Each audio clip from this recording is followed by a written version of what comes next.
it's just like a letter from a dead colleague that poses a. You can just be like, you can just name my colleague and be like, you know, like Rupert's letter or something, and I'll be like, oh, that was my colleague, and I'll just play off that. What did he leave for me? Huh. Okay. You know, something like that. Cool. Yeah.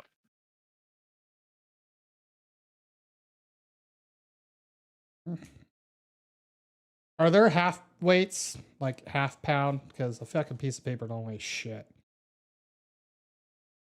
But Yep. like 0.1. Yeah, You can do 0.1. Yeah. Oh, I didn't highlight that.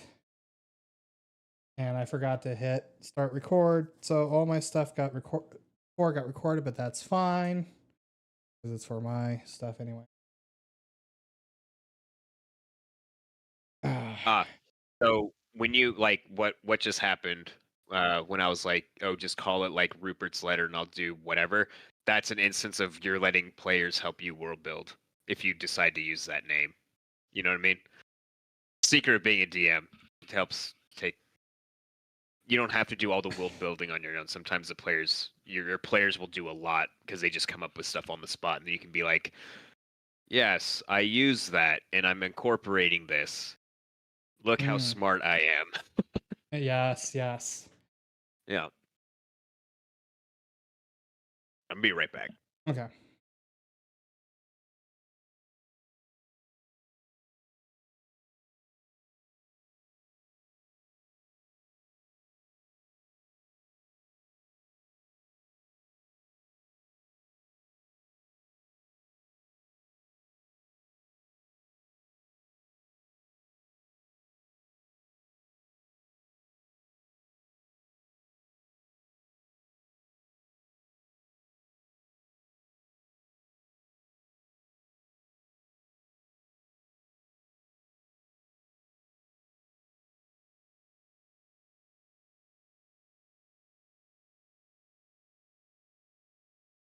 All right.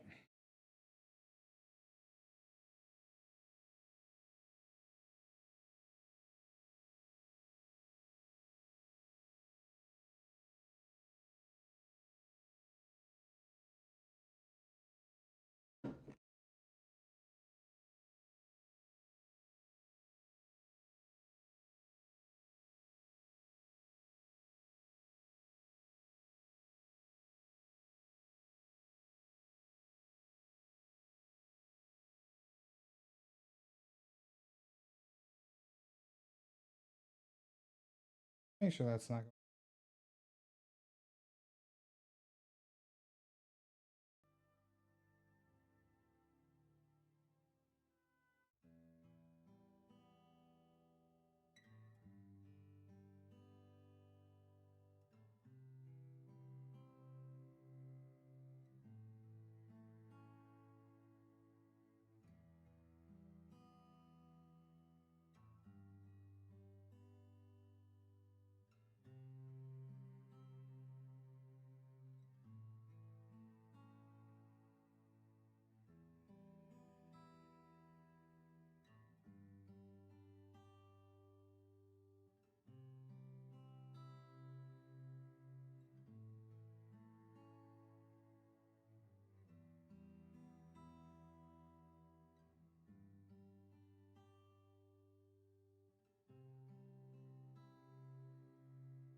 That grab the.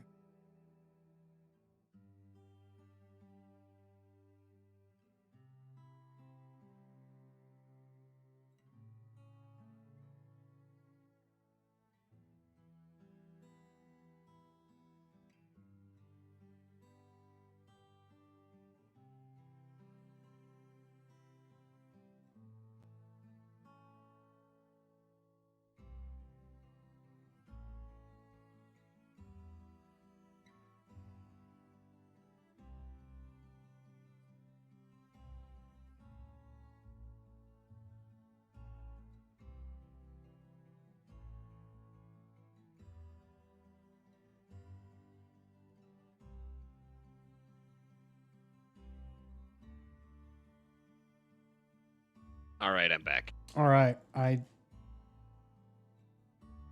just finished your note. All right, and I'm not gonna drag any of your thing unless you want me to yet. I mean, if I'm not, do I start the game with it?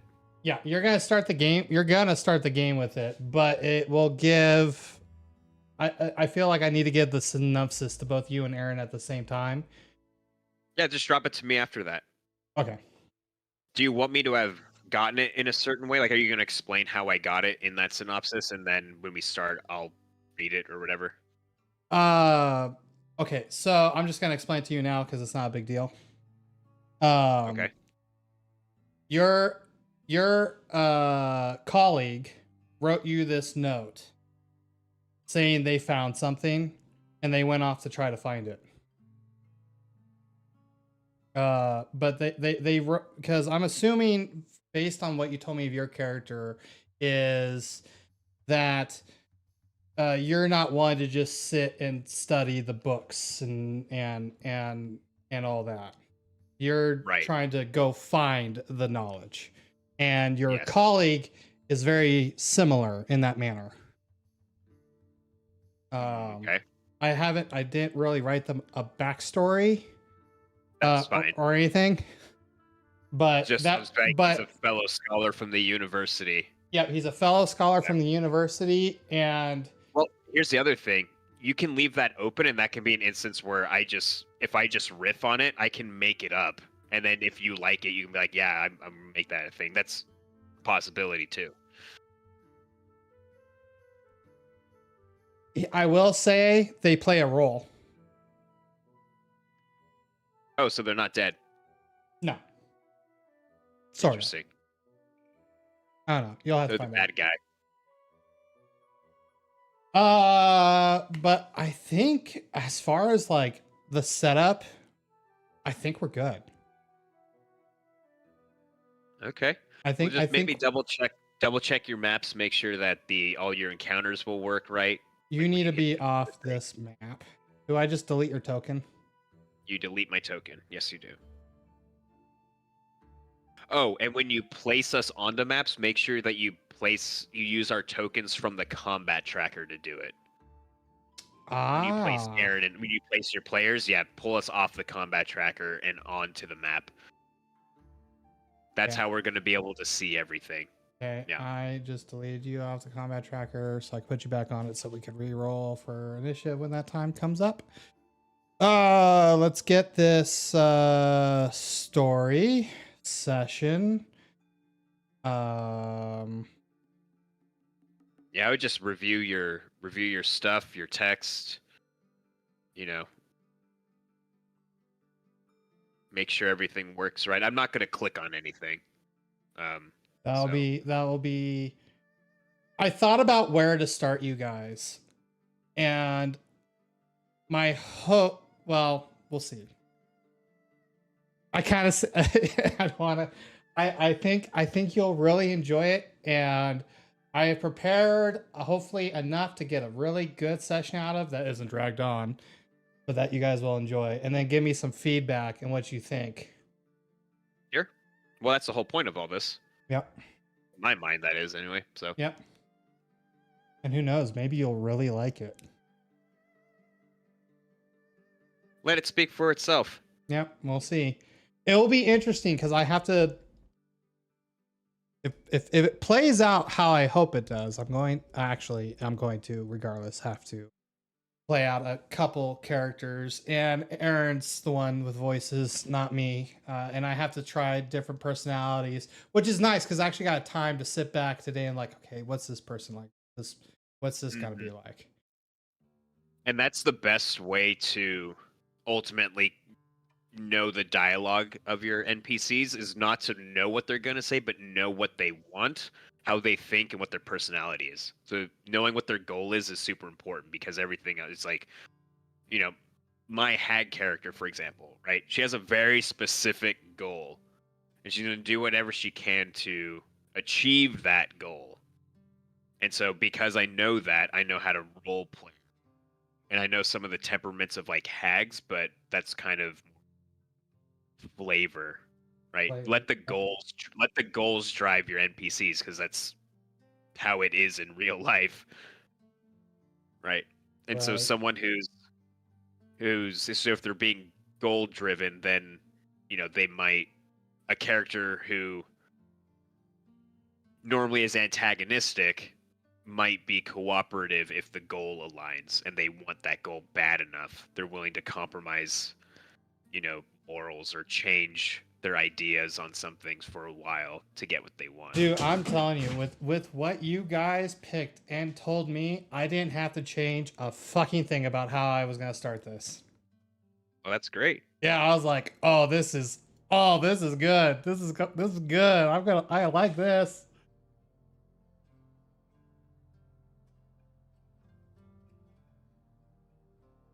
I will give a little bit extra descriptors because I obviously doing this on my phone. It's a little more challenging on a map, and I'm not adding in all the details and lighting and all that. So I will role play out certain things. Yeah, that's fine. Okay. And it's actually well, if anything, this should be like you're practicing one game, like actively using fantasy grounds as GM, and then like understanding like the role of a GM as opposed to needing all the other stuff to be perfect. Yep. Because we can still play D&D without any of this stuff. Oh, yeah. It's called Theater of the Mind. So just you getting comfortable with like kind of feeling the pace of your own story, kind of picking up on when you might need to force situations.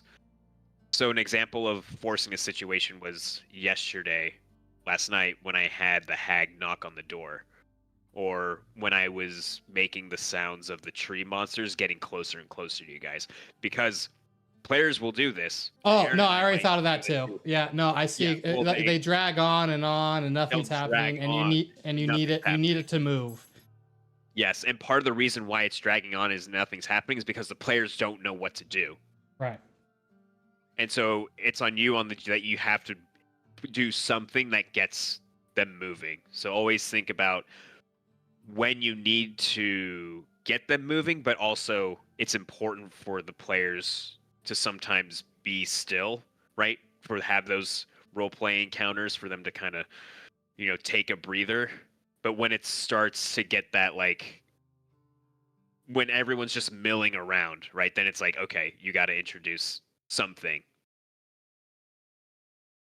And that could be like an NPC showing up, something exploding, have it make sense. Mm-hmm. Yeah. And you're both human. What do I need to know about humans? You guys don't understand. You might, because you're a scholar, but is there any language barrier? That might actually be... So I'm still picking my last language, so I can speak Common, Draconic, Abyssal, and then I'm not sure what my fourth language is going to be yet. And I'm looking at your character sheet now. Okay. We don't have dark vision, so if we're somewhere dark, that's why I have the light cantrip, because I'll be able to cast that, and that's basically like a magical torch. So I can cast it on my base or my shield. Perfect, because you're starting. I had a feeling there was. Well, when you said hold on, tomb, one sec. tombs Dom's are usually... talking to me. One sec. Yeah.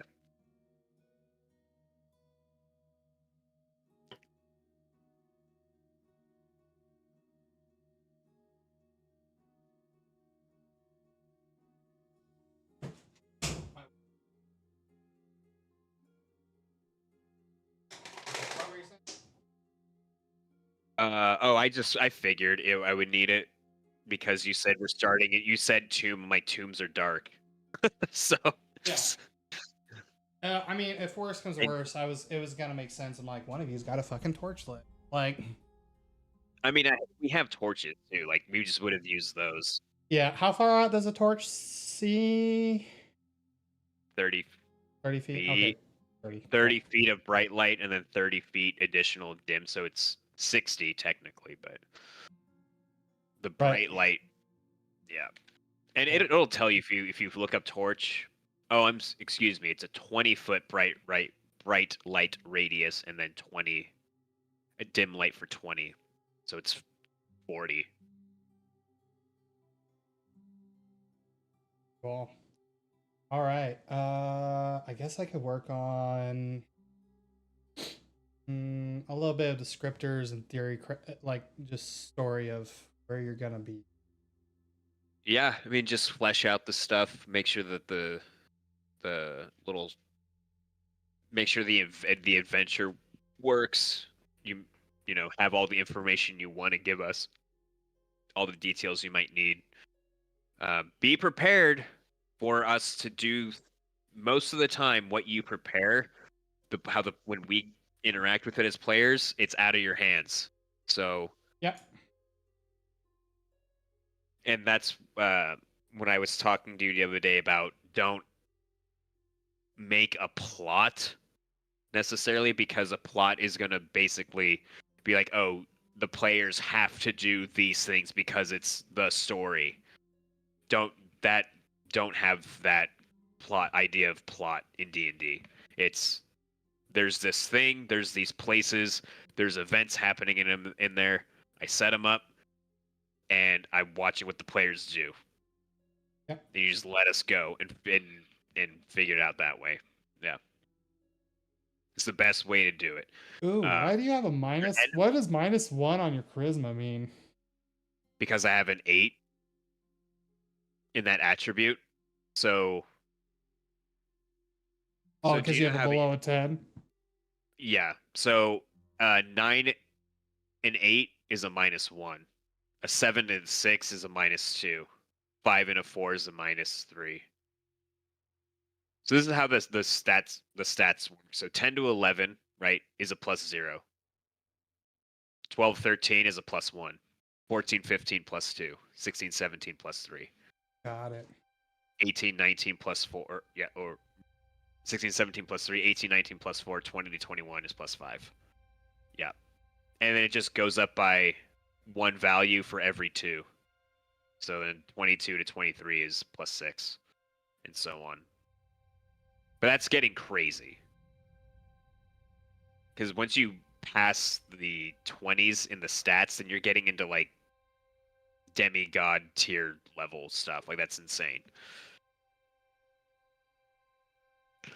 Like an average person, a regular common person in D&D, I think there's even a commoner template. There is. 10s across the entire stat block. Average person is 10. Okay. And the average commoner is like a level 1 or 2 person? No, the average commoner is like a challenge 1. They have like no armor. They have like 6 hit points.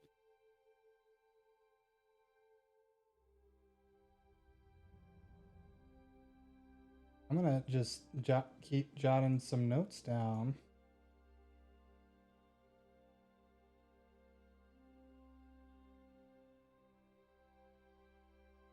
I really have no idea what my guy's name should be.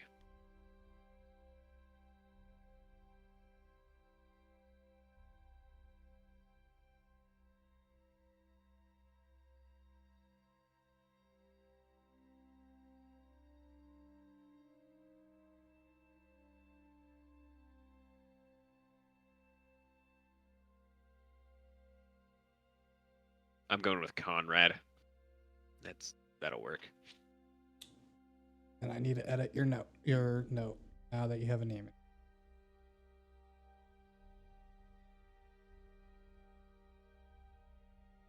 Conrad? Yeah. Cool. I have it spelled so you can look at my characters. Also, I know it might bother the absolute shit out of you because, I mean, just being fucking real, you, when it comes to literature, are much more intelligent than me. So, if my spelling and punctuation and stuff is not in line, I am sorry in advance. I'm not gonna make a stink about that. I'm not gonna get onto you about it. This is a game. I play this so I don't have to be an acad. Yeah.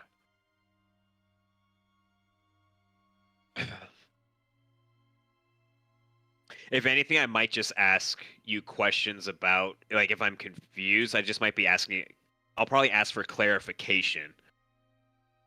It's instead of being like, you used a semicolon when you just need a comma. Like, yeah, don't worry about that stuff. At least at this stage, don't worry about any of that shit.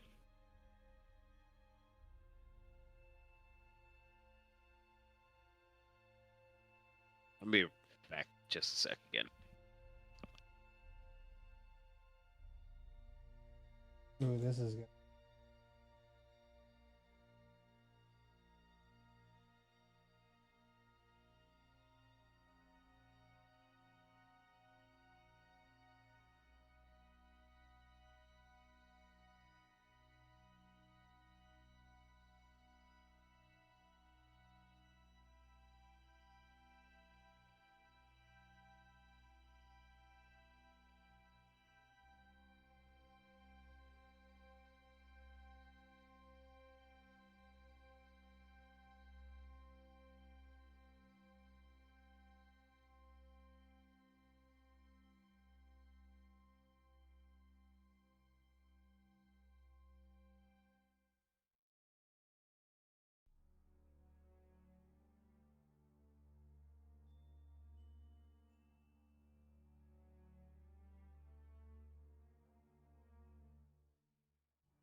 All right, I'm back.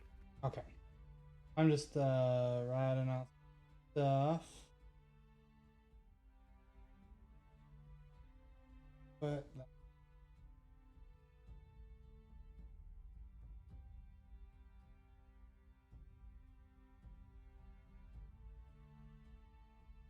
oh.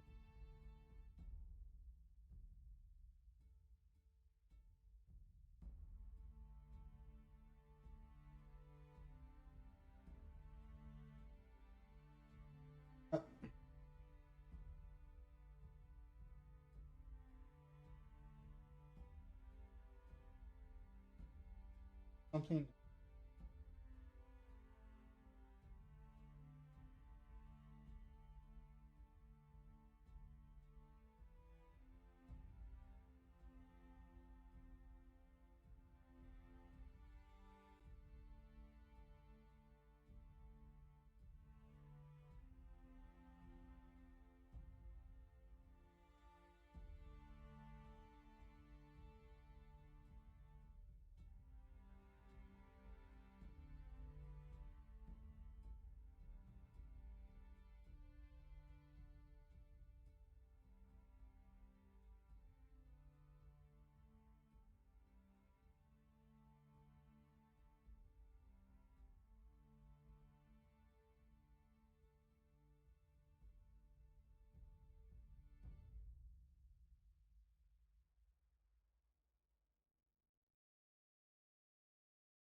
Uh,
ooh, that works out super good.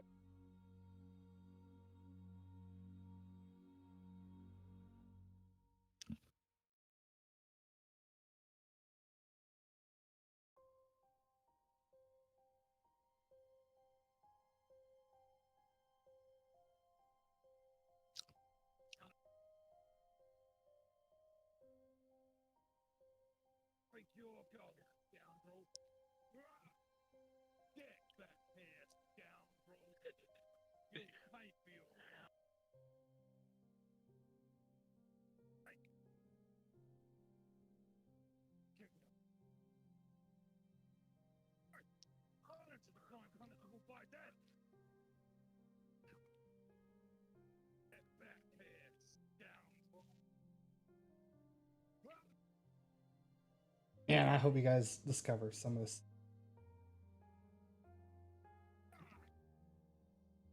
Okay, so I'm gonna put it this way. I didn't, unless, I mean, I guess I could. How do I add items? I have time to sit here and edit while we wait for Aaron. So if I I mean, wanted, I haven't mentioned. I don't. I think he's waiting for you to tell him when you're ready to start. you know what I should do at least.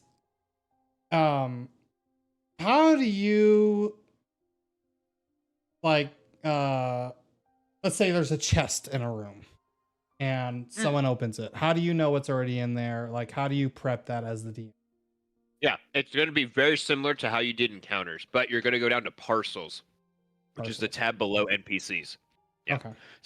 So parcels is your encounters, right? This is kind of equivalent, and then items is going to be the NPCs. So make some kind of category under parcels where all these will be, and then you'll hit that green arrow in the section to make the new parcel. You'll get the box, and then that box is basically going to be the chest or container. Okay, so let me. Oh, and then add. Okay.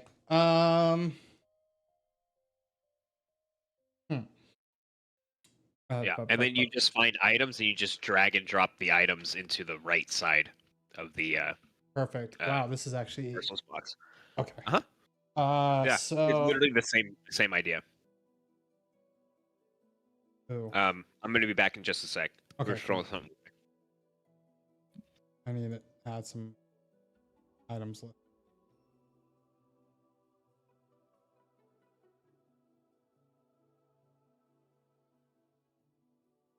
No, I ate the rest of I ate my pie.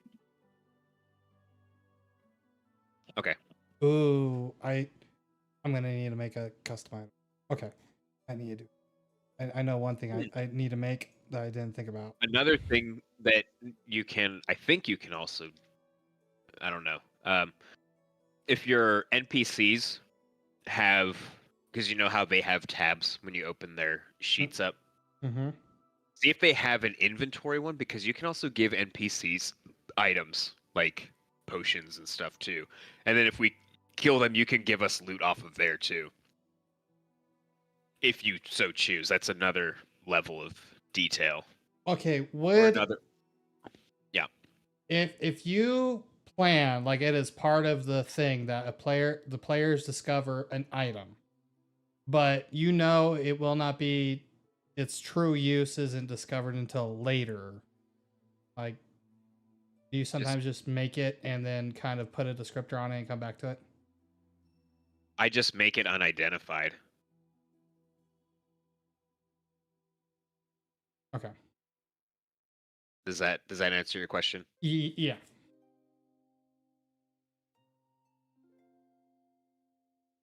Well, here's a follow up to that. Because my my specific class is a cleric. One of my domain spells, it's one of the spells I get for being a knowledge cleric, is the spell identify. So if this is an item that can be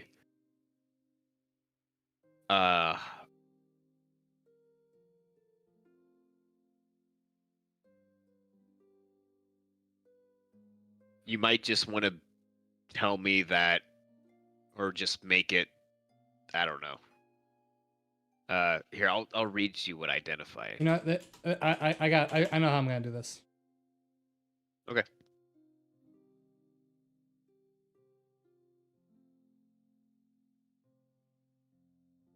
Depending if you get.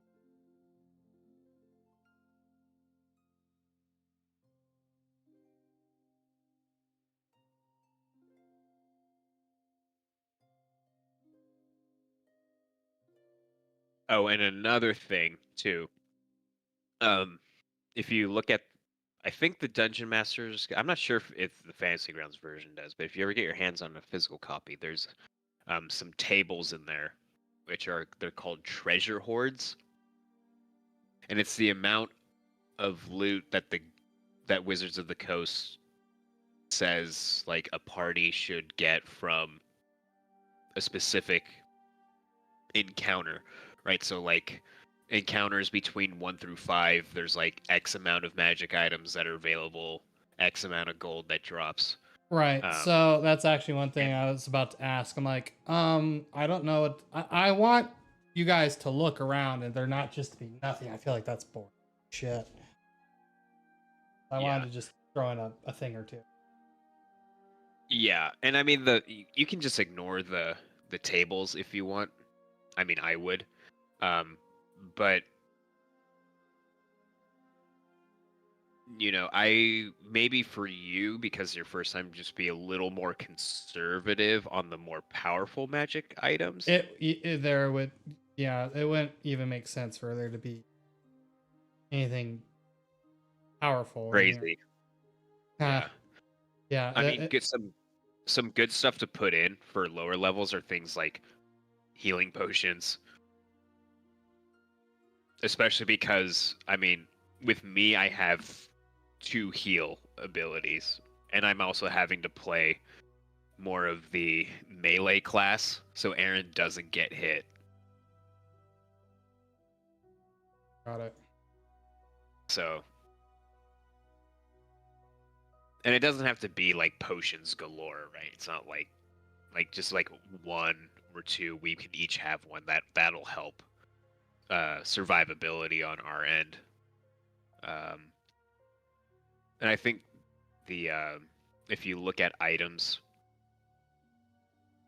yeah, I'm looking at items now.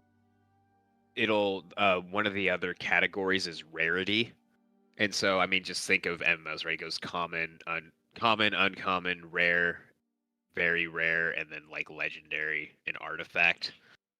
So that'll give you a gauge of kind of the power of it. Okay. I am back. Oh. Good. Oh, good. Good. For a little bit. Oh. Then I gotta go say goodnight, and then I'll be back again. Okay. So we'll wait for you to say goodnight again, and we're like, I'm just doing some touch-up stuff, learning some other things, so you're good. He's pretty much ready to. We're pretty much ready to roll. I don't know if you've made a character already, Aaron. Nope. Doing it now.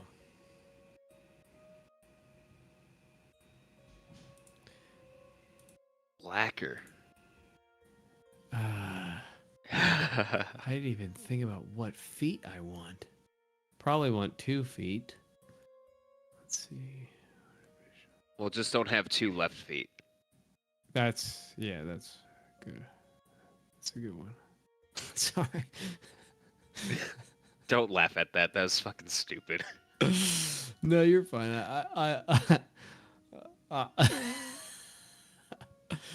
It was dumb.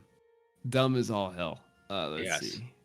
Oh, dude, I know what feat you should take. Why is this even a question? We should just both take lucky. All right.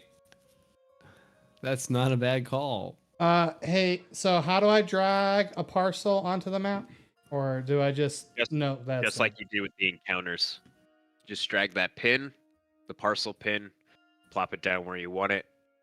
Cool. And there it will be. Yeah. Cool. I actually really like that. And then in order to get it into the party sheet, right, you click on the party sheet tab, inventory, and then you can just drag the parcel pin into the parcel items. I like it. And it'll put everything in there right there. I also think there's a little button at the bottom left, just like the encounters. Oh, is there? I've never noticed if there is. I might be wrong. I rarely do parcels. So I get them up there somehow. Because I have done them in the past. So. Okay. What do I want to do? Oh, I know. I'm a wizard. You're a schneckromancer. So I should do something that makes me better at being a schneckromancer. Maybe. Yes. Oh, cool. Shadow Touch just kind of fits right up my alley. If you know what I mean. Yeah, your butt. Right? That's what we're Well, I also meant like it does work with being a necromancer, but yeah, it would fit up my ass. mean you're not gonna take keen mind or Fuck prodigy? Keen Mind. No, dude, fuck that shit. You're not gonna take savage attacker or sentinel? Bell I'll take sniper, Smurf Nephilim magic. deep gnomes. Ooh, that's what Daddy likes, the deep gnomes. They're so deep. Get in there deep, gnome. Yeah. Fuck yeah. Yeah, I like it when the gnomes are deep.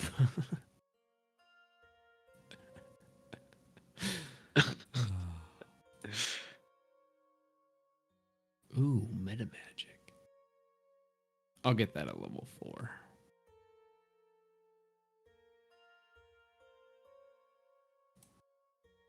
Oh shit. How many people are playing this? Is it just you and me? It's just you and I, apparently. Okay, well yeah, because Annette doesn't want to. I don't think our team's I don't know, maybe our team will join. I have no idea. But like if it's Annette just doesn't. us, I'll be a wizard. But if it's more than us, debate on being a sorcerer. I might see. I know he's got a thing tonight, but I might see if you guys like it. Oh, we like it. And we wish to continue it after this and do another session. I might bring my buddy Nathan knows him as Dingo in. If you guys I have would, no problem. because I know he would love. I like Dingo. He would love I like to play some Dingo. D&D. I know he would love to do it. fucking play. It would fucking make what that poor man has to go through every day with the VA. Yeah. Oh, He- of course I gotta speak a language. What language do the undead speak? What they spoke when they were alive. Sorry, that was a bad joke. That's Actually, I thought I was like, actually, I have no fucking idea. No, yeah, it literally says languages, what they spoke when they were not dead. So I'll probably just do something that I want. Yeah, I'm needing to pick my last one. Probably the deep stuff. The deep. I think that's kind of necromancery, deep speech. Well, obviously, That's Arcana. mind flayers and beholders, typical speakers. Because I'm looking at the book right now. Okay.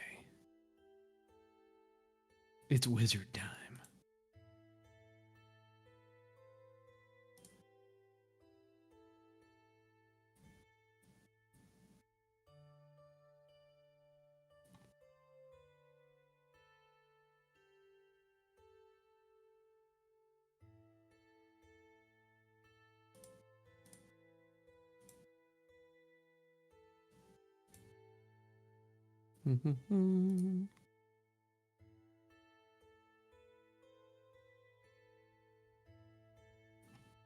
This new like character builder is kind of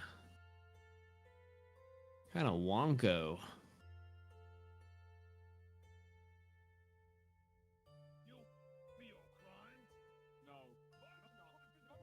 Not a Wonko, he says. Yeah, just a little wonko. Wait, this is a feature? What is a feature doing under the spell list? What the fuck, Nugget? Whatever.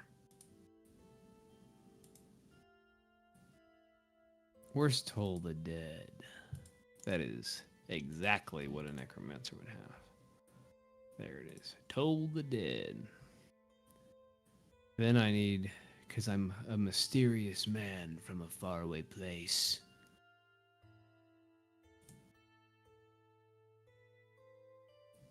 Oh, maybe I should get Chill Touch. Chill Touch, sure.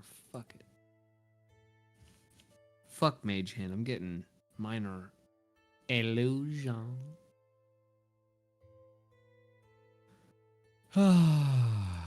Minor M.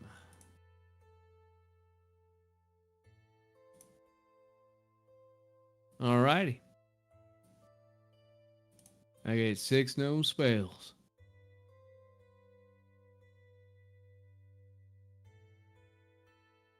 Hey, is Nathan? Yeah. Is there a feat that makes it so that like you can like one of your spell damage types doesn't get resisted? Isn't that elemental something? adept? Ooh. I think it's elemental adept. Oh, Is but the it's name not of necromancer. Okay, it's not necrotic damage. Okay. Aaron, you're gonna be a wizard, right? Wizard. Yes. And I'm putting notes so I remember. I'm looking for the answers to the universe.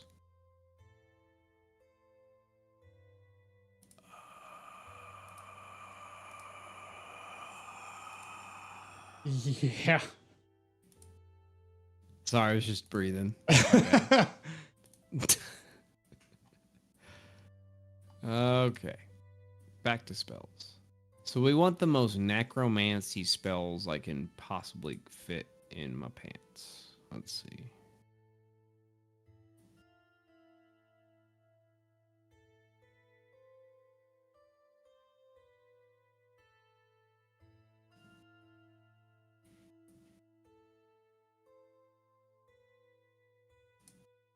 Well, that's kind of necromancy-ish. Hey, am I allowed to pick spells from books you don't own?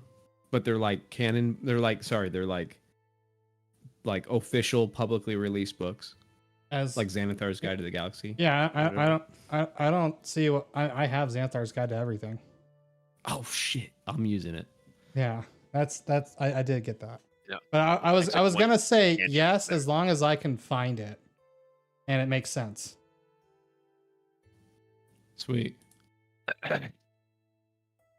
That's the big thing. It needs to make sense. You mean for my character? Yeah. To have? Okay, all right, that's fine. That's actually what I'm doing anyway. I'd be laughed at if I didn't get detect magic. God damn it. Spell slot I don't get. I have identify. It's one of my domain spells. Sick. I don't have to worry about that then.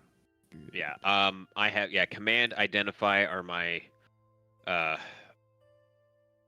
domain spells, and then I can change my spell list, but because I figured my guy's like an archaeologist type, so I also have just I gotta go upstairs.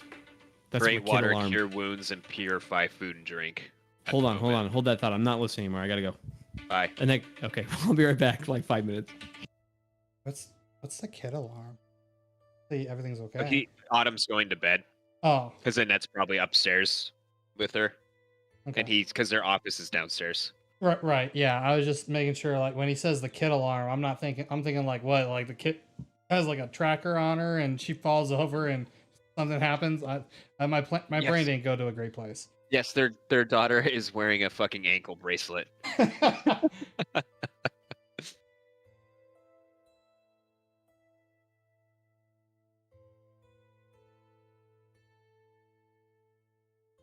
Yeah, we're I'm gonna use like about ready.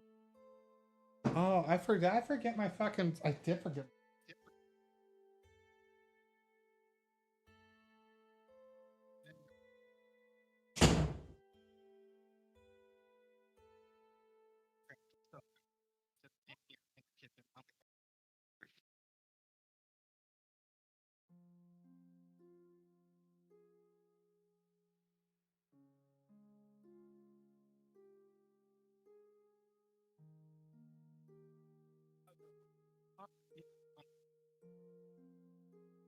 Okay.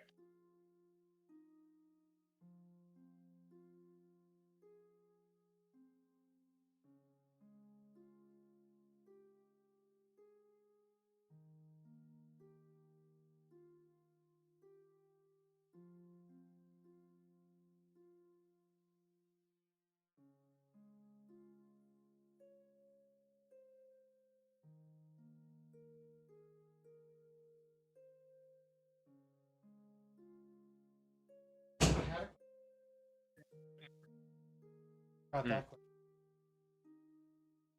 I was like, I have a question.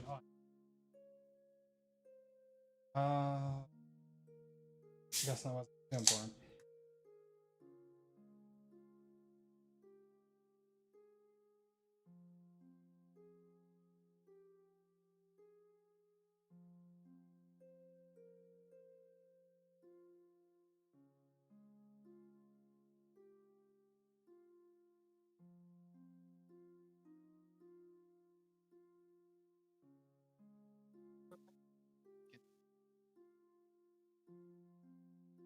Um.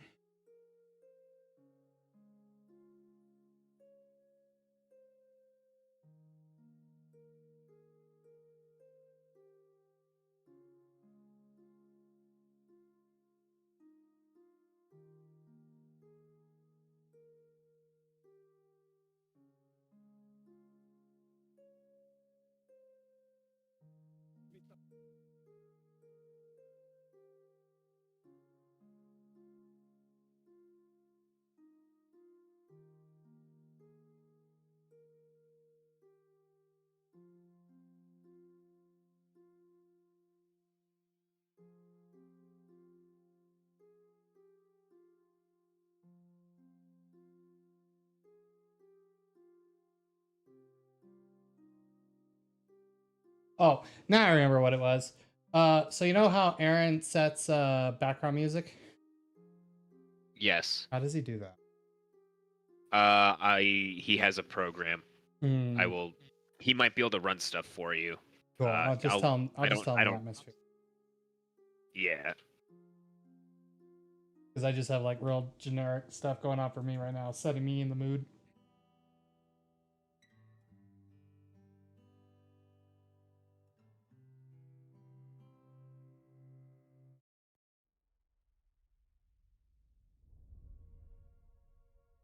Perfect.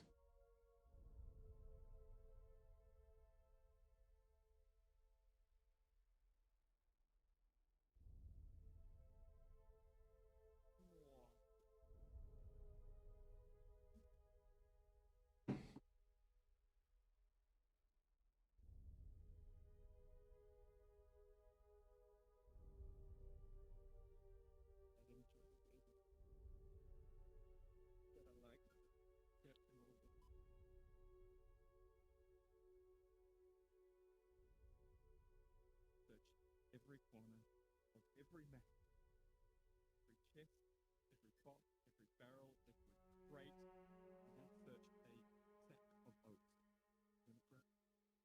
An oat bread! Because it was a bag of oats, of course it was oats! You search.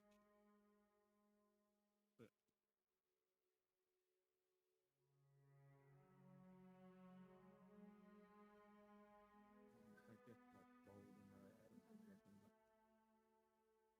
What are you searching for?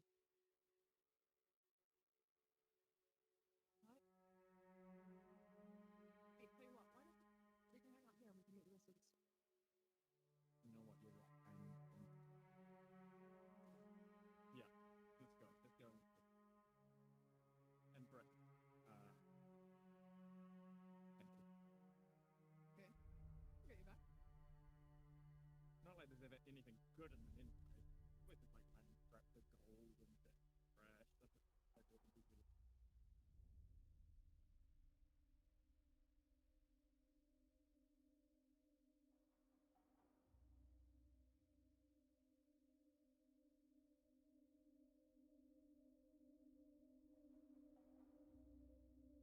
What's its present? The way across the river?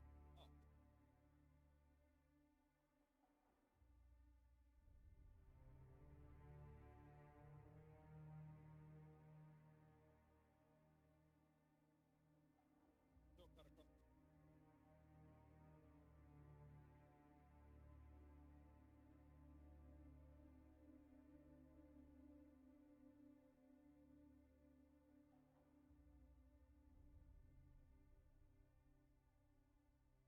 Cool. And I'm actually, just so I don't forget, I'm just gonna items now. That way, crap.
Oh, there is a rare.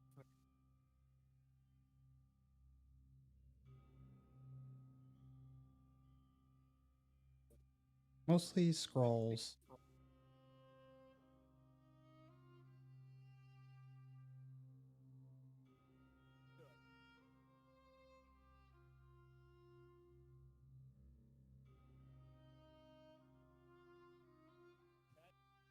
Let's do it. One soul catcher up, please. Coming right up, sir. That looks good on you. It matches, right? Suits?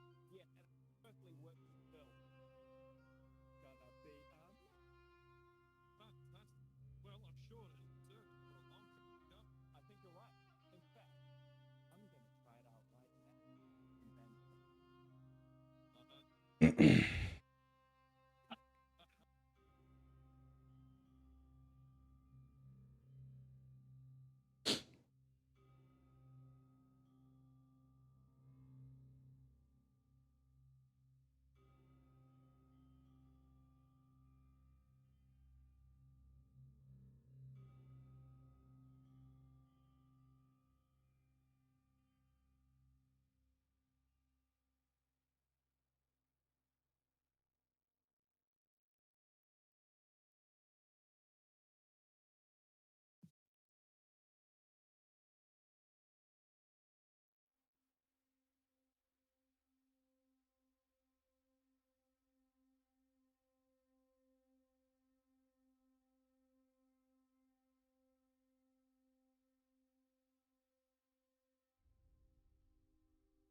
And then please, nothing on Azerum would make me happy.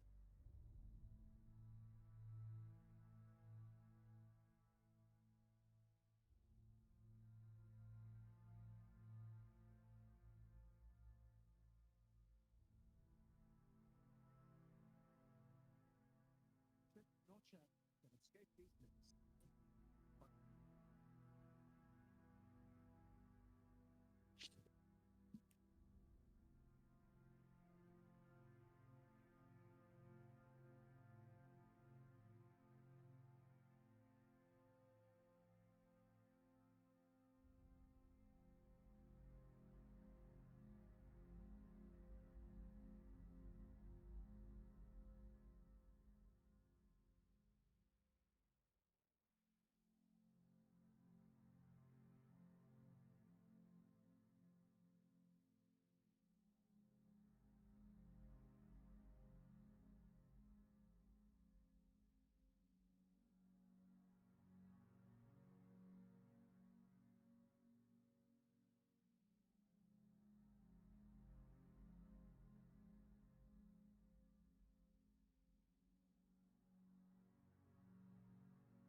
All right, I think I'm good.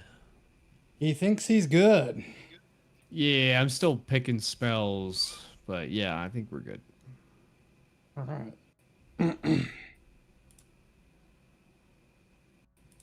Oh, need my inner ear and hard to do with some earmuffs on.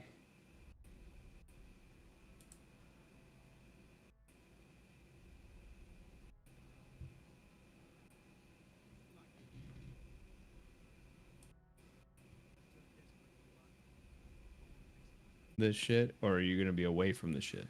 I was gonna be probably forward. Okay. Austin, Um, you're in for a treat because DMing for 2 people is hard. Thanks. D&D's kind of designed around 4. 4, so I just think it'll be remember- fun just being 2. yeah, no, it'll be fine in terms of the RP, but the encounters require some. Yeah, I was finesse. telling him that That's because totally of, you know, doable. you general like basic, right? For level 1's equivalent to 1 or a CR1 equivalent, roughly a challenge for 4 CR or level 1's. So for us, it's more like the half CR. It's Right, you divide it by 2 essentially. Yeah, that's a good way to do it. But again, that's the CR system is it's not 1-to-1. good. No, yeah, No, not even close. it's Yeah, only okay, so really alarm. somewhat accurate from like levels 1 to 3, and then it just falls apart. Yeah. I'm probably going to take more utility spells than combat spells, although I am taking 1 combat spell. I have Word of Radiance, which is like a different form of Sacred Flame. It's more of like an potential AoE because I can cast it on enemies within 5 feet of me, as many enemies Sick. that I can see within range, and it does a D6 on a Constitution saving throw. And then I have Command and Identify from the domain. I have Cure Wounds, and then the other 2 spells I have just for at the moment, because I guess my guy had been by himself, was create or destroy water and purify food and drink. Because if he's going into old dungeons by himself, you know, getting stuck without food and drink's kind of bad. Yeah, no shit. So, but I figured I could change them once we actually start. Because I know I'll feet replace did I one of take? those. Actually, I'm going to replace one now before we start. I took Shadow Touched. Cool. Okay. Because I'm kind of on the fence between taking Bane, because I already have Guidance. And there's no real point taking Bless if there's 2 of us. Really. Yeah, exactly. I know. I know exactly what you mean.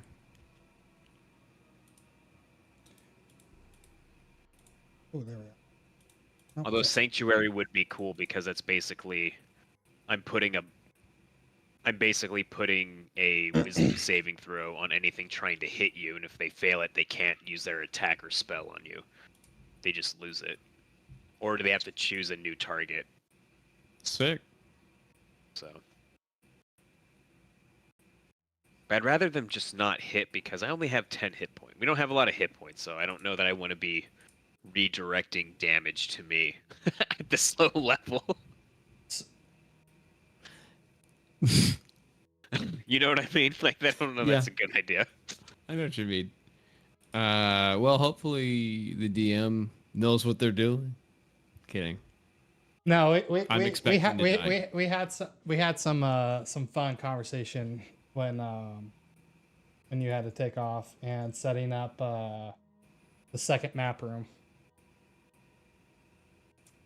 Cool. I think this is gonna be actually a ton of fun. I'm so looking forward to finally sitting upon your guys' realm and seeing how I do. Let's see what happens. Mm-hmm. It's DMing's pretty hard. There's a lot more you have to pay attention to than playing. I feel like you got it though. Take an investigation.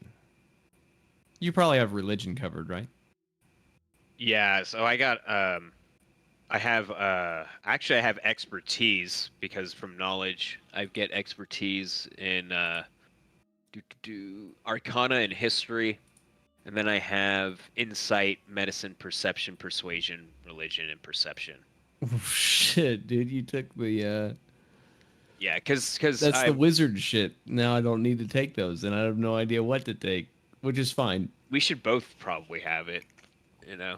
Both of us be the scholarly people. Yeah, why not? I think I'm gonna use my brains for other shit. I'll take a different background. That'll help. Because I couldn't. Yeah, because I Maybe I'll took be a noble. sage. Makes sense to be a noble. I was thinking maybe taking something with like investigation or something too, but I'm gonna be really good at playing dragon chess. And I'm going to speak another language. The language of the demons. The language of the devils. Perhaps. oh, Austin, would you like to have the dice tower? I would For like to your have. game. I would like to have the dice. All right, so at the very top under tools, go to options. It's a little gear Okay. icon. Yep.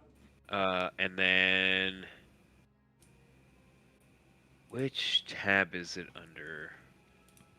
Table dice tower on. There you go. Yeah, you can change all the different shit in here. You see fit, so. Hey, Nathan, can you tell me a little? Okay, so like you're a cleric, Conrad, and you are just seeking like knowledge or something particular, some particular knowledge. Who finds Aaron's character's knowledge interesting? Or Yeah, so I figure that I thought we were brothers or something. we can be. you can be. but- You want it set that way?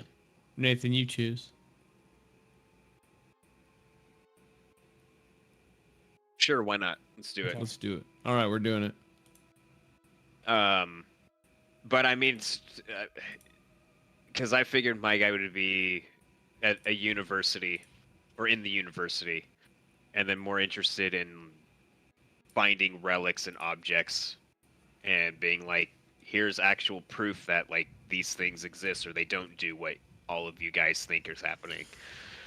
Right, and then I don't know if maybe Aaron's character, what he was doing, or maybe he was also doing his own things, and then just as you know, I think life pulled us apart. We were both Yeah. kind of academics. You had your divine ways of going about life, and I had my arcane ways of going about life. And but we both, because we're the same, we're related, so we both have that kind of drive within us. And the academies that we were training in were driving us to death and with boredom, because no one would. because do we were out- too go out and do awesome to action. be there. We outgrew him. And we had long talks about this over Yeah. the phone about how like this is really dumb, you know, we're what kind of wasting our lives doing this. We should go out into the hills and adventure. And I'm like, well, you know what? I've always wanted to research a way to prolong or hold on, just got a message. I've always thought of a way to or I've always wanted to stave off death, and I want to see if there's a way to do that without falling to the darkness that is the undeath. And you're like, and then maybe we coordinated, you know, we Yeah. met up and then we started this little adventure, and maybe we're just starting it, right? We're like at the tavern getting stuff ready, went all to the shops and we're enjoying a drink together. Never start a campaign in a tavern, but we're like enjoying our drinks in the tavern. Yeah, having starting a good time. campaign in a tavern's a horrendously overdone cliche. Don't do it. You can do it. It is a I cliche though. Everyone starts a campaign in a tavern. Usually what you want to do is start a campaign with an inciting moment like combat. So just like start in combat, which is cool. You can also start a campaign like based off of a background of two characters. So like maybe we were exploring some like ruin and searching for clues, and that would lead us on an adventure.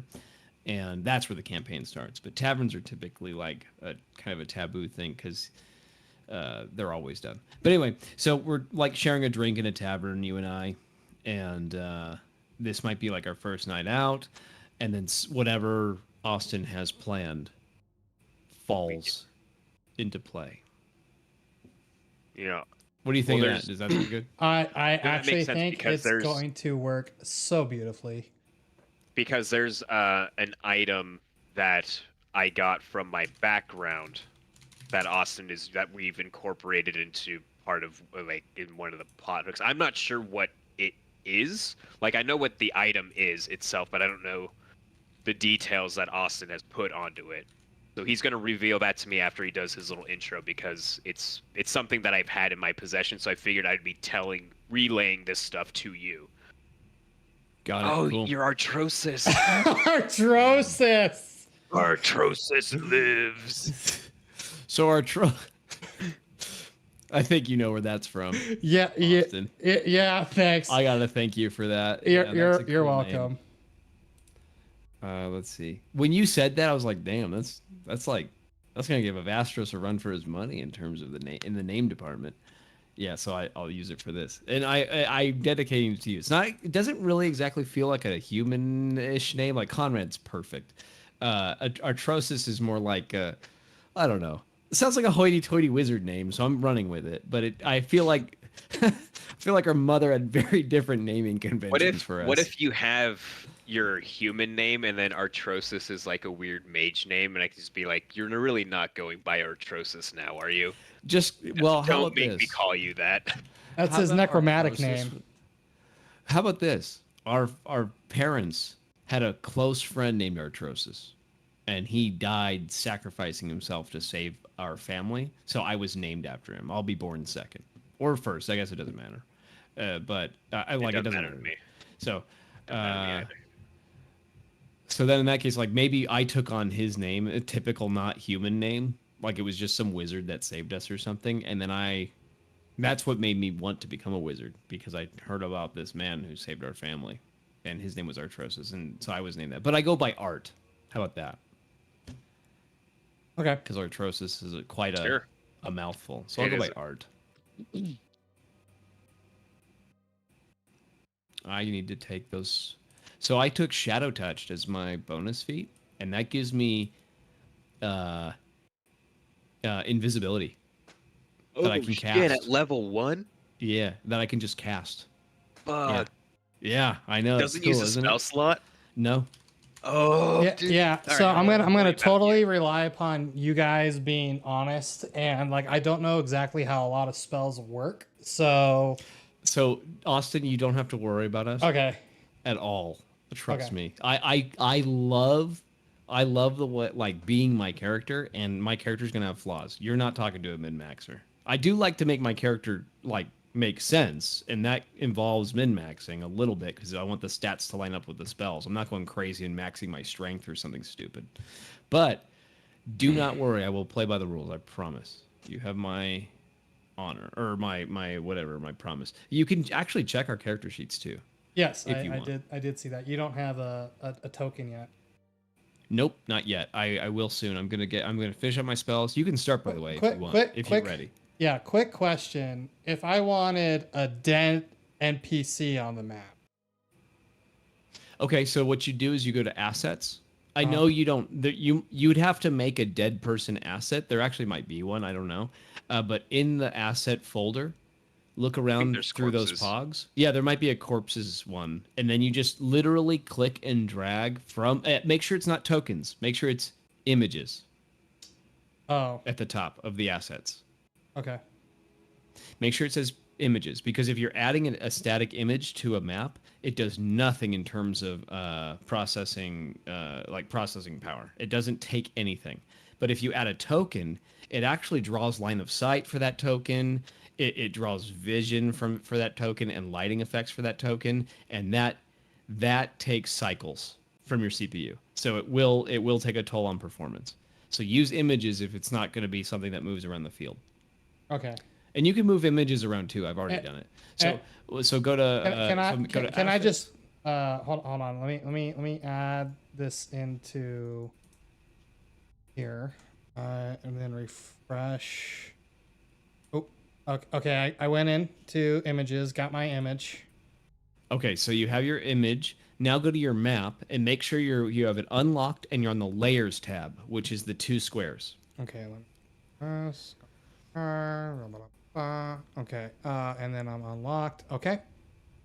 Okay, so go to the layers tab, the 2 squares that are kind of overlapping, and then on that, make sure you lock your main map. That's super important because you could accidentally shift your main map. So under the list of layers at the bottom right, lock the main one, the base. Okay, good. How do I If you've locked that, resize the image? So when you click and drag your image over, you'll be able to see, as long as you're on the layers tab, if you have it selected, you'll see like white squares around it.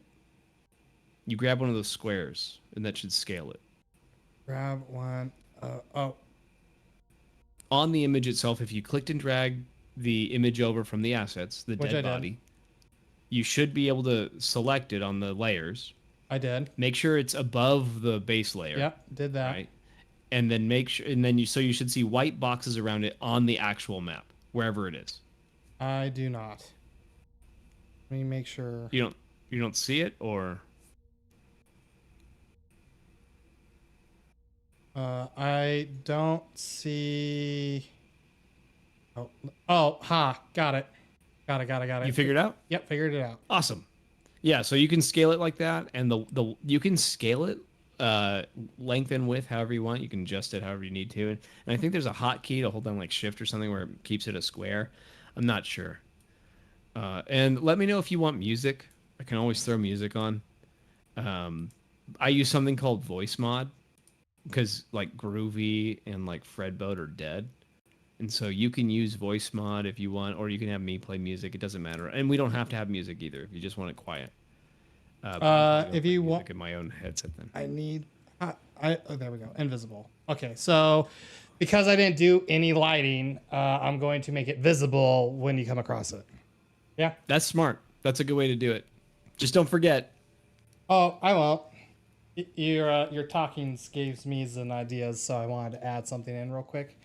And then, no, your guys' story phenomenally works for what I started with. We don't need more. We don't need this open no more. Okay, I need to add that spell. Oh, I did. So I have invisibility. That's so And good. I get another first level spell, but it has to be from the necromancy or illusion school. So I get another spell. That's so cool. I like that feat. Plus it bumps my intelligence by 1. Oh, you so smart. I'm wicked smart. Now I'm worried you guys are going to be way too powerful for this first encounter. I have no damage spells. Maybe not then. Yeah, I have nothing. I'm gonna hit people with my stick when I run out of spells. Or run. I have cantrips that do damage, but that's it. Yeah. Okay, well, I have fail safes. Throwing it out there for options and triggering events.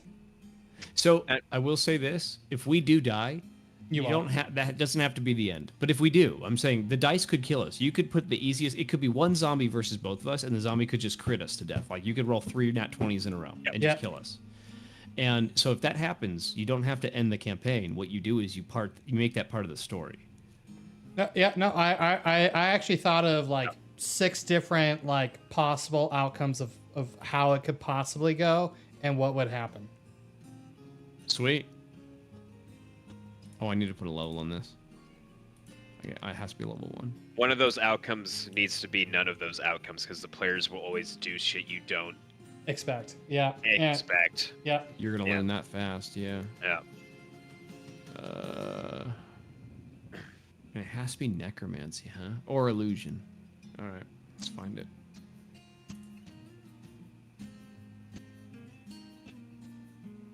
Level 1 illusion. Level 1 illusion or necromancy, yes. So I'm debating on taking false life. Yeah, that to would, get like some double my hit points at temporary level hit 1. points. Yeah. Yeah, that would like double my hit points at level 1. No, I think I'm not gonna worry about that. I'm gonna try and play smart. I'm gonna try.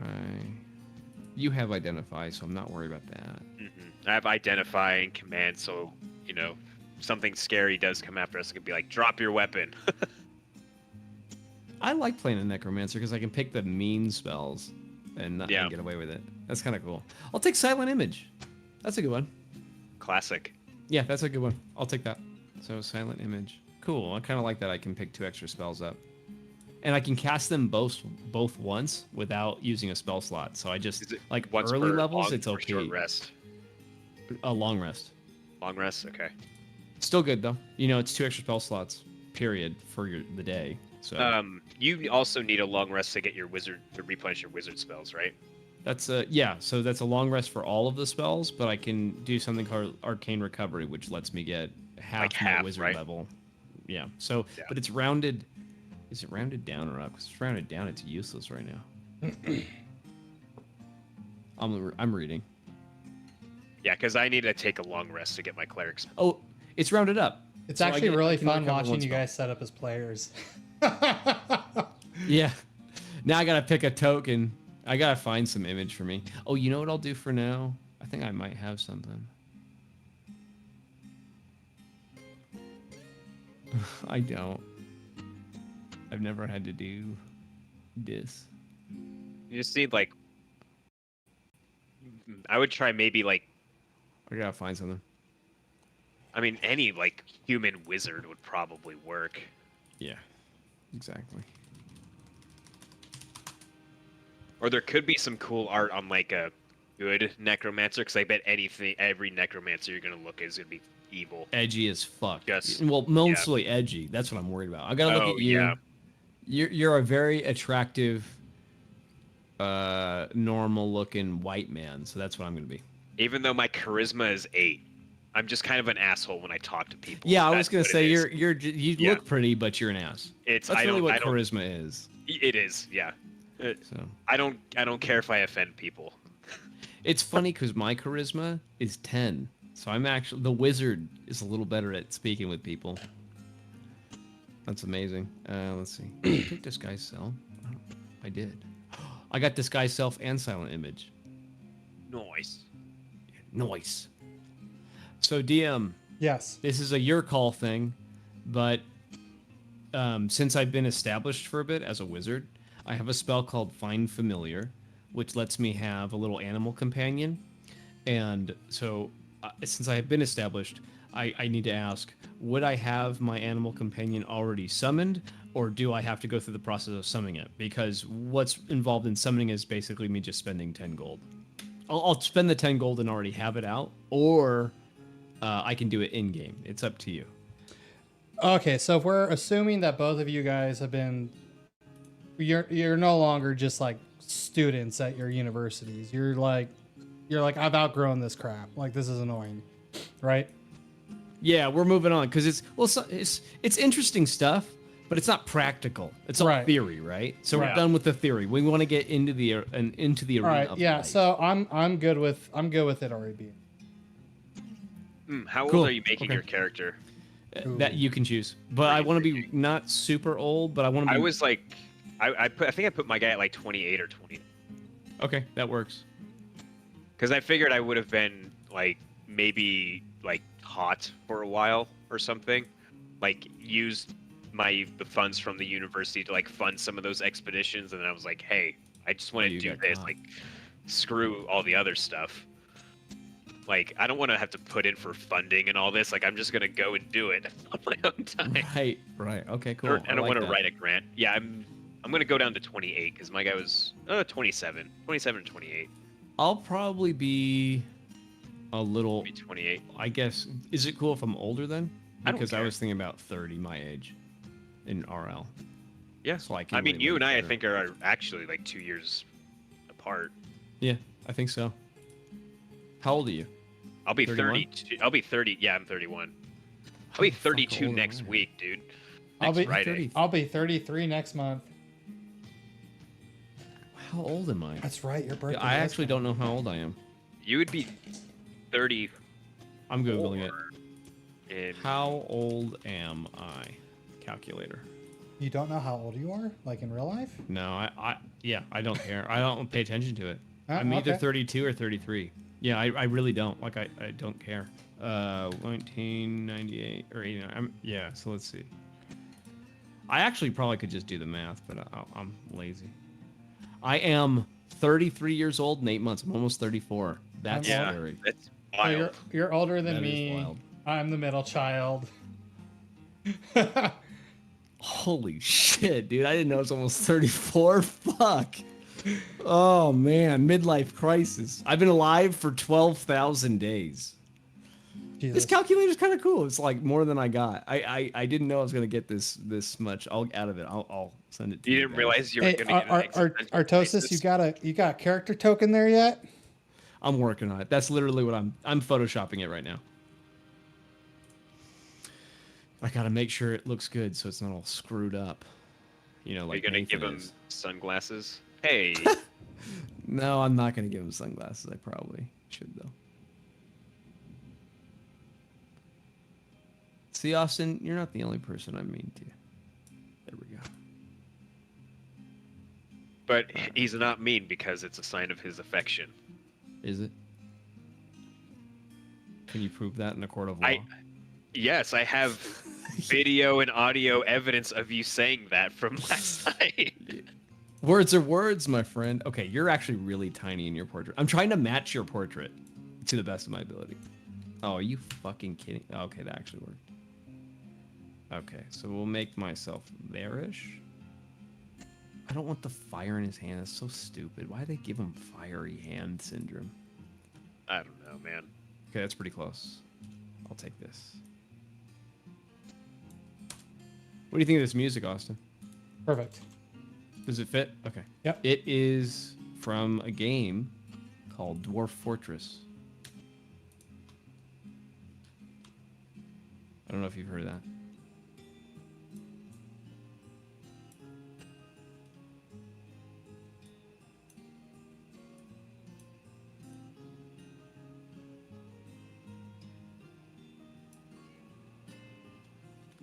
Okay, I'm ready to go. Cool.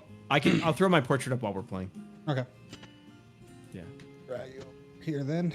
All right. Got it. Yeah, just make me a little weird. Yeah, exactly. Like, Yeah.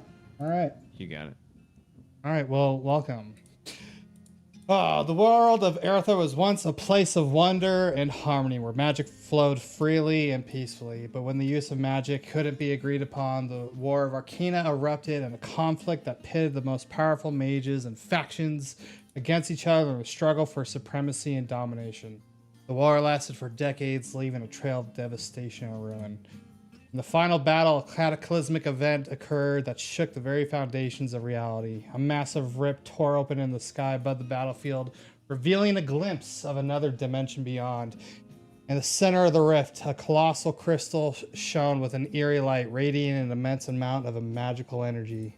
It was believed to be the source of all magic in Aethera, the heart of creation itself. Before anyone could comprehend its significance, the crystal shattered into countless pieces, sending shards of unknown magic throughout the land. The rift closed as suddenly as it opened, leaving behind a dark scar in the sky, an event that would forever be known as the fracturing. It is told no one on the battlefield survived this cataclysmic event, but notes left behind by scholars and prophets wrote that those who walked shortly after found nothing but blackened land and armor without bodies, as if the very soul of the land was consumed. Magical prowess seemed to have weakened from the event, and mages became fewer and farther between. The fracturing changed everything. The shards of crystals altered the landscape, creating new regions and phenomenon, splitting the land in O-shapings and reshaping the world as we knew. Some shards granted incredible power and abilities to those who found them, while others brought curses and madness. Some shards awakened ancient evils and secrets, while others spawned new forms of life and wonders.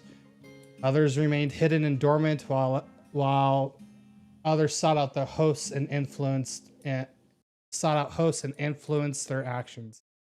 The shards were unpredictable and mysterious, and everyone wanted to possess them for their own purposes. 200 years have passed, and many have forgotten the truths of the generations have continued. The fracture had disappeared from the sky, and many of the shards have been lost in the land in time and faded from memory. On a night, much similar to the one I tell this story now, the fracture has started to reappear as a faint glow in the sky, as if the dawn will break before the heavens. Now a new era has begun in Athena, an era of adventure and discovery, but also of danger and conflict. The fracturing long forgotten, except in the stories written in old mage's tongue, only a select few knew, has opened up new possibilities and challenges for those who live in this world, whether they are heroes, villains, explorers or conquerors, seekers or protectors. The fate of Aethera lies in the hands of those adventurers who this story tells the tale of. Will they find and wield the shards of magic, or what will they do with those who oppose them? We join a set of brothers who seek knowledge. A wizard, Astros, who wishes to achieve immortality without succumbing to the desires and depths of becoming a lich, and a cleric, Conrad, who seeks the knowledge to further his own achievements within the university, to show there is more than just books to study within. The adventurers discover themselves within the tomb of Sir Valerian, near the last known whereabouts of Conrad's companion, Rupert. And with that, Wow. I will drag this into... Oh, I made a copy of it instead. Drag this into your inventory, Conrad. And that is now in your inventory. I will place you guys on the map. And let me put up, make sure you guys see the map. So it's the tomb entrance. And I have Conrad. All Okay, right. I finally did it. Sorry that took so long. No worries. So obviously no lighting issues. So you find Don't look at that. you find I your double clicked real hard. What'd you say that we're at the tomb? the tomb of Sir Valerian. Near is the last known whereabouts of your Can you companion. spell that out in the Yeah. chat? Yeah. Paste. So we're in the tomb now. Yeah, you're starting in the Outside of tomb. it. Okay. Oh, we're actually in the tomb. We're not outside of it. No, you like what are we gonna stand outside and just like, okay, we're gonna go in now? Well, no, that would give us an opportunity to roleplay. Oh, well, if you would like to, you can start outside. My, Go And for we it. can find out why who is Sir Valerian? Why does he have his own tomb? no, that still works out. If you want to start outside, I actually had something. I had something prepared for that as well. It's completely up to you, though. You can start us inside too. I have no map for the outside, but 'Cause we Well, can that's a always theater start of the in- mind. okay. Yes. Yeah. Okay, so it is nighttime. It is dark. Your adventures have brought you here, and nothing spooky, scary out of the way, except that the glowing fracture in the sky is slowly over time since its appearance started to turn brighter, as if the heavens are trying to break through themselves. So there's the faint green glow in the sky looking down upon you guys. You're outside the tomb, and written on an archway in front of the tomb, it says, "This tomb is dedicated to the fallen heroes who defended the land from the invaders during the fracturing. They gave their lives to protect their people and their magic. May they rest in glory and remembered forever."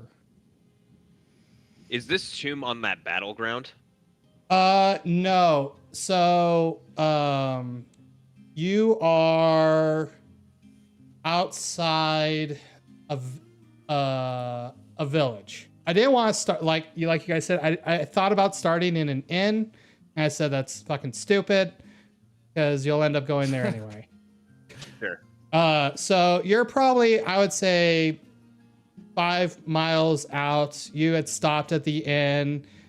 The barkeeper, Layla, wow, now I can't pronounce her name. It's fine.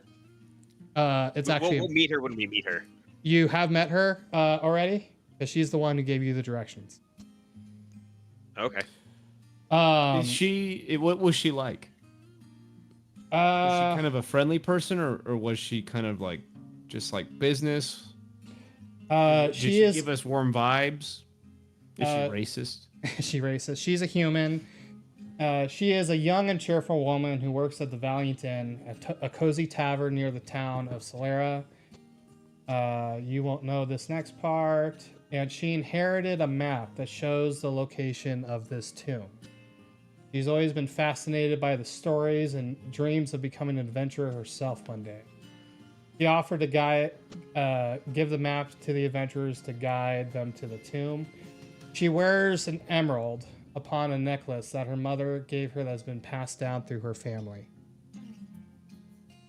Did she just tell us that information, or you just... Is that something she said to us? Is that how we're aware of it? Oh. Like we had a conversation with her? You would notice she wears an emerald. Okay, all right. So we just know she has an emerald on her. Okay, so yeah. She must come from a wealthy... I see an emerald, I think, oh, she's going to get robbed. Yeah, That's what I'm thinking. her eyes are the same color as the emerald. So is her tavern or inn, is it in like a big protected city with walls? I would say more of a village. Okay. Like a settled establishment, a settlement sort of. Not within a castle or a kingdom, but kind of more on the outskirts of the land. What time of day is it? Night. Like let's say 10 p.m. I don't know how to set the time in game, so. No, you don't need to. It's just I need to have a mental idea of what's going on. So it's 10 like PM, 10 so o'clock. the sun kind of just set. Yeah. Ish. Ish. Okay. Yeah. And it's summer, so the sun sets a bit later. The stars are out. So does the tear in the sky provide some light, almost like moonlight, but maybe a little brighter?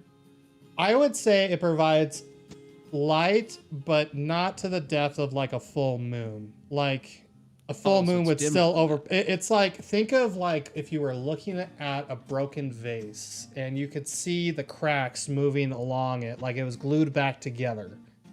And a green light radiates from those cracks, but it's almost like a real weak aurora borealis. Yes, kind of like a real thin. Okay. Yeah, but it's reappeared after 200 years of it being gone, and it's dim but brightening. So over the last 3 months, it's gone brighter. Okay, so what when it comes, when it happens, what is the like worry that everyone has? Like what does it change? What is the significance of the tear in the sky? So 200 years have passed, and the fracturing has become a legend, a story. The only ones who would actually know about it would be scholars, people within the fields of study. But it's still kind of, to the common person, a myth, a legend. They don't really understand what it is, if that makes sense. Does anything change in the world when it comes? So like, is there more monsters or something, or is it just like nobody knows? No one really knows yet. It's too new. So it just happens and then it goes away, and it happens and it goes away. It reappeared and it hasn't disappeared. It's always there. If that makes sense. You mean the next time it came, it's been persistent. It's persistent. Supposed to go away, but it's remaining. Well, there's this big battle between people thinking of how magic should be used. And imagine like a battlefield of just the most powerful wizards, sorcerers, etc. Something broke. Something they did caused this. Right. So it is 200 years ago. That would have been 200 years ago. And so then it went away. And then it disappeared. It left like a mark, like a scar in the sky that slowly faded over the years. And then people forgot about it. So it didn't really like go away. It was more like it just faded. Right. The cracks were still there, but and then it's just recently it started glowing again. Right. So that's why the cracks are visible. Because And that's why they're I'm visible. following It's not that it actually disappeared. Whatever happened, Okay. it's still actually there. Just no one. Right. It's like you said, you dropped a vase, it broke. So then, it's still broken. It's not unbroken, right? So yeah. Right. Okay. So something broke up there. Because I don't know imagine. why, but... So imagine that like the whole world like was like if you could think of like Dragon Age and that mages are feared, right? Because of their magic and people that don't understand. So think of it kind of like you had a battle between those who thought it could be used for good and those who thought it should not be used at all, and conflict ensued, and how magic should be used. Right, and so their conflict caused the tear in the sky. Right. And so that tear in the sky, it's kind of inconsequential to us, right? We're not like, it's not affecting our lives really at the moment. It might in the future, but right now it's just like, but for now it's just there. It's more just like things are happening in the world and we're like, well, it's changing. Well, but it's drawn like climate change or but something. it's drawn interest to those who it would have been interest to us because we've studied at the schools. Right. It would be interest to people like you. Yeah. So, well, I wonder if that would factor into. Because imagine it was this, so this rift opens, and within it is this. All that is seen is it could be described as this other dimension where this big freaking crystal is there, and the thing fucking explodes and just rains upon the land with magic so powerful it transforms everything. It puts mountains where there used to be flatlands. It rescapes the whole land space. Like it was magic beyond reason that no one had seen before, and then suddenly it was gone, and everyone on that field, like these two whole armies, are just gone. Oh, so we're worried about this then. Yeah. It could repeat. Yeah, we're worried about this, right? Yeah. Okay, I'm following. All right. And he was also saying in his introduction that the shards that remained, did stuff. Like some of the shards created, like, I guess, like made things go extinct, but other times, on the other hand, the shards also brought new forms of life into existence. Also, so they're kind of, and those are just kind of scattered around wherever they landed. Yes, yeah. And some were found, and some were lost with time, never to be found.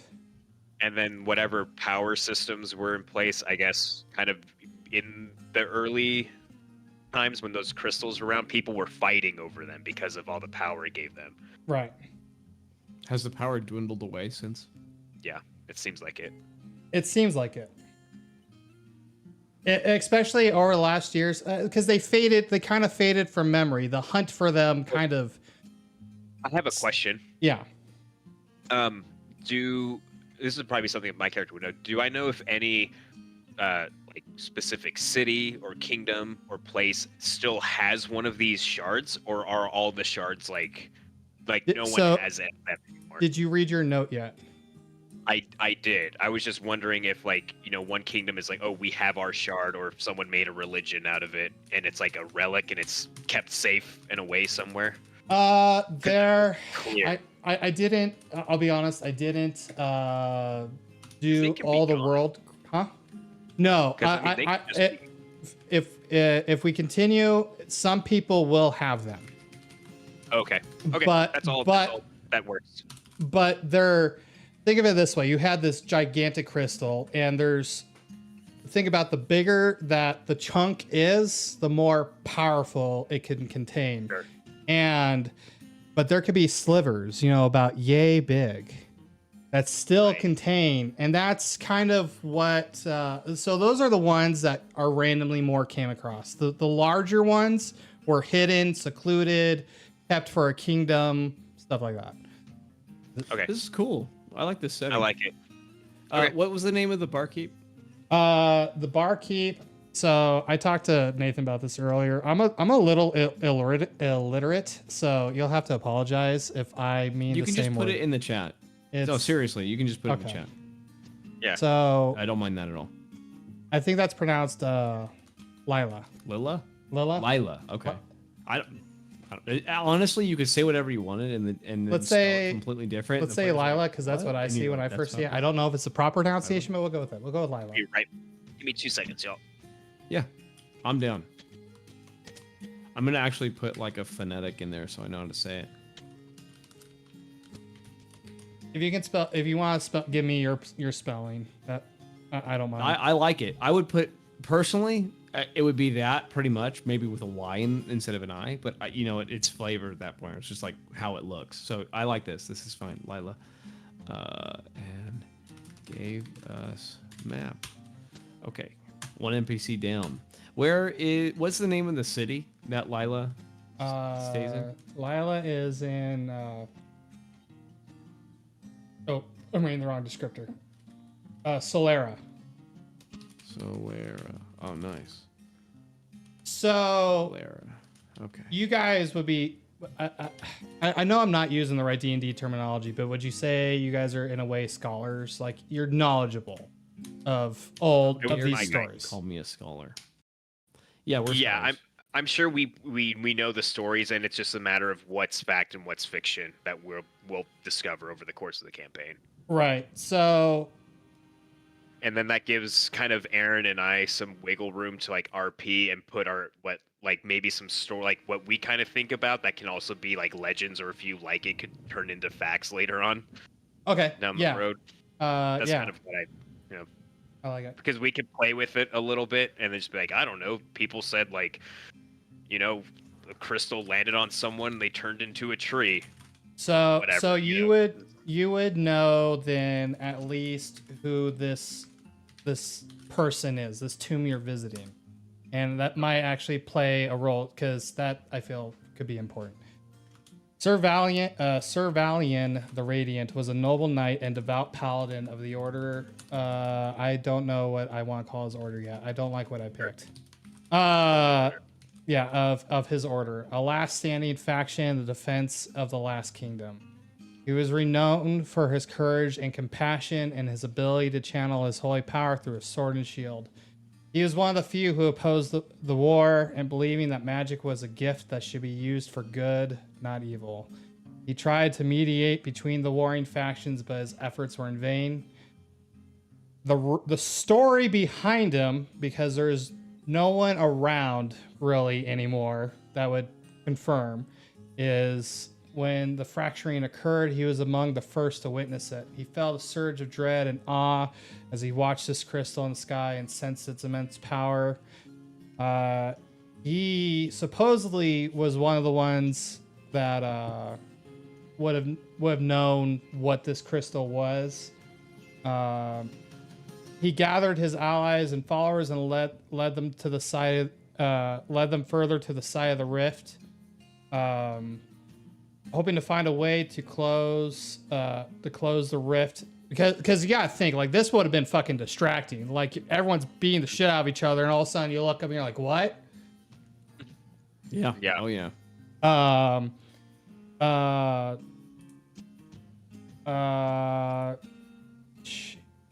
He saw the crystal shatter and saw the shards raining down upon the sky, each one glowing in different colors and strange. What is that word? It's another word for vibration. Resonating sounds. He felt a wave of energy wash over him and looked around and saw his companions being afflicted by the shards in different ways. Some were empowered, some corrupted, some were transformed, and others killed before disappearing into ash. He tried to shield them with his... this is the story behind him. Like, not 100% confirmed, FYI. The legend, yeah. This is the legend. He's supposedly like one of the heroes of the battle. He saw one coming towards him, a large one that shone with pure white light. He felt drawn to it as if it was calling to him. So it's coming down, raining, and he's just like staring at this thing as it's glowing white hot, flying at him. he felt drawn to it, unable to move. But as soon as it impacted him, he felt an immense surge of shock and pain. The shard burned his flesh and pierced his heart, sending a jolt through his body. He fell to his knees, dropping his sword and shield, and looked over at the shard embedded upon his chest, and saw it was not white but black. It had deceived him and betrayed him, and ends up killing him. The rumor is he gasped for the air, feeling his life fade away, and looked up into the sky, and watched the rift close. He saw. No, that's really important. And anyways, but remember that this is the legend behind him, because people went in after and there was nothing left. Like, there was no bodies, skeletons, Right. nothing. Everything was just the land was just consumed as if there was nothing left there. So this is more of a memorial than it is a tomb, right? Like, we're not, because of that, there's not any remains. There From is the remains field. here. Oh, there are remains. There Is that are what makes it unique? Is because there's actually some pieces of people who were found from the battlefield? Because the way you're talking about it would makes be, sound like there weren't any bodies found. I would flavor it in the way of there was no but that's a good loophole, and I didn't catch it, but I would flavor it in the way that Alrighty, nice. yeah, it would be more of a memorial. You're actually right. It's more of a memorial where their personal belongings would have been kind of left, so they had something to bury. The tomb Right. is like their items that are there. Yeah, that works. Yeah. Let's Sure. let's flavor it that way, because that's a loophole I didn't catch. That makes it more interesting, because now this is like a repository of items that were exposed, kind of like the equipment at Chernobyl, right? These are like things that are like got blasted with some like mystical force that are all in like one spot. So like, what are these items doing? You know? Right.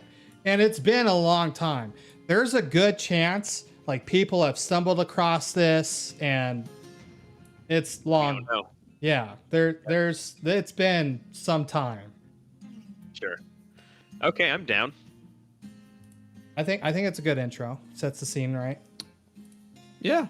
I Yeah. got a gist of the world. So typically when you start a campaign, you have like a session 0. And that session 0 is kind of like this, where players will ask questions like, how does the world work? What's going on in the world? Okay. You know?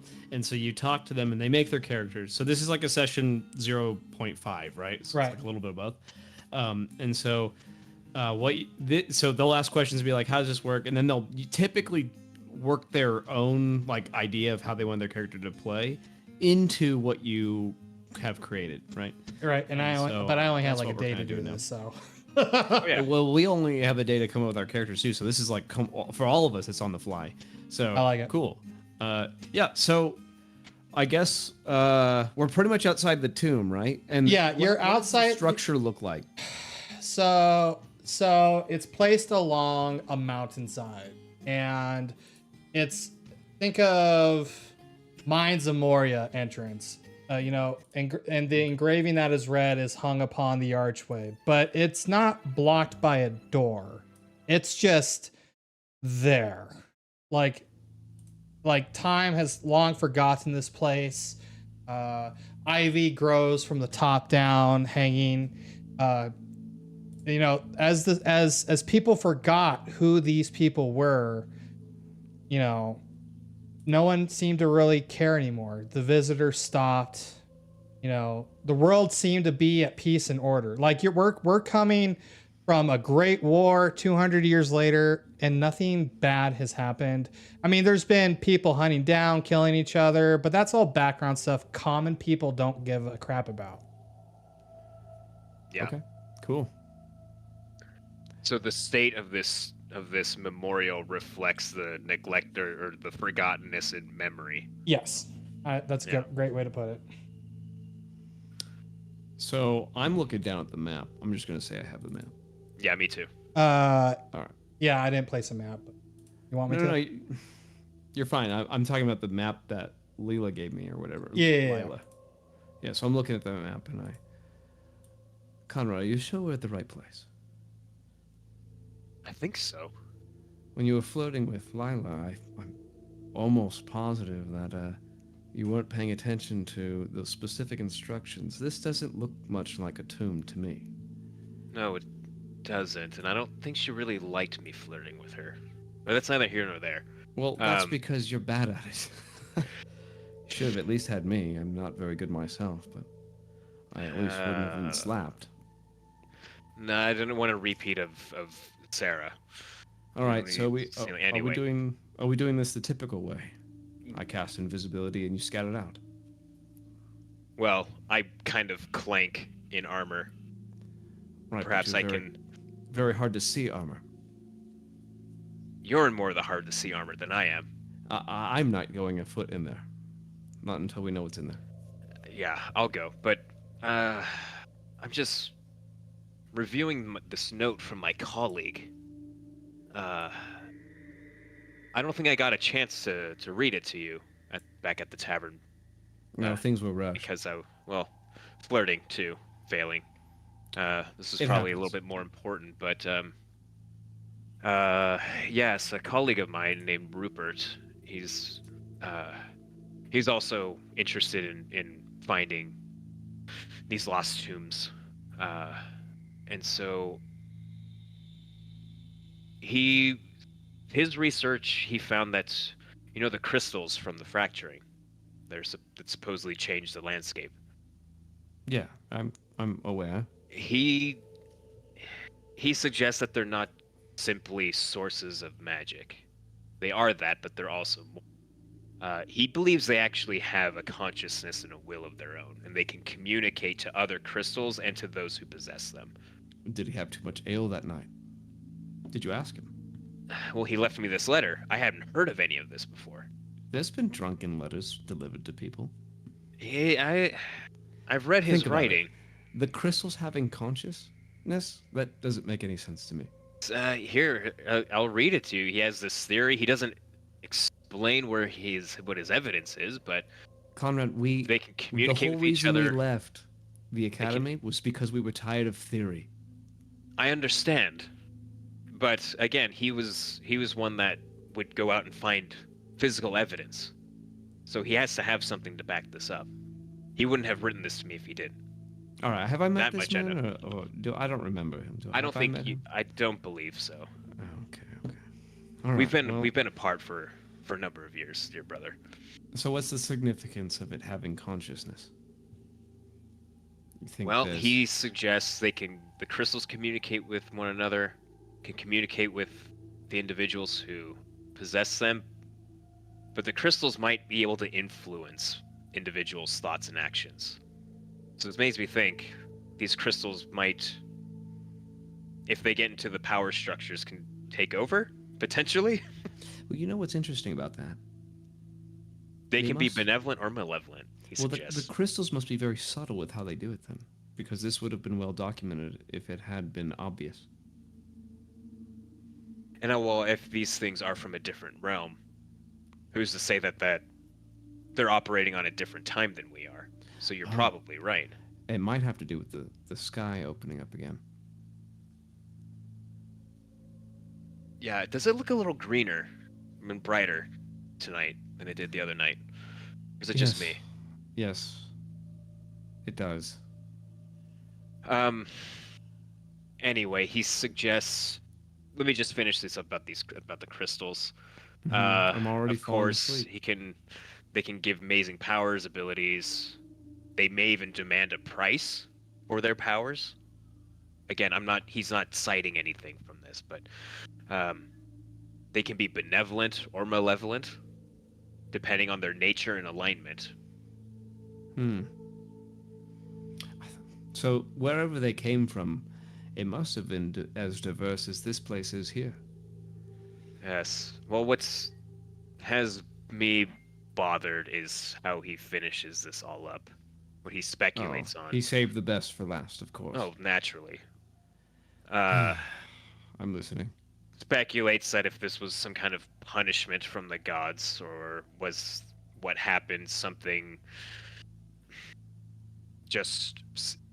got delayed, and whatever stopped the fracturing last time just sort of gave us an extension on our inevitable destruction.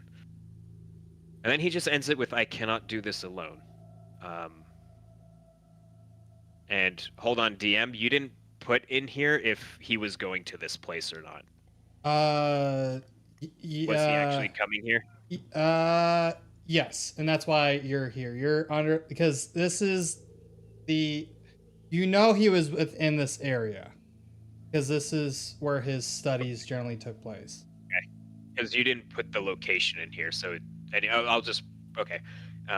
And he said that he believed that there was Would you like more me to evidence. add that at the end? No, I'll just add it in right now. Okay. I'll just role play it, and then he suggests that this memorial, as he believed there was physical evidence here, and he's supposed to be here somewhere, or at least in the area. But Well, I hope this is worth our time. He's probably already inside then, so no need for invisibility. Yes, this letter you should have told me on the way here. yeah, sorry, I it just guess we kind were of distracted. look up at the sky. It just kind of slipped my mind. Yeah, I don't blame you. All right, well, I guess we'll just head in then. If your friend's waiting for us inside. What was his name? His name is Rupert Quenya? Quenya, yeah. Quenya. I didn't want to go with a Name. generic name. I thought that was boring, so. I wonder if he's from here, from Solara, or if he's from somewhere else. I guess we'll ask him when we get inside. I. Or were we also friends? What was that? You cut out a little. Were him and I just colleagues, or were we actually friends? I would say you were very close colleagues. Like you two. So I don't know where he's from. Huh? Or I might know where he's from. Like you if he would have told you because you two had very similar theories that there's more than just the books and being stuck upon reading them all day. So is he from Solara then? I think that was. So this ass, but I know. I didn't do a whole. Or I didn't do a is he super local? long. Yeah, Is he one of us? Yeah, he's local. Yeah. Okay. But yes, he is. He's from our home city, So he's from Solara? Or where were we from? where we're from. He also Wherever that is. facing that is. Yeah, Ye- he's one of us. Yeah, I because we didn't get to do that thing 0. I didn't really draw any background for you guys either. I made a town. Okay. That's okay. It's totally fine. My big campaign that's been going on for a few years, that one started with one city called Bastion. I said, just come up with a reason why you're there, and we'll figure the rest out. Yeah, okay. I had some map, but Okay. because Godfrey had a... I needed to see how this goes too. Yeah, cool. All right. All right. Yeah, I think we should just head in. And Well- you said it is light enough outside that we don't need lights. So upon Shit. so think of a stairway down that leads you into the mountainside. There's lights Okay. flickering from behind from the night, but not much to really see you. I light up my mace. I'm glad you have that ability. I always neglected learning light. It's very easy. I know. But You I could have learn it bigger probably in things. a couple minutes. Yeah, well, I've already filled up my Yeah, I know. You prefer my your mind with dark, you know, edgy things. they're not that edgy. They're useful. Besides, Yeah. haven't you ever That wondered is- how undeath works? I mean, it's incredibly interesting. Anyway, ladies It- first. I'm still trying to wrap my head around it. Anyway. Thank you. Well, you dear actually brother. have some innate understanding of it too. I think we both do. I see their advantages, and you see their weaknesses. Best of both worlds. Exactly. All right. So, like I Well- said, you go first. He's your friend. Yeah. As I walk down, I guess I'll keep out like look for any signs if anyone's been here, like either like footprints in dust if there's any, or All right, so this is like, where if I'm gonna something's been need dropped. help being the DM for stuff like that. Do I ask for a roll, or is it just my flavor? So since I'm actively looking for certain things, Okay. you can ask me to do a perception check, right? And if there's anything that, like, let's say Rupert left or something that would be out of place, whether or not he left it, but that's just in the environment, you can say, I see it if I roll high enough. Okay. And if I don't, then you can be like, you don't really see anything. You Okay. can Yeah. Toss me. Go ahead and roll So- me a. Yep. Go ahead, Aaron. Real quick, just so you have something to compare the roll to, there's a pretty common DC system, which is difficulty check. Basically, 10 is easy. Like, okay, so early on, 10 being easy is actually kind of moderately hard because we're so low level, we don't have a bunch of stats. But 10 is considered like doable. And that doesn't mean like easy, like trivial, like walking down the street. That means it's a bit of a challenge, but it should most likely should be done. Like we would have a higher chance of succeeding than failing with a DC 10. So that's quote unquote easy. Medium is like a task that is actually really hard for us to do. Like there's a high chance of failure. We fail more often than succeed. So that's a 15 DC. So 10 is easy, 15 is medium, right? And then something that is really, really hard to do that like we might have a eureka moment is 20. Right? And so if we succeed there, that's like a big deal. And then when we get higher level, you can go even beyond that with very hard, which is like 25 increments of 5, right? And so you can get to 25, and that's like we can't even do 25s right now unless you can't critically succeed on these on skill checks technically. So if we nat 20 something, it doesn't mean anything. It doesn't mean we automatically get to do what we said. It has to beat the DC. So right now my highest bonus is history, and it's +5. So to beat, and that means I'm wicked fucking smart with history. So to beat the very hard, I'd have to nat 20 with my +5. And that would just barely beat the DC because the roller wins, right? Whoever's rolling wins if they tie the DC. So that's how that works. Okay. So he'll roll. So you kind of think, is this an easy thing to do? Right, If it's trivial, you can make the DC 5, but I just let those automatically succeed. Yep. So yeah, go ahead. Give me a roll in the tower perception. Yep, you got it right here. All right. As you're as you're walking down, the darkness coming in behind you, the light that you've attached to your mace, is it like a flickering or just a solid like bam? It's a light. It's just like A radiate. it's just a solid light. Yeah, Okay. it's a 30. It's 20 or 30 feet, I think. Yeah, so it's not like a flame. It's like this glowing aura, right? Right. I'm assuming. A solid glow. It doesn't wane or anything. It's just a glow. Yep. You It's You would have 20-foot known. radius. Yeah, you would have noticed a set of fresher footprints that have disturbed the dirt below, but you can tell everything else seems really untouched. So someone has been here. It looks, and to you, it looks like it very well could just be human boots. Nothing particularly special about them, but you can tell someone's walked in, but not come out. And it's just one set of footprints. It's one set of footprints. I found something. There's fresh tracks here. Do you see? I'll point them out. Well, yeah, your friend had to walk in here somehow. Yeah, but I don't see any going out. Well, he So he didn't might leave still- yet. He's still in here. Is that odd? Should we be expecting him to leave? Well, I don't know how long he's been here. I don't know when he got here. Figure for flavor's sake, you came because you haven't heard back, and you got this note, and it was concerning. Like that, it was the character. It's unusual. Like normally he's That's way more in interesting. depth. That note is Okay, not unusual.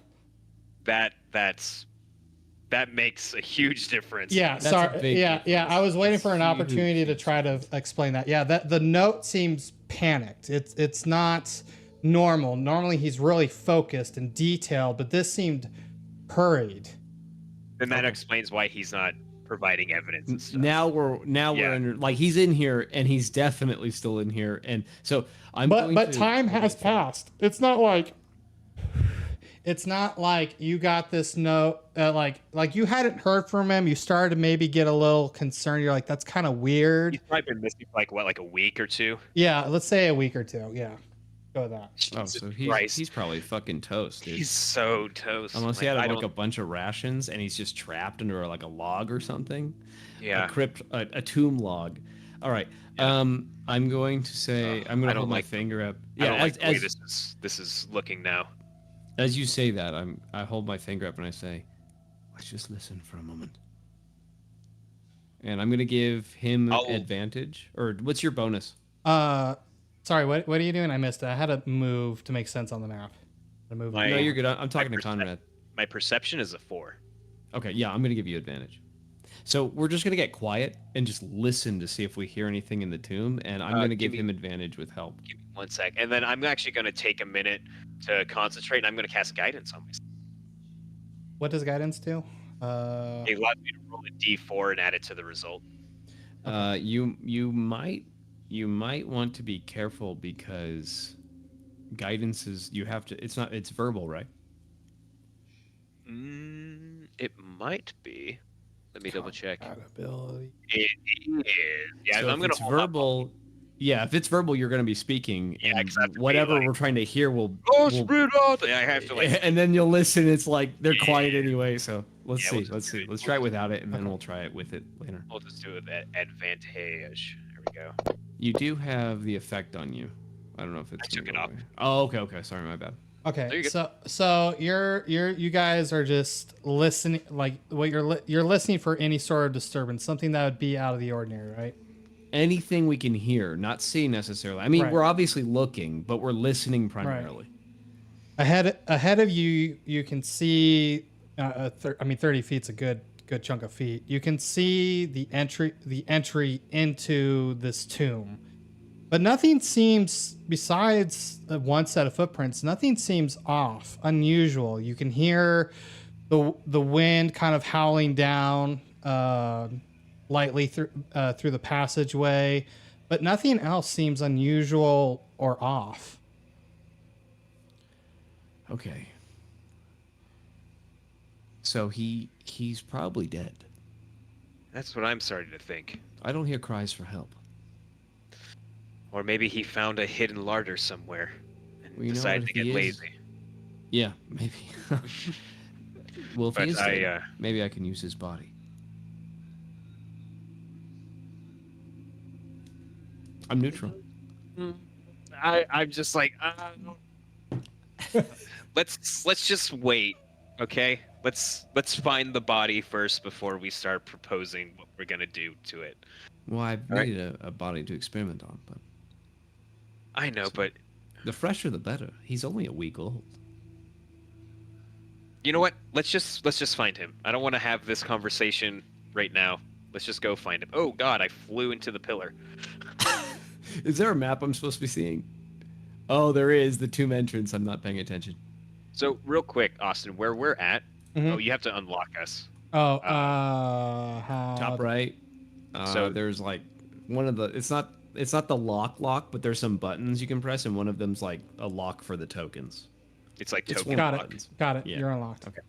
So real Oh, quick, yeah, there where we go. we are right now, is this at the bottom of that staircase? Yes, this is at the bottom of the staircase, and so you guys are now in. Because I got to role play this a little bit because I don't have any lighting effects or anything.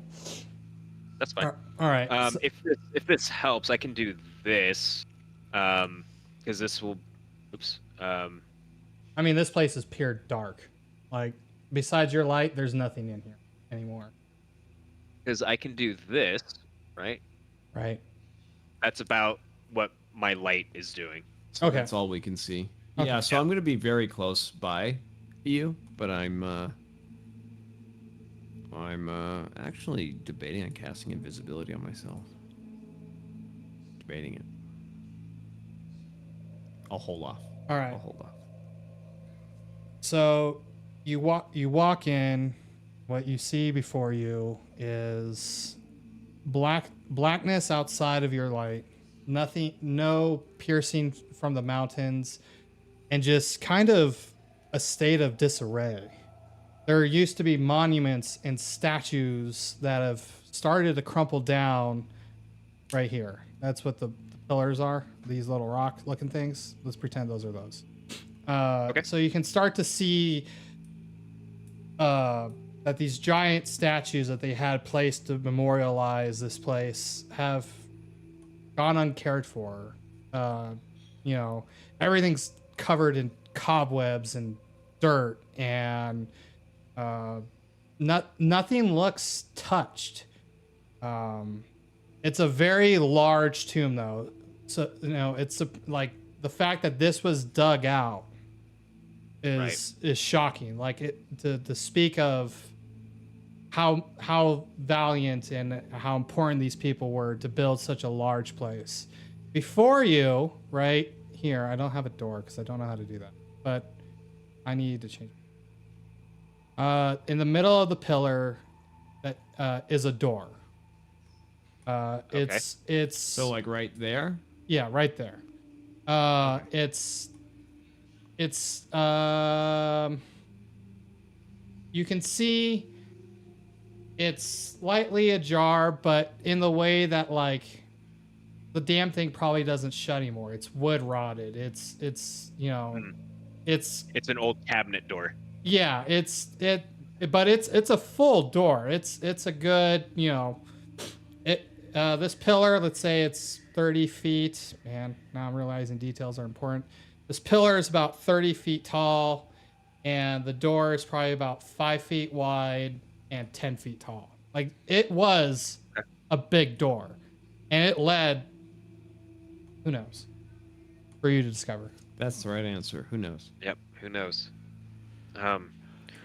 Well, you can see that door just at the end of the light. I would like to make sure that this whole floor is secure before we press on through that door.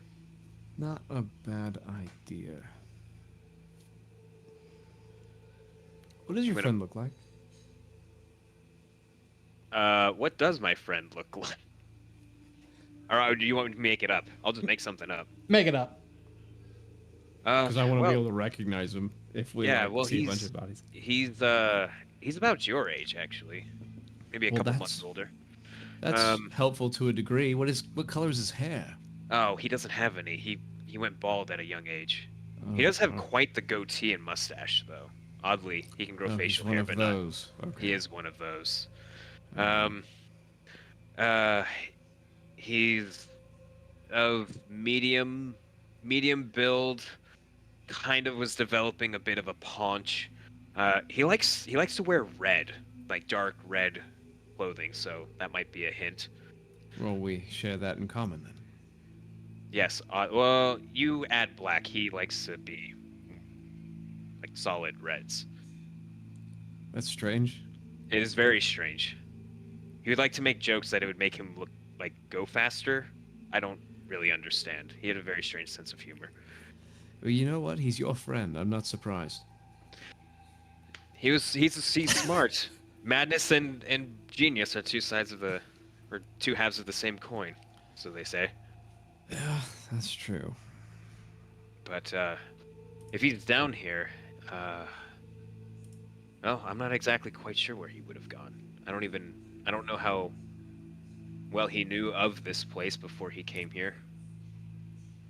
I'm gonna move to right here. Okay. Just kind of walking, and I'm gonna move this. Yeah, that helps. When I have more time next time, I'll set up lights. Nah, it's cool. It's just so you know what we can actually see. Okay. And what we aren't, and then I'm just gonna kind of even though I can see the whole map, but I'm just gonna follow like what my light's revealing. Okay. So as you walk further in, to your left here, you will see a sarcophagus. Time has again not been very gentle to it. The lid is taken off with a fresh. Oh well, the lid's taken off. Someone beat you to it already. Well, there They're obviously... You know, there are other reasons a coffin might be open. Or Oh. a sarcophagus, in this case. Right, tomb raiders, grave robbers. So let's see if there's any dead body remains without any jewelry. Then we'll know for sure. Yes, I guess we'll look in. So you may continue your narration. All right. Give me a perception check, because this can play importance.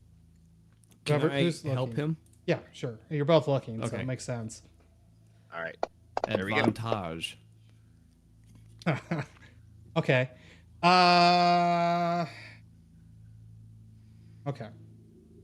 So you notice the lid is off and it's empty.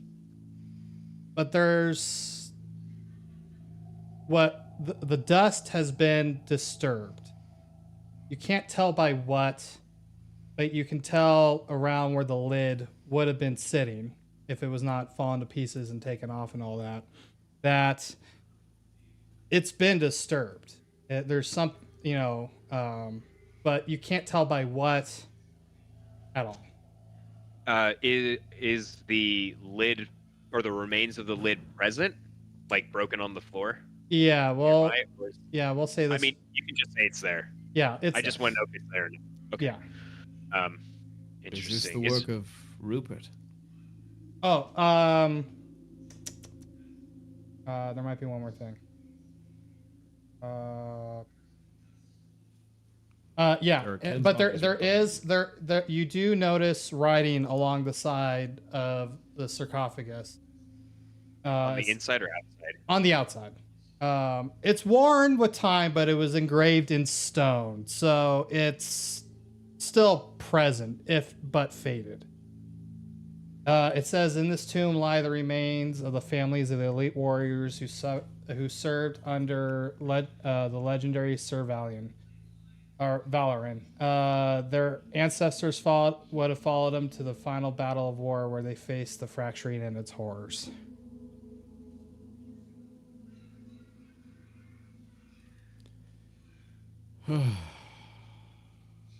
Is there a dead body in there? There is, right? Oh, there isn't. It's empty. It's completely fucking empty. There's Oh, no I guess- skeleton. There's no remains. There's nothing. Nada. Nothing inside, but just Well, if their sarcophagus lid like exploded. Well, if the Okay. stories Yeah. are true, we wouldn't find bodily remains. Well, you know But what? but something to point out in there, just so you catch it. In this tomb lies the remains of the families.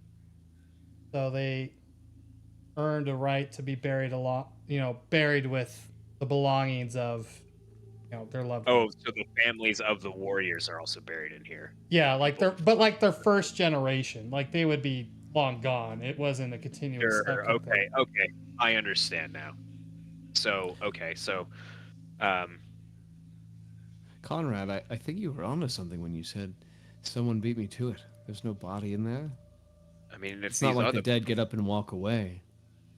no, well, that's this. I That must wink. mean the actual. Yeah, that must mean the actual warriors are probably buried lower. Then these must just be the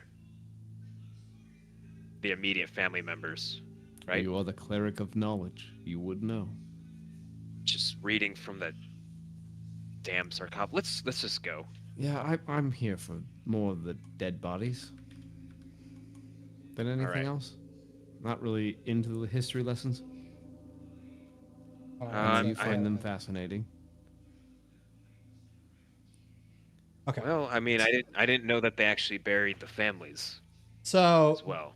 these are just like pillars within the tomb. By the way, they reach to the wall, the Oh. ceiling, right here. It's not like a raised platform or anything. It's just the Are on there all. any Okay.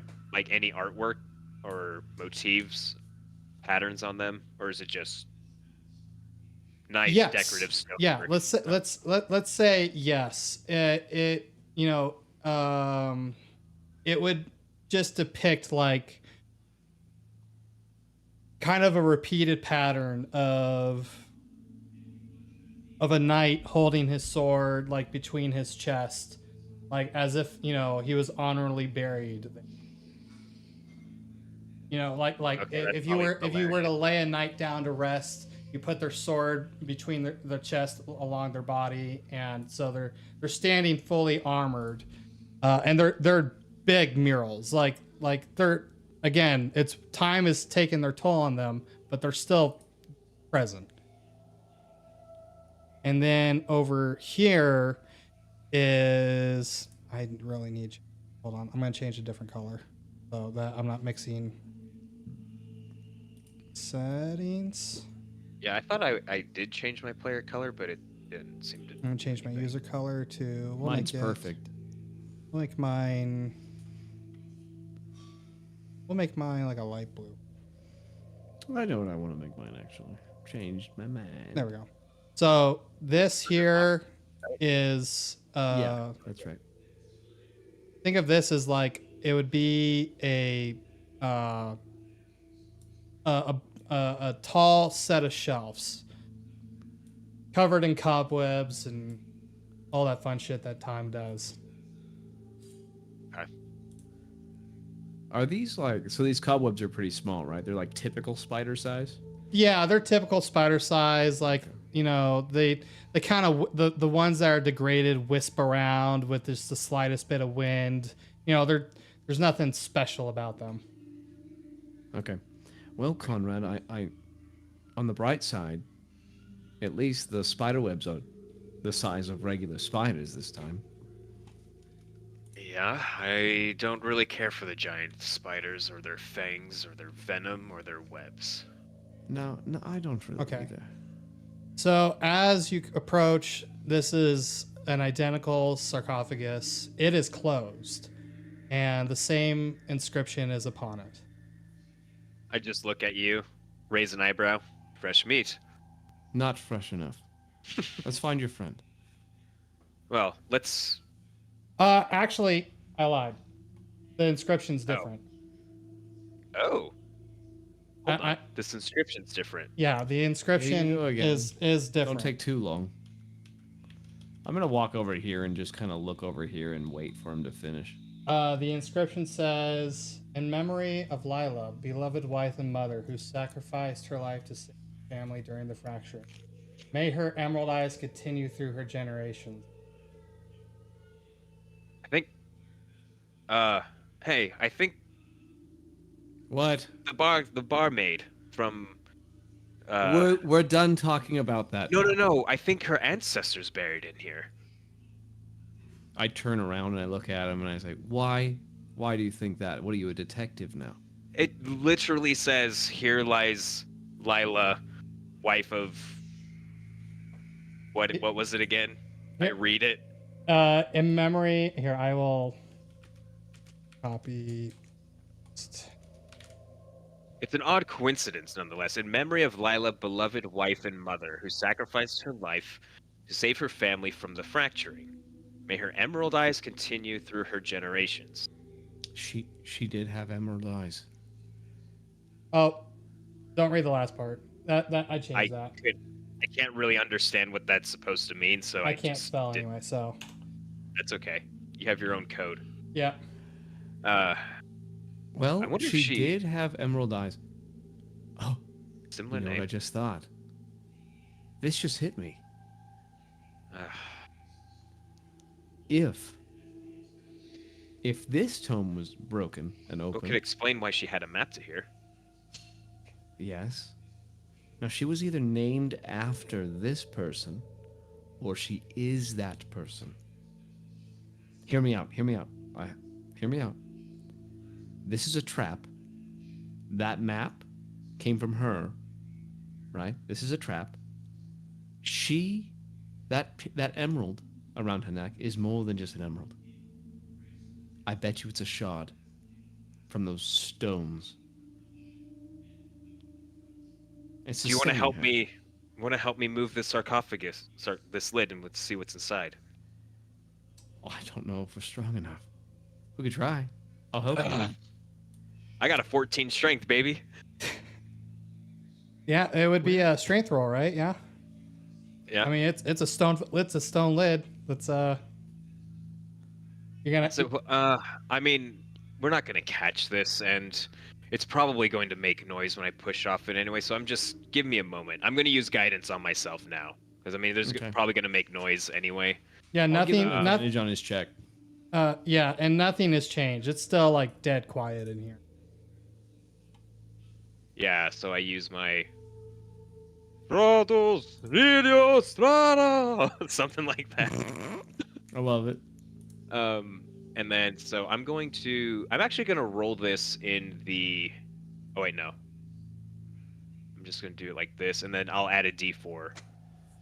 Because I don't know if it's gonna automatically do it or not. It did not.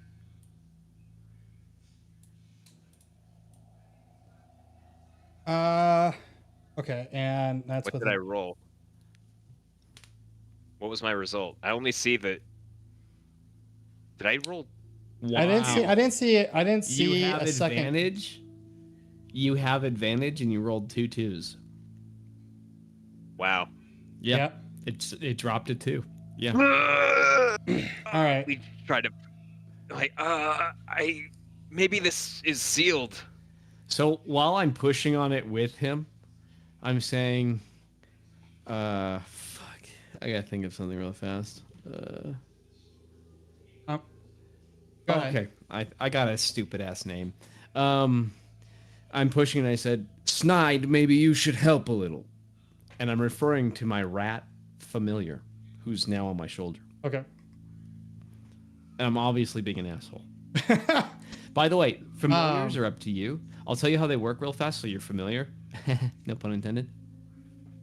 They're a creature. They're a creature you summon. Yes, but they're more than that.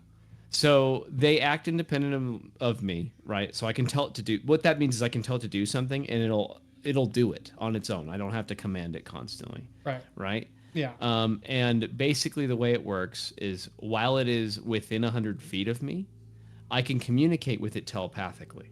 Okay. I can also just talk to it, but it can only squeak back. But it can talk to me through its own thoughts. Right. It's And your I can- it's your creature. Yeah, and I can send you the whole list of rules for this spell. It's pretty long. But I can also gain its sight. So if I tell it to go somewhere, I can focus and take its vision as my own, right? So I can see through its eyes. And I can hear through its ears. That's important. I'm blind and That's yeah, good to I'm know. blind and yeah, exactly. That's what I'm telling you. Okay. And I'm blind and deaf to my own stuff. It's like I can't see out of my own eyes when I'm doing this. So Right. I'm very vulnerable when that's happening. All right. But that's pretty much all you have to know. That's the gist of it. I can act in combat, but I'm not using a rat in combat. It's gonna die. So that's the gist of it. Right. But yeah. So you're pushing and pushing, and you only manage to like barely. I mean, it's just echoing through the halls. It's loud. I mean, if the dead are here or we're here, you would be waking them. But it moves just a couple inches, but that's maybe enough for your hand to, like your arm to stick in. But that's really about it. But this is a, a body. It could be buried here. It's this.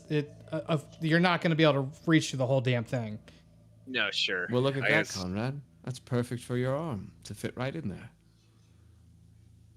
I'm gonna hold my Alright. light up and kind of peek in and see if I can see any remains in there. Okay. Yeah. I mean, you'd be able to see. I'm assuming you're pushing from this side. Yeah, you see a skeleton foot. Oh, I see a foot. But that's Skeletal. really all you can see from your. So there is something Keep the in light here. there. Keep the light there. I hold Snide. Snide, please do what you were meant to do. Be useful. All right. So your rat. I'm gonna. Are you gonna? You don't have to give it a voice. You can No, just like speak through it. But- Yeah. It's gonna hop off your shoulder and scurry into the little hole. I'm assuming it's not a fat fucking rat. No, it's actually very like normal thin rat. Yeah. It looks like every other rat in the And yeah. and it scurries in there, and it tells you that there is a whole, was was probably at one point an elegantly dressed person buried here. And inside is... Does your familiar have to roll any sort of check? It can, yeah, absolutely. Yeah. I don't have the stats for a rat though. Let's see if I do. Maybe I do. Let's see NPCs. Because it's very limited light. I mean, I'm sure it's bright, but it's not gonna. You only cracked it. So enough. it has dark vision. Oh, it has dark vision. Okay. Rats. It I didn't even know it that. sees it sees placed upon its chest 2 shining emeralds, and stuffed into the corners are, oddly enough, 2 vials of what appears to be potions of healing. Well, Crazy state. Conrad, if only we could push this off further. There's actually some useful things in here. I'm not sure what the dead is doing with some healing potions, but they're in there. Snide, come on out before you get trapped in here for some reason. I Rat think they just scurries need out. offerings. Strange funerary custom used in the afterlife nonsense. I mean, Potentially. And if while you he says that, inclined, scratching his such as chin. as the players, I would let you roll one more time if you want to try to push it off. Do we want another shot at this? I don't know. That's very nice as a DM. But it's something you would do if you see something in there. Why wouldn't you? No, that doesn't change how hard it is to push, though. No, it You know what doesn't. I mean, like maybe Yeah. a knowledge check might change, but a physical, like we pushed as hard as we could and we couldn't push anymore. Well, That's so, typically like it for it. I don't know. I don't think you rolled in tower because you knew what the rolls were, but the roll was We can see it. It's Yeah. bad. it's bad. And that's totally fine if we don't get something because we weren't able to solve this a different way. That's fine. It's like think of it like this: we pick a lock and fail, or should we be able to allowed to pick the lock again? It's kind of it's like that. It's like we could just push it forever until we finally push it off. You know what I mean? Yeah, Like this is beyond us. I wouldn't You stop have to make a call because it's just an infinite regression. Well, not a, but infinite Yeah, so tries. I'll roll it is if you fail at an attempt like this where nothing is really going on, you get 2 shots. Depending kind of on the scenario. Okay. If that makes sense. You get if nothing is happening around you and it makes sense that you see something in there that could be of value, it makes sense you might want to try again. I would let you get 1 more shot. That's very generous. My conscience is saying no. Because something that you could It's just do, an errand thing. maybe I'll to do it. kind of allow for what you're doing, but with a certain restriction on it. So you can do, if we fail the result by, like, let's say the DC for this was 10, right? But we got a total of a 4, so we failed it by more than 5 points. So if you fail something by more than the 5 or by 5 points, then it's like you can't get that second attempt. That's like sometimes known as like a critical. I'm gonna check. dial that in. Let me write that in a note. Because there's some abilities do that where it's like if you fail this score like check by 5 or more, something bad like worse happens. So that's one way we can kind of control that. if I you don't know do what you these- think, Aaron. If Do you I do put these that in? things, fine with Can I me. put that in notes so everyone would Yes. know? In fact, I was going to say you should definitely write these homebrew rules down because they need to be consistent. Because Yeah. once you What would decide you- one, you know. Right. Yeah. I don't want to switch. What would a good title for this be that would everyone would understand? Just put like capital D, capital M, dash, so that way everyone knows what it is. Make sure to check it as public so everyone can see it, and Right. say Failing homebrew. skill checks or failed skill checks, something. I would just put homebrew rules because we're gonna have more. Yeah. And this would just be the list. Okay, This yeah. could just be a list of homebrew rules, and you can start with this one because there's gonna be more. It's gonna happen eventually. Yeah. I've got a bunch of homebrew rules in my Okay. stuff. So Failing it. Was it a skill check? Is that what you would call it? Yeah, on this one, yeah. We'll just start with Yeah. the skill checks.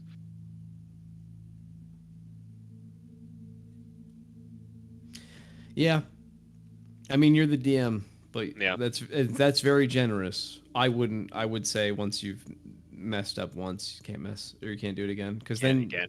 Yeah. Yeah, because like the logic is like, well, if I can do it one more time, why couldn't I do it another one more time? Right. If time And then permits. but there gets to the point where it's like, well, there shouldn't have been a point into rolling anyway, because you would just open it. Always succeed. Yeah, exactly. Okay, that makes So- sense. And that's why I'm like, part of me's just like, I'm not even gonna try and open it again. I'm like, not So even, Yeah. so maybe I would- so my own personal consciousness is like, don't. Okay, I was with you on so- that too, Aaron. Okay. Or Yeah, maybe you know that using makes Conrad that to makes maybe, a lot like, more wiggle sense. I one didn't out. see it from that Yeah, I was thinking about perspective. doing that.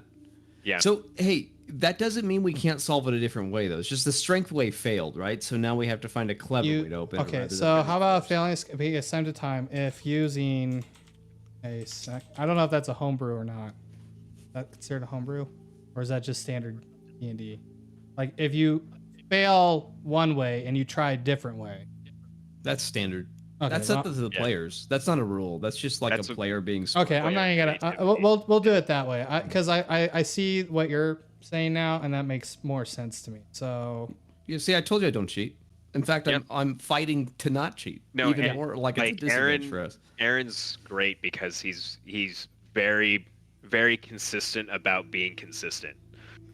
all right, I'm good at being consistent. Yeah. Okay. No, it's a wonderful, wonderful trait. Well, thanks. That's nice of you to say, and you are very similar in that regard. Okay. See, I don't deserve these compliments, Austin. Nathan's just full of shit. He doesn't know what he's talking about. So, okay, let's. So I love that idea. So let's get. I'm gonna. Let's get look Snide over maybe at to Snide, yeah. see if he Snide. can wiggle some of that. Yeah. Can you? I know you're not very strong, but do you think you could grab one of the potions and kind of wiggle it towards us? Maybe we can fish it out with our hands. so you're familiar. I don't know if he has a name or not. Kind of Snide. Snide. Snide goes back in, and you hear a hustling and the sound of a vial falling over and trying to roll and push, and it's kind of taking a while, but eventually you kind of see the tip of the vial at the very end as he successfully gets one of the vials to the opening. Snide, can you get the other, or is it too far back?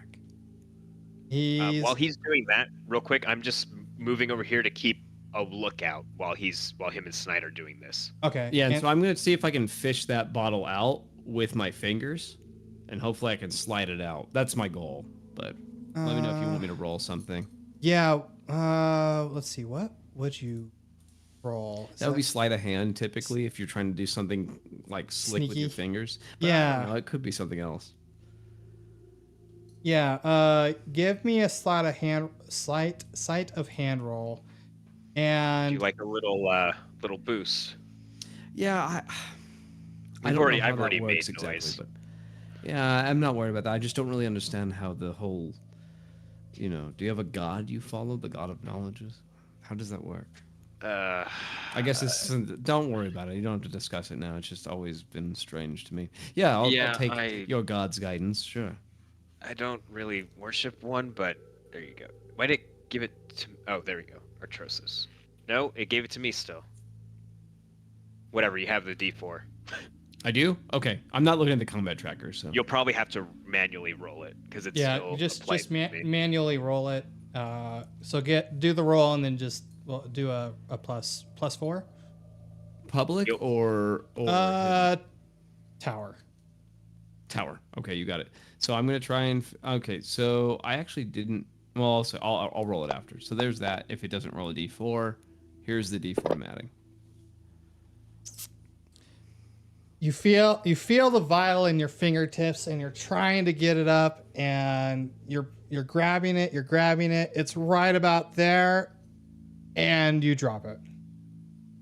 And I'm sure And to add insult to injury, this old vial that has probably been here at least 100 years shatters.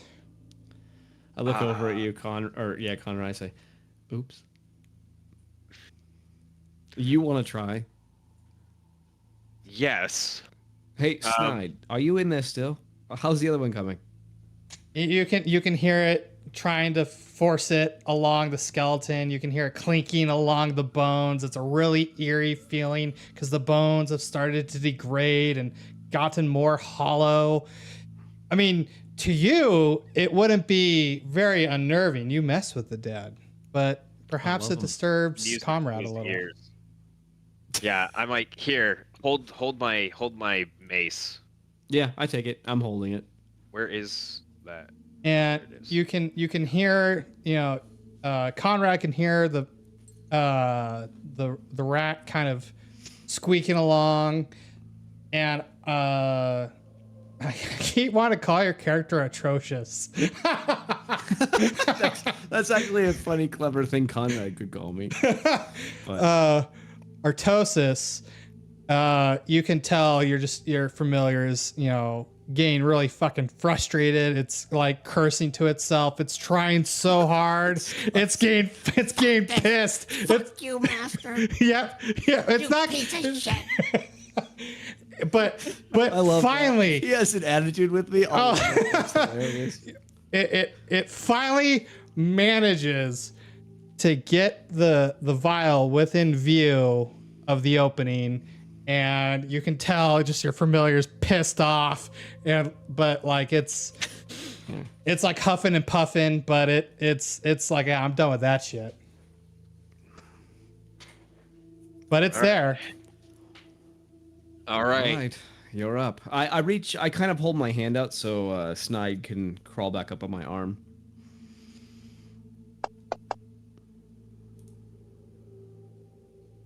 I did not like the little. I don't like how, yeah, it just sat there and then. Did you forget to ask for your God's good graceness?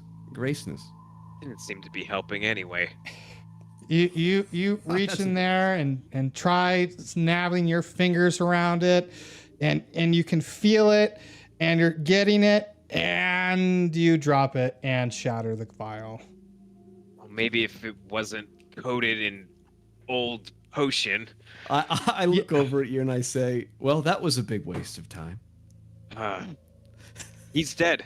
My friend is dead. We just failed at grave robbing. Well, that's good, actually. Grave robbing is a bad thing to do. Well, maybe that dead body down there will, the healing potions, I don't know. That isn't how it worked. All right. I thought healing potions hurt undead things. Even better. Isn't that how now it we works? know it's not coming back. I actually don't know. I'm gonna ask the DM. DM, can I roll I guess it would be a history check or a knowledge check to recall if, I guess it might be religion. Oh, I'm gonna swap one of my Medicine, things maybe? out. Oh, it might be medicine. Because What? Hey, what? DM, Yes. I'm gonna switch one of my skills over if it's okay with you. Yeah, I'm good with it. Because I just made my character and I just realized something that fits my character better. I Okay. feel like undead is related to religion more Okay. so than it is arcane. And would I be wrong to assume that? No, I think that would be right. Because, yeah, it would be a different field of study in my opinion. So yeah. Right. So okay, cool. So whatever knowledge is for the undead, I'm gonna I want to be proficient in that one. Proficient, So is right. that religion? Okay. All right. So Yeah, I'd say it's proficiency really. in religion. Okay, so now my +5's not history, it's religion. But I'm going to see if I can recall through all my learnings if the undead are damaged by any type of healing source. I'm going to double check.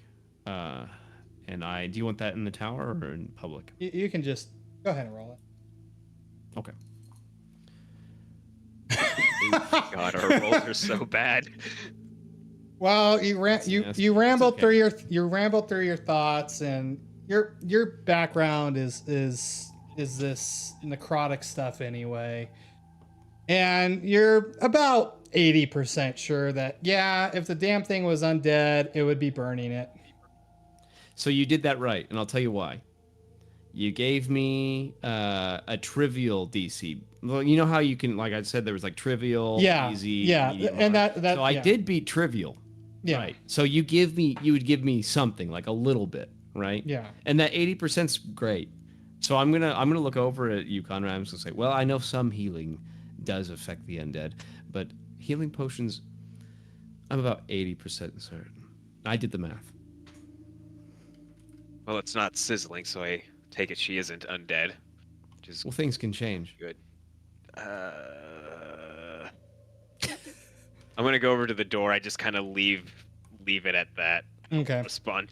All right, you're standing in front of this decrepit door. Its wood is rotted. You could tell at one point it used to stand tall and proud, bound with iron reinforcement barrings, and the steel that was barred around the doors probably used to be really decorated, but it's kind of fallen to pieces. The wood is no longer even shutting on its own.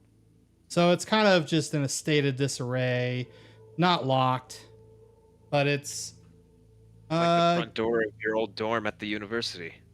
give me You were only there once. give me a perception roll. How do you remember my door so Because I well? know you're looking at the door.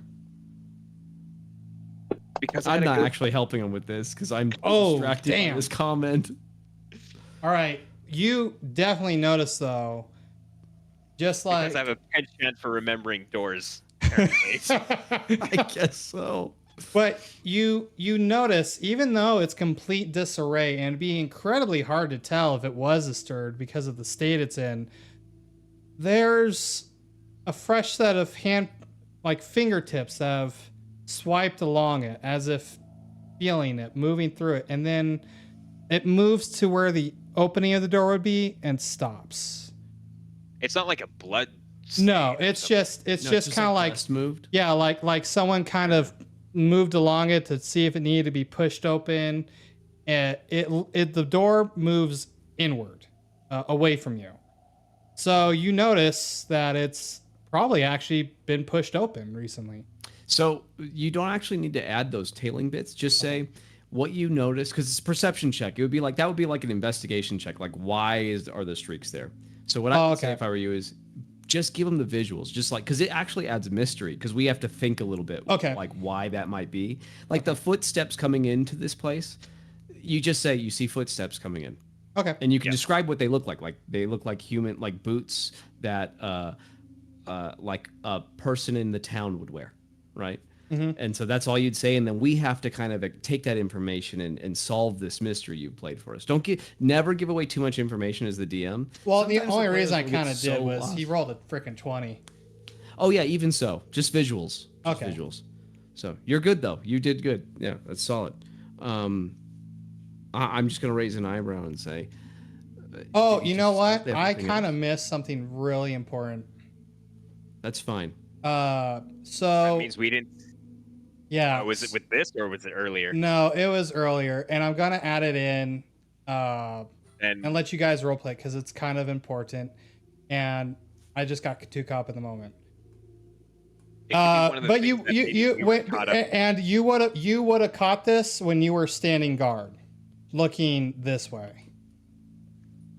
Cool.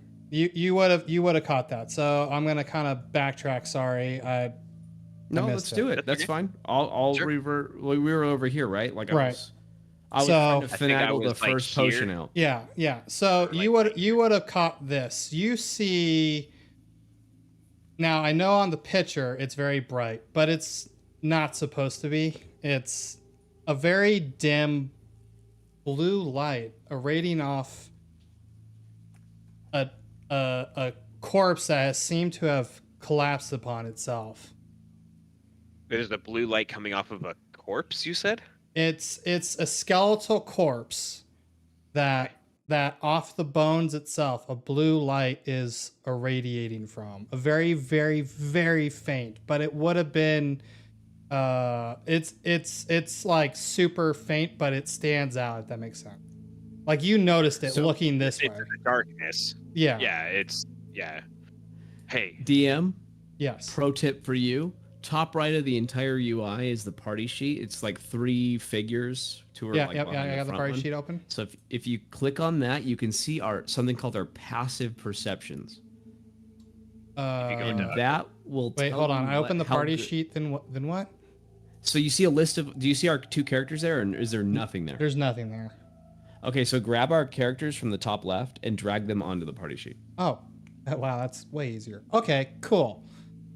And so when we're there, you should see all of our stats, like our primary ones, and then you should see something called passive perk or PERC or something.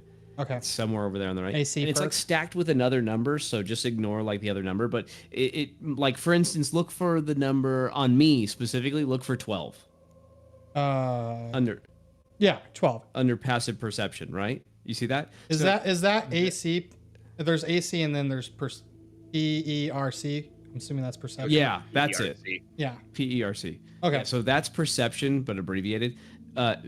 That is how well we are aware of seeing like cues from in our environment without actively looking for them. Oh, okay. I did not So, know like, that, and if- that's way better. I like that more. Yeah, Because so I was that's using really the combat easy. So- tractor to help keep track of you. Okay.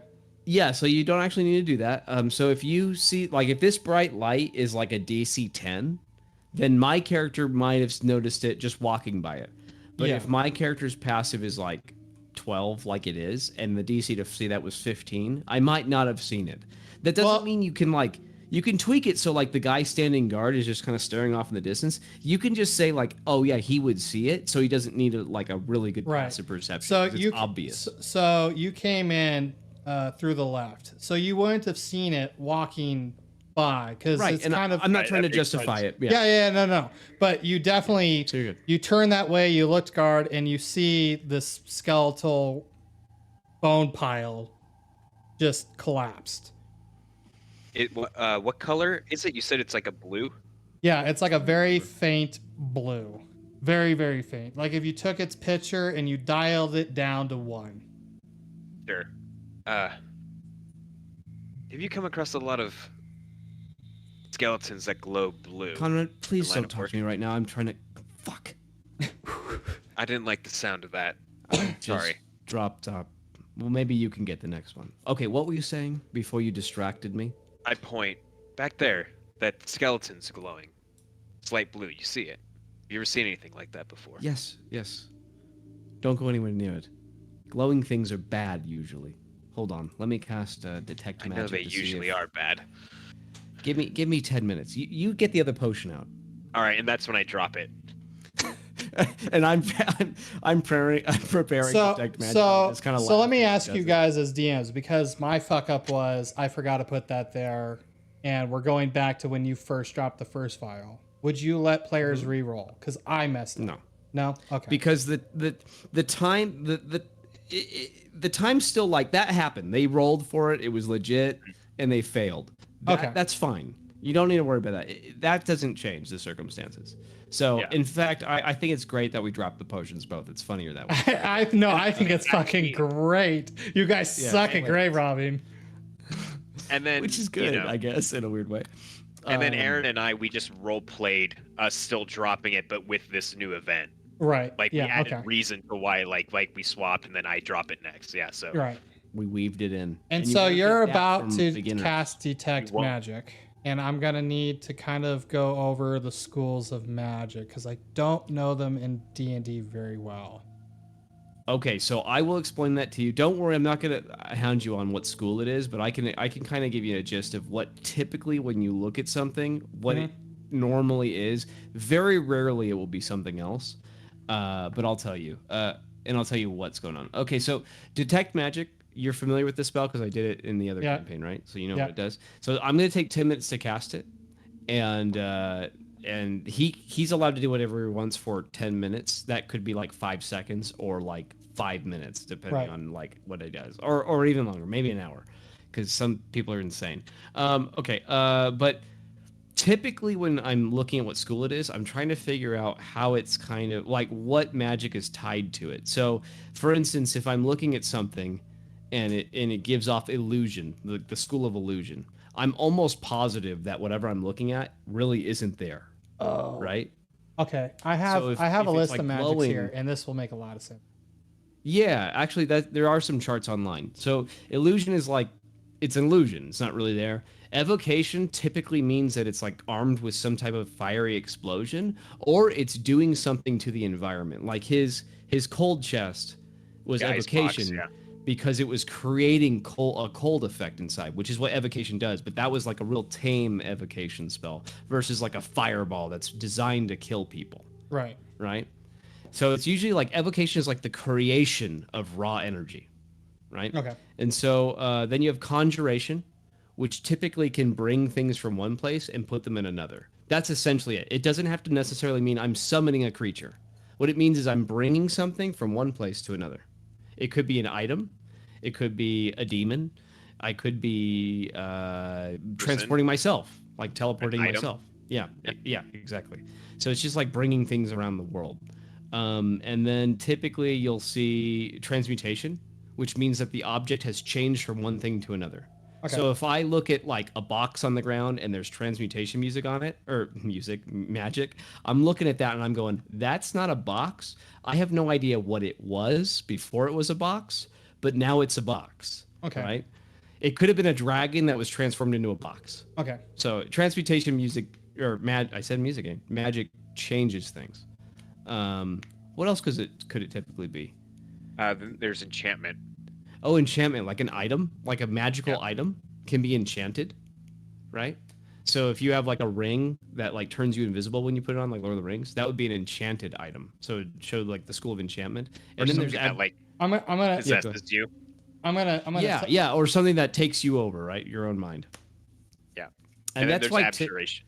Yeah, I was gonna say abjuration is like, no, you're good. Abjuration is like if there's a magically locked chest on the ground. And it's like locked, not with a key, but with like magic. I would see that there's abjuration magic all over it. Or if there's a door, right? So maybe it has a magical barrier over it. Just at the list I'm looking at, everything you've named there is there, but so is necromancy. Would detect magic? Oh yeah, it depends because everything's kind of flavored a little different, right? So if there is, like, necromancy is typically the school that not dealing with death. It's the school of the manipulation of life. Right. Yeah. Right? Yeah. So taking life or giving life, right? It's the manipulation of life. So anything that could be like something that could I'm trying to think of, that's a rare one. So that's why I'm kind of thinking of it. Yeah, well, might make sense. But it will be flavored. Okay. Well, as long as you understand how, like, what the schools mean. I got my list up. Yeah. I'm good. Okay, so I'm just going to take a backseat then. I'm just going to cast a spell. So go ahead. You're up, Nathan. Whatever you want to do. I drop the thing. I say damn, and I'm just going to make sure nothing sneaks up on you while you do your ritual. And I don't disturb you because I believe you have to concentrate. So this is a different campaign, my friend. I know. My characters. I'm still going to play my character that way. So I got a question for you, DM. Yes. Am I able to, like, respond to people talking when I'm casting a ritual? Some DMs are like, no, you have to have full focus, and other DMs are like, yeah, you can talk like minor things, not like anything in depth, but like you can respond quickly if someone asks you, like, hey, do you have a key? Very like limited, short response. It'd be like It'd be like if he asked, "What are you doing?" You go, "Shut up." Sure. Yeah. Like, or if they say, "Do you have the key on you?" I could be like, "Yes." Yeah. Or back pocket. Yeah. You're still concentrating, but it's a shut the hell up, I'm concentrating. Right, yeah, okay. It's like, okay, cool. I like that. All right. Take some notes, Nathan. So I fundamentally disagree, but that's okay. Yeah, no, that's what's cool about every DM has a different way of doing it. So don't listen to Nathan if you think like you're doing it wrong. You're not. No. This is good. You. So your 10 minutes has passed. And it's necromancy. I'm not going to give any more than that. So I'm intrigued a lot. I'm very intrigued. I have not seen lingering magic like this. But really, it's right up my alley. Well, it's necromancy. You're dead magic. Doll stuff. Yeah, okay. Dead doll stuff. No, that was early in school. I gave that up. Yeah. I've moved on. I'm gonna get closer. I'm enamored by this. Yes, as you should be.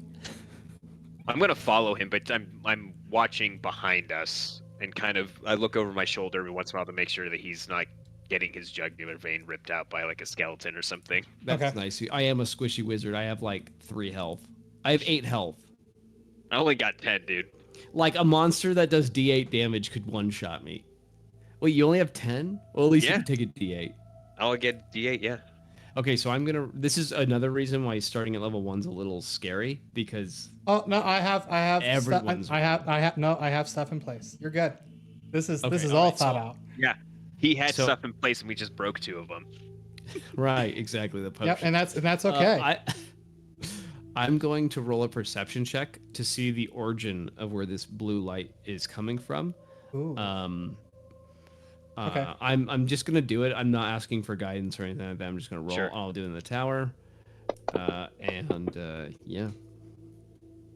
Just visuals. You have no idea. It's like you said, it's different. This is lingering magic. Like it's you can tell looking at it. You could probably piece together that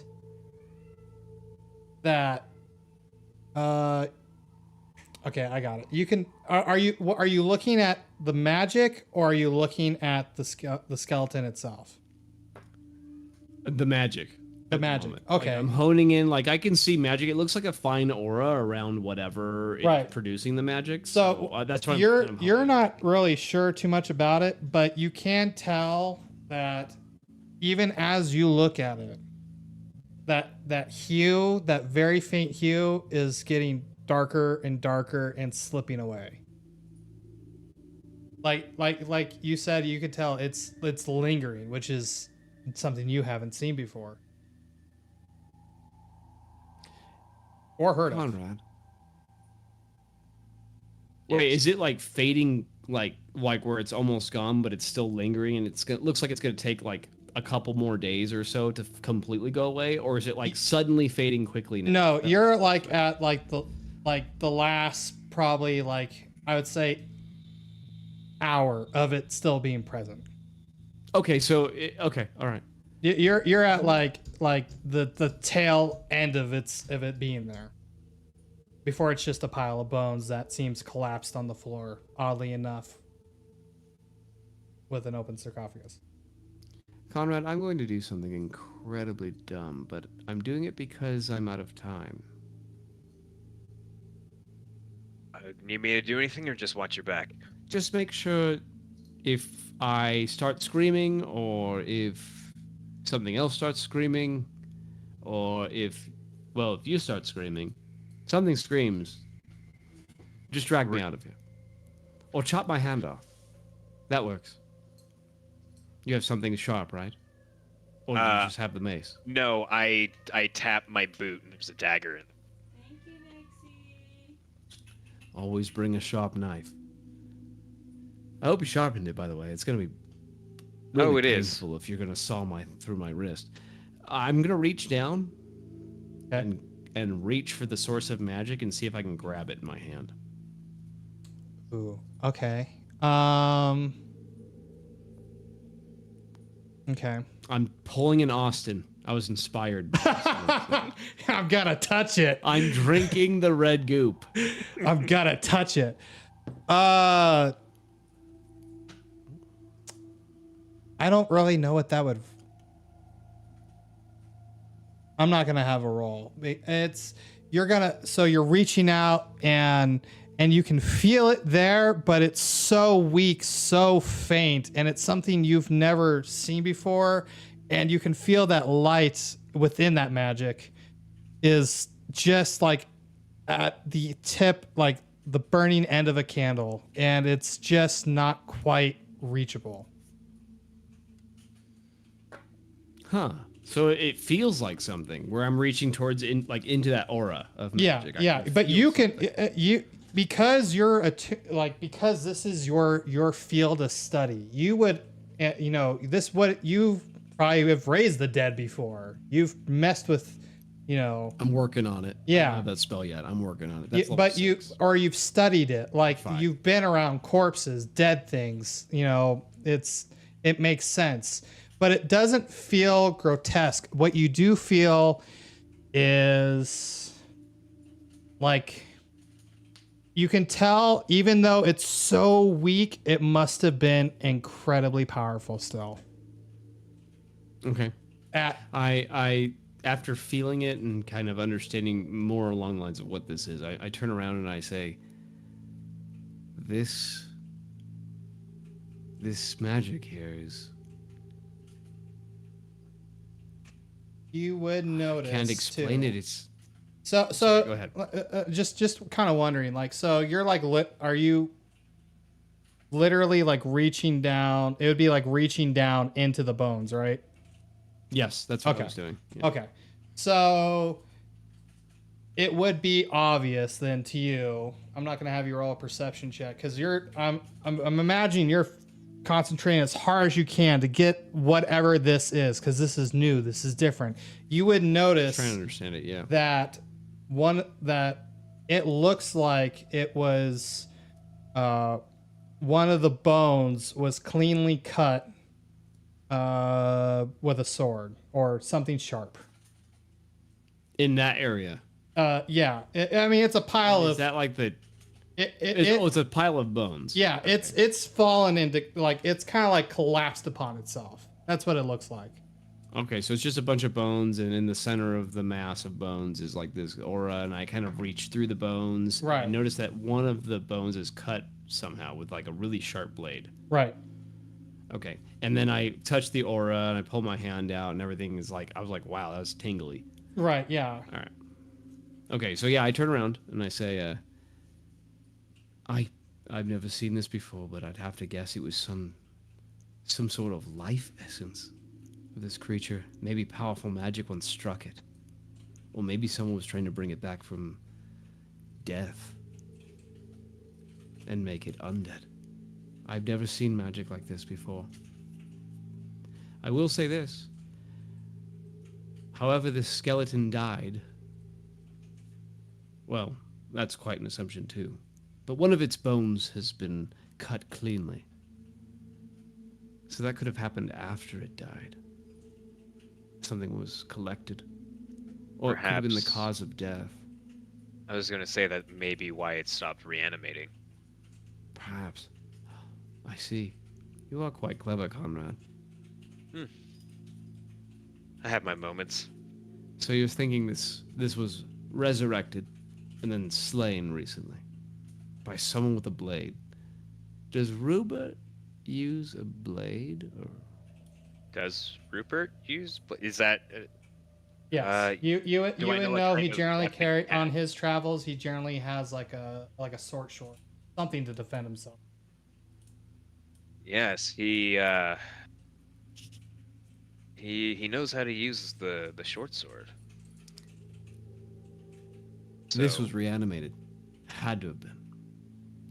I'm not powerful enough to bring the dead back yet. Something I'm still learning.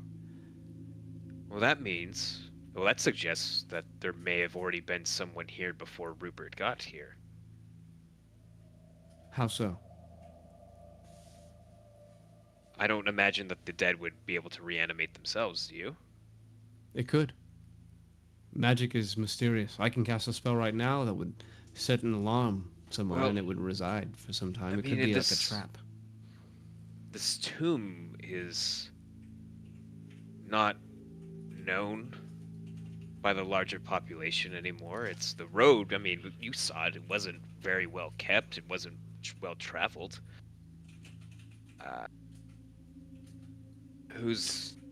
I mean, I'm not going to rule out that this may have.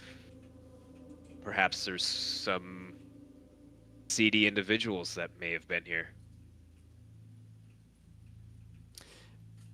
You And could if be this right. is Regardless, we should be on our toes.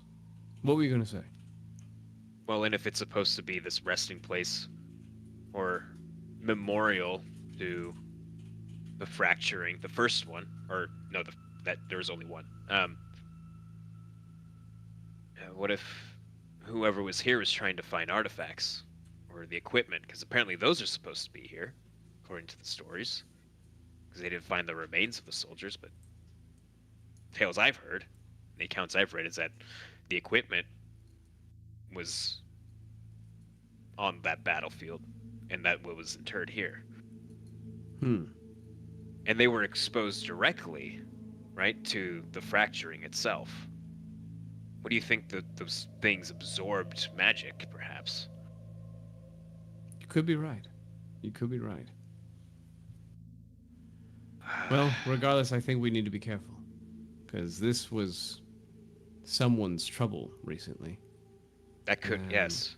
There could be more waiting for us, especially... I still think Rupert's dead. But now starting I to think he was killed by something, not stuck. Yeah, I'm starting to think you're correct. But we need to find a body first. Agreed. I am going to take a subtler approach. But I will still be near you.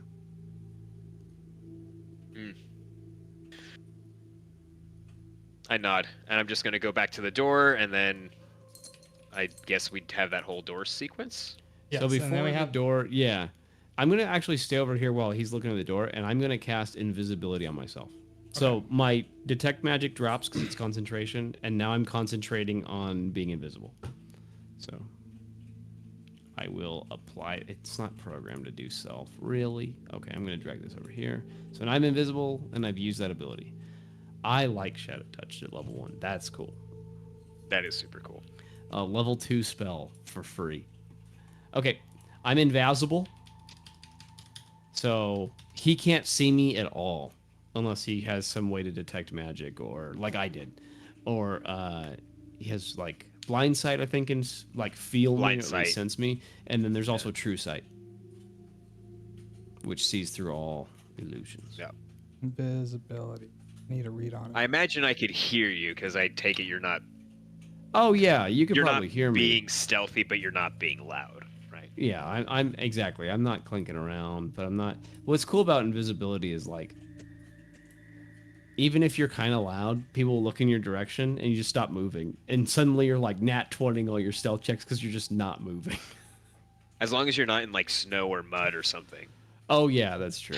Well, I would still be perfectly hidden. They'd just be like, there's tracks that just end right there, and if they knew I was there, they could extrapolate. Oh, I gotta swing my sword. I'll hit the dude.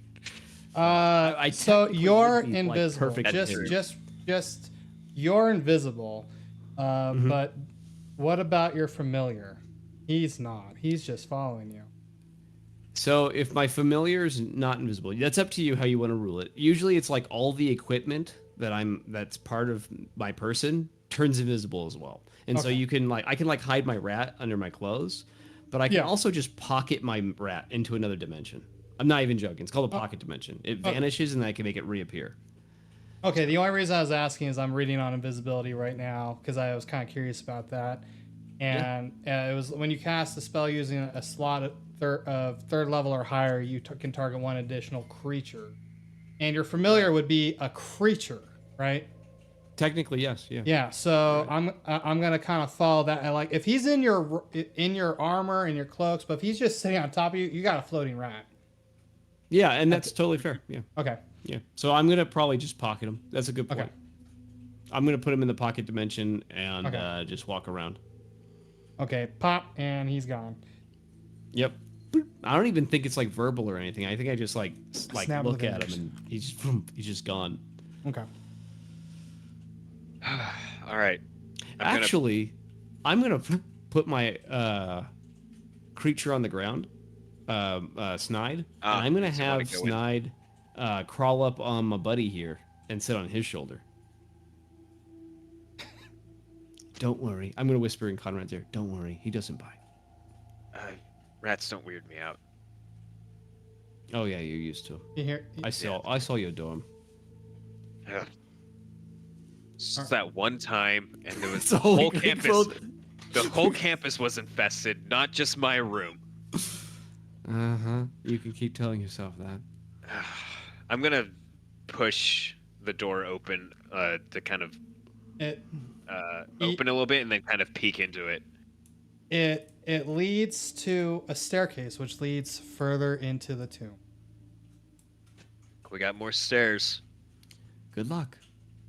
What? You're not coming? You tired already? No, I'm coming. I just won't be seen. Technically, it's just you down here with a rat. I look at your rat and I say, if you get scared, you can, find a spot somewhere. And I'm gonna go in and start walking down. Oh, by the stairs. way, I'm gonna telepathically tell Snide without like speaking out loud because it's Oh, not God. I can do this. I'm gonna telepathically tell Snide that if Conrad says for the rat to do, or for Snide to do something, it does it. Oh. Okay. Aw, you trust me. Yeah, I'm not gonna hurt your. What's animal. cool about That's this fucked up. is like I could just stay up here invisible and then see through my rat's eyes, like if watch you get in combat from your shoulder perspective, like you have a shoulder cam. I like having a rat. That's kind of cool. We just need to juice Snide up so he's like the Monty Python bunny. He can just like jump off my shoulder and rip people's necks off. I need to get like enlarge. Yeah. Oh, dude, that's fucking That'd be scary. sick. Yeah, that'd be sick. So as Mr. Atrocious over here tells Snide that he will follow the commands of Conrad. Conrad, you'd feel like the rat like kind of pet along your face and then like scurry around your shoulder and just promptly sit here against you as if confirming that like I will do your bidding. Oh, I mean, I just you don't have to. Whatever. He I had apparently down the he likes you more than his own master, I think. That might be true. He was just cussing at me. Yeah, he did. My brother did name you Snide. That's not very nice. Just squeaks back at you. I just remain I'm laughing like invisible. Like you just hear this chuckle behind you. All right, so we're heading into further in, right? Yeah. All right, so close that map and bring up that map. And you'll have to drop our hogs onto the new map. Yep. So you can actually just rip them off that map. That's what I'm doing. Oh, okay. You got it. Cool. All Yeah. right, I'm gonna close the other one. Then. There we go. So Close. there's something that's not on this map because I didn't have time to create it all myself. I need to add a. Is that 35? That's 35. Okay, there we go. Why Before is we it start- rotated that way? Okay, I'm so gonna you use can the grab restroom the to get a drink 10. real quick. Sure. You can grab the 10 and yeah, you got it. Perfect. Also, we're in like a half square. If you notice, if you zoom in, we're like in between two squares. So I don't know if you. Okay, perfect. There we go. Okay, and then this actually. Can I make you bigger without having to redo you? Yeah, so you can grab the 10 and drag it out, just like you use the 10 to rotate. Yeah, there Okay. you go. So, his light is still 4-inch. I'll wait for Nate for the description. Sounds good. I'm gonna drop some stuff off in the kitchen, just silverware or dishes. I mean, good job, man. This is fun. Cool. I'm glad you're enjoying it. Yeah, it's a lot of fun.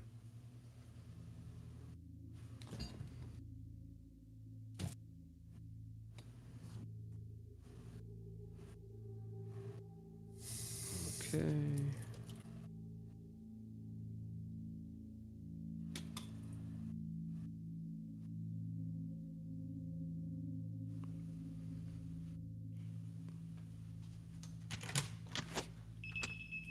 I think I'm gonna make some chamomile tea, or like kind of like the sleepy time tea.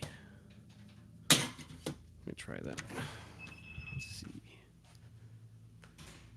Where's me tea? I make tea.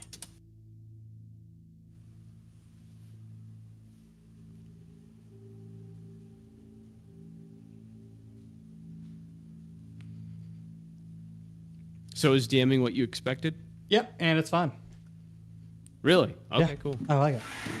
So if you play with a bunch of new guys, you're gonna have a very different experience, but that's fun because everyone's not gonna know what to do. Well, that's why I'd rather do it in this way.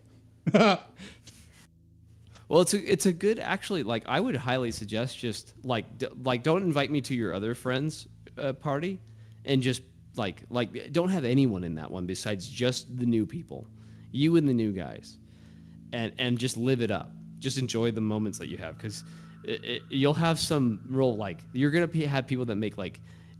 Well, you know how it is. Dick You have Dicky the and people stuff that like are that. like oh, I want to play D&D, but do they really? I know only one who would be like, I'm down. Like, let's go. And he could Yeah. easily play along. And Nathan knows who he is too. So I see. Okay. he would easily play along real great, I think. Cool. Well, you should probably throw him in. Yeah, I'm planning to, if you guys are good with it, if you guys like how this story is going. Because you're about to get to some fun shit.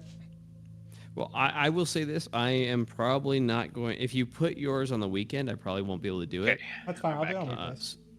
So weekends, I'll be busy. And then Tuesday, I'm busy. Because I'm actually in a different campaign on Tuesday. Well, we'll make time. If we like it, we'll make time. Okay. All right. Just want to make sure you like, I kind of set my piece. In case if you want me to keep going with it, I can't be on the weekends because that's okay. Too much stuff. So that's okay. Anyway, I am ready. I'm kind of out of the room because I'm waiting for the Keurig to heat up. But yeah, I'm listening. But well, I need you here to look at a picture to help describe what you see. I'll come in for a sec. I'm waiting for. No. Yeah, okay. So you step into the room, and I'm just gonna drop it in memes and nonsense. There's on a raised platform. Imagine like in the description below it, and like a stairway passageway leading up to it, you see like this monument that looks like this in the middle of this room. Oh shit! Is that an? Oh, it is an AI generated. Yeah, it's absolutely AI generated. That's sick. So like the arms are outstretched all around him. Yep, the arms are outstretched all around them.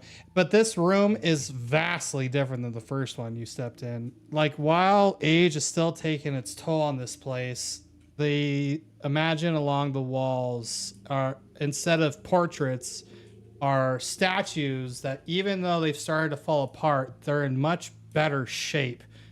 And it's the knights again holding their swords. And you could see on the raised part before you, there's an inscription that you can't quite read from here, but yeah. So this bitchin' statue is chilling.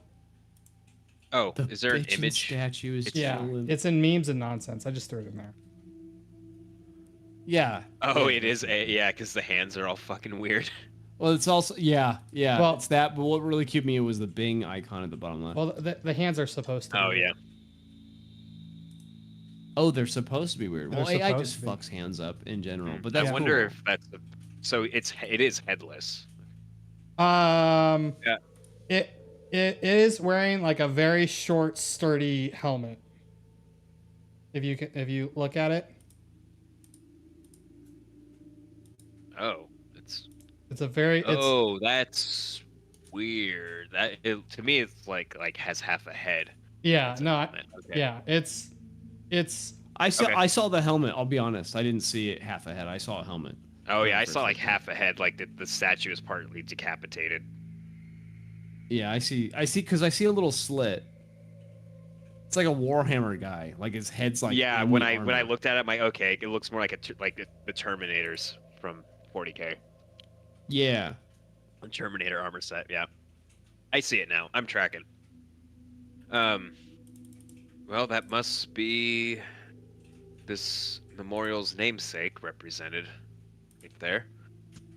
Let me see. Nope, I don't have any. I take it I'm going in first, as always.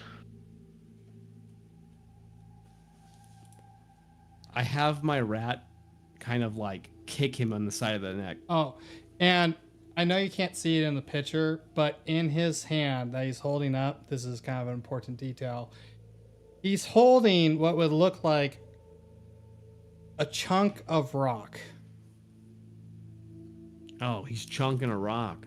Like he's holding in his hand above his head this spiky rock. Story.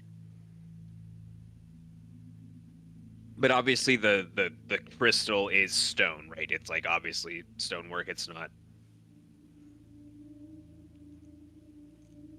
You still got your detect magic going? I'm invisible and I'm not talking. That's right. You are invisible. That's why I'm having my rat kick you in the neck. Yeah. So you remember. You're You're just so used to traveling with me. Austin, are these other like sarcophagi right here? No, it's just kind of highly decorated, like an actual monument to him. It seems like okay. All right. Well, I'm curious about that crystal. Oh, we're locked. Oh, Our tokens are locked. Yep, you're unlocked. I'm gonna approach. Actually, before So where the approach, end of the I'm box is, gonna- imagine like right in front of you is where the inscription would be, and on the left and right sides are like the little bit. It's like 5 feet off the ground. So the inscription's like right here. Yeah. Okay. I am going to take a look. I want to take a look at this group of squares in front of me. Like roughly these set of squares, and I want to do a perception check to see if there's any like pressure plates or false floors Okay. in here. Just to be extra. Oh, careful. it's dark in here, by the way. Just. Well, I have my Yeah, light. yeah. So you can't see outside the bubble. Just FYI. Okay, so it just hard ends at the Right. edge. Okay. Well, nothing that you could tell. Fuck, I don't like that. Nothing that you could tell. They look like stone floor. Just nicer than what was upstairs. If the floor gives out and you need to use a spell, try and get your rat. I'm gonna go up Okay. and read this inscription. Okay. The inscription says, "Here lies Sir Valor the Radiant, a paladin of the Order. He gave his life to save the world from the fracture. He was a hero, a leader, and a friend. He shone with the light of his faith, and his legacy will never fade. May he rest in peace and glory." Yeah, that's all well and good. I'm gonna just do a walk through, kind of like what I did up top. Okay. I'm gonna be on the lookout for corpse is real quick before I get too close. To this. So I'm, gonna wait till I'm I- not gonna add it in quite yet, but in a box, let me do it right here. This little box, you see which a body, where the little 5 foot that's right there. So I see like something on the Yeah. other side. Yeah, you see. It's. I mean, you got bright light. It's. There's someone laying on the ground. Is it red? Is the fabric red? I'm gonna get to here Okay. and then take a You- closer look. You will notice a pool of blood, thick Is it and starting to dry. It's coagulating. coagulated? Okay. Yeah, it's coagulated, but it's still actually relatively fresh. Is it my friend? It is your friend. You can just tell. Like, yeah, there's no perception roll or anything. You can tell. Well, we're late. Hey. I'm gonna go check. He's like body. he's like laid down, like humbled. Like, you can't see his face, but you know. Like, you've worked with this guy forever. Yeah. Well, I'm gonna roll him over. Okay. All right. As you roll him over, his innards and guts just kind of fall out. He's been sliced open from across his chest down, and a finely sharp cut, and he just kind of falls apart. If that makes sense. It's like when Han cuts the tauntaun open. It's just Yeah.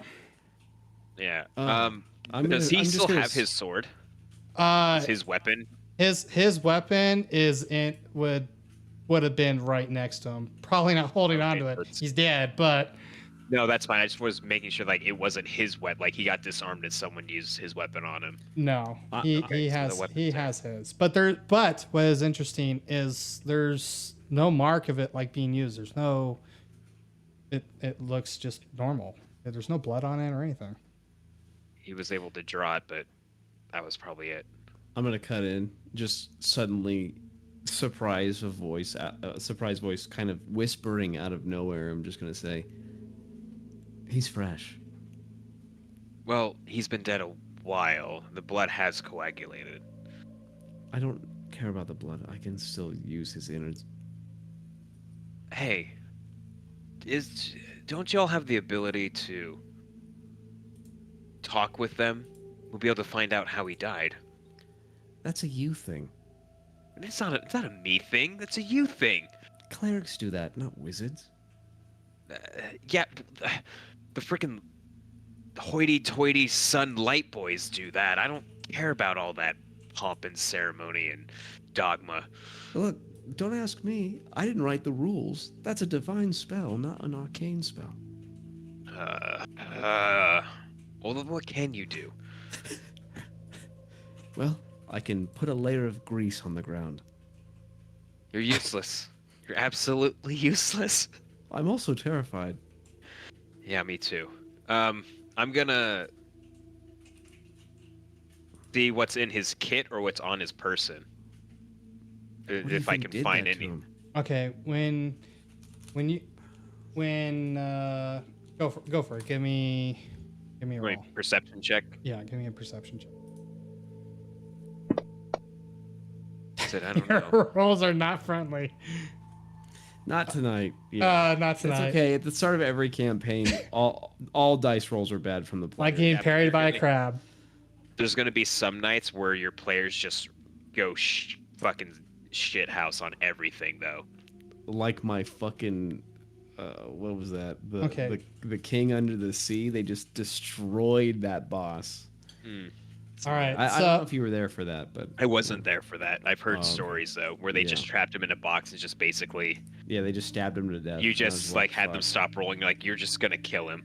Yeah, I had this whole boss battle plan, had to skip all of it. Anyway, sorry. Go ahead, Austin. I don't mean to interrupt. all right, so you're just kind of looking him over, right? Seeing if you find anything, right? No, I'm gonna see if I can find. I guess like if he had like field notes or maybe like artifacts that he had, like something to find out like what he had learned being here.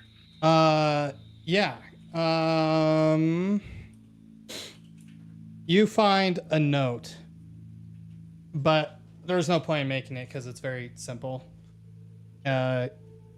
You do find a note, just kind of rummaging through him, and all it says is a shard is here. I look up at the thing in the statue's hand, and I'm going to. Not going to say anything to my brother because All right. and the shard's on this side, right? Like where I'm at. Yeah. So the statue would be facing towards the entrance. Right. Real So quick, can I do something like is the guy's face intact? yes. Rupert, can I look at his face and get like he's bald, he's got the thing, right? Really think of the Facial hair. Yeah. Mustache and goatee. I said he could grow Yeah. facial hair, but not head hair. Yeah. So he's just like his eyes are just open, like death came quick. Okay, I'm gonna try and do my best to kind of get look at him and remember what he looks like. Okay. So, all right. Anyway, go ahead. Sorry, that's all I wanted to do. So Other than Conrad, I'm watching my brother. are you approaching are you stepping foot onto the platform?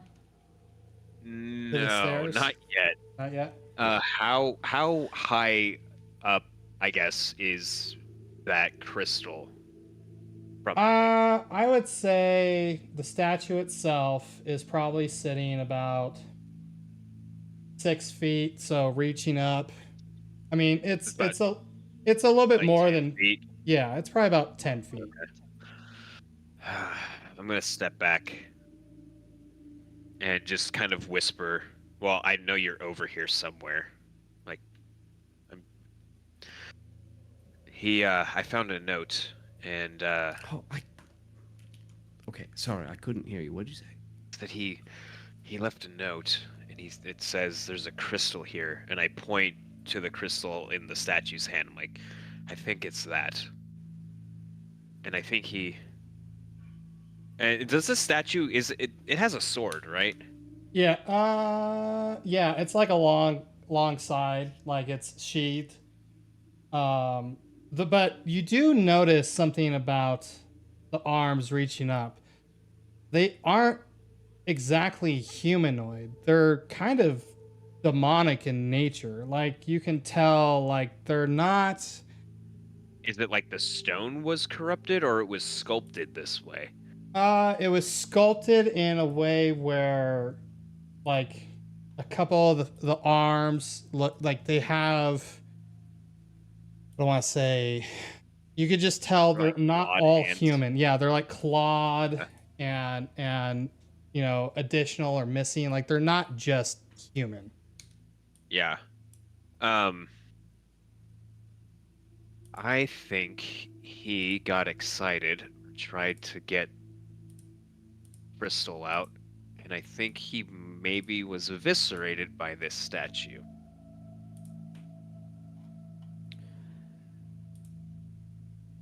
So what's your plan? Do we even want to mess with this crystal? Well,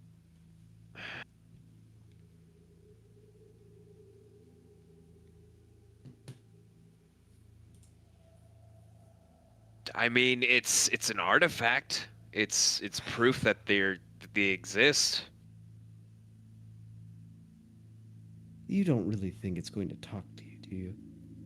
I'm not saying that it needs to talk to me, but I mean, this is an opportunity to see what these things, figure out what they actually are, instead of just listening to all the stories, and maybe it might help us with the glowing in the sky. All right. Well, But- better get climbing. Well, no, I don't want to climb up there. We have to get it out some other way. Don't look at me. I'm not that kind of wizard.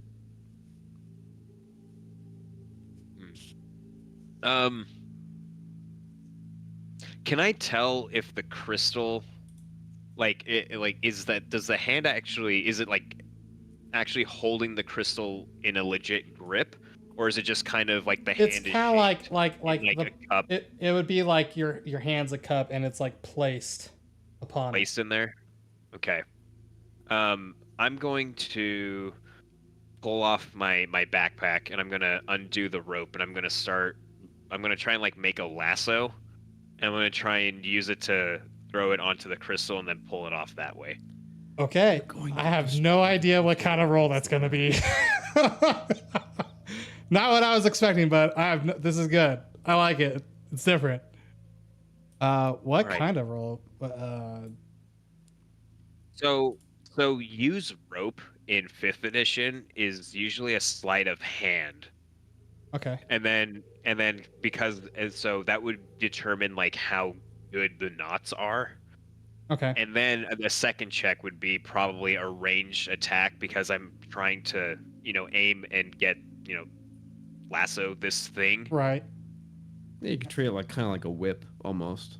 Yeah. It's kind of similar. So in that sleight way, of hand I would could be see that whether just it as- lands on it or not. No, Successful. sleight of hand would determine if I'm able to make a good enough lasso, right? Like it doesn't just come undone. Like it Oh, like the okay. nuts Okay. and Yeah. knot itself to make Okay. it into a lasso.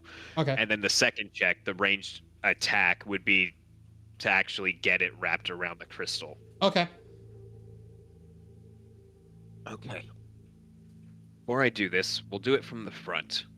So in case that thing, if the statue is alive, we can just run right out to the front door.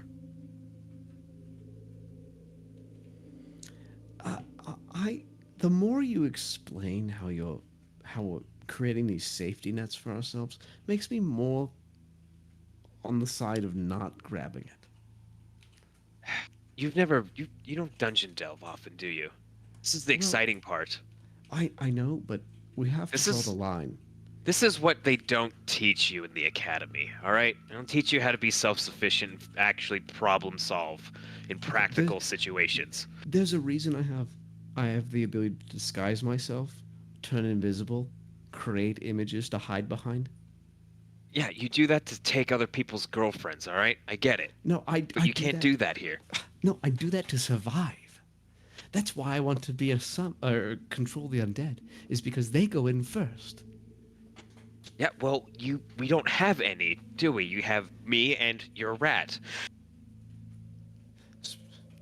I'm And so until I'm with you. If you think this is a good idea, if you think that the risk is worth the reward, we can do it. But I've got a strong feeling we're going to regret the next couple minutes. that may be so, but we might be regretting the rest of our lives if that crystal up there could have helped us solve what's happening up in the sky. You're right, considering the rest of our lives is going to be the next probably 3 minutes. Well, Depending on how this goes. let's see how it goes. I put my invisible here's hand on my his shoulder, give him a sleight of hand. squeeze, and I to get the lasso. Okay. can I help him with that check since I guess maybe not because If you, I mean, if you know what he's doing and you're all for it and you want to help him.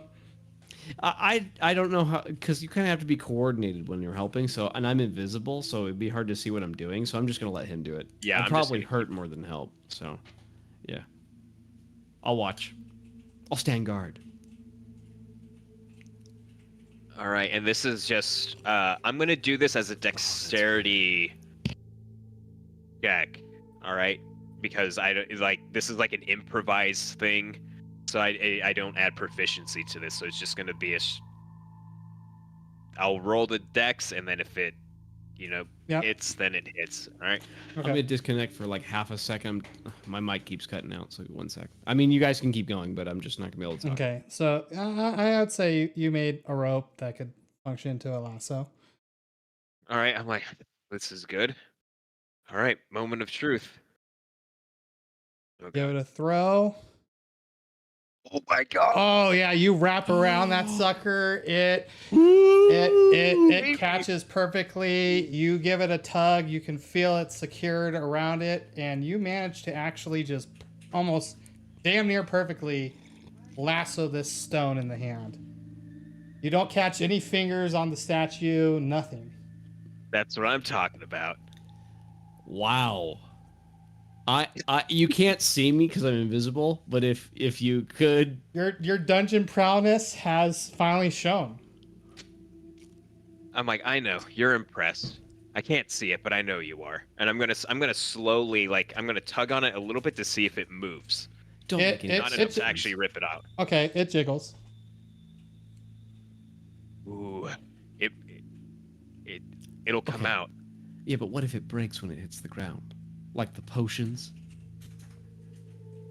If the stories are true, those things fell out of the sky, Yes. impacted the ground, and survived. And they're fragmented everywhere. You would be fragmented if you fell out of the sky at that velocity. You're not gonna be My point is fragmented that- falling 5 feet That's not 5 feet. Is it 5 feet? from the stone to the plinth. Yeah, it's so on- he yeah, threw it's like he up threw there. it Oh, it was 5 5 plus about 10. He threw it about 15 feet. He had a really good throw. Well, He had to get a 15 because it was 15 feet. if it breaks, I'm going to say it. Well, if it I'm going to breaks, say I told you so. if it breaks, then you get a piece, and I get a piece. Oh, you're right. The power resides in all of it. It's a win-win. Try Come on. and break it. Pull it down really hard. I don't want to do that. I'm just gonna kind of lightly easily do it. Well, if you do it hard enough, Snide will get a piece too. The rat squeaks in joy. Finally, and you could hear him like think out loud, I guess. Can you hear their thoughts? Yeah. Oh, yeah. Well, okay. So I don't To an know if I can extent. hear its thoughts, but it can talk to me telepathically. So it might have its own thoughts. Yeah, okay. So it's gonna whisper you, you're finally gonna let me enjoy something? Shit. Be quiet. We'll see after he breaks it. I'm just gonna, yeah, carefully start pulling on the rope. And as you pull, you watch it, and it comes crashing down, but it doesn't hit like stone. It sounds like glass, but it doesn't shatter, and it rolls towards you. You had to pull this thing 15 feet. It dropped 10, falls off the platform below your feet. Wait, is it possible for me to pull it off and then pull it to the edge of the platform and then I go up and lift it off? That's Sure. what I kind of envision. Sure. Yeah, we could do that. Yeah. So it falls onto the platform. It's still a 10-foot drop. It's still loud, like, but All right, I'm good. it's still there. Oh, I guess I would have placed my mace. My mace is still active, but it's on my belt. So Okay. it's just moving. The light source is moving with me. Now that it's also closer to you, it's quite obvious that this is not stone. Like, as the dust is it's quite obvious this is not stone. The only appearance was the level of like dirt and dust around it that kind of gave it that stony appearance, but it's definitely some of that dust is kind of came off and it gives a light glimmer. What color is it? It is blue.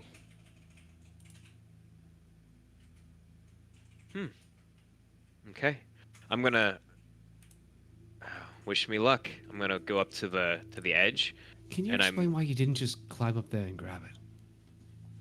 So, as I get close, I'm gonna still holding the rope. I'm not gonna I don't want to physically touch the crystal, but kind of grab the hold it like a lantern rope almost. and then pull it up by the rope, and so there's no slack between my hands and it. Yeah, okay. Exactly. Like all right. Fish, and So then lift it up and off.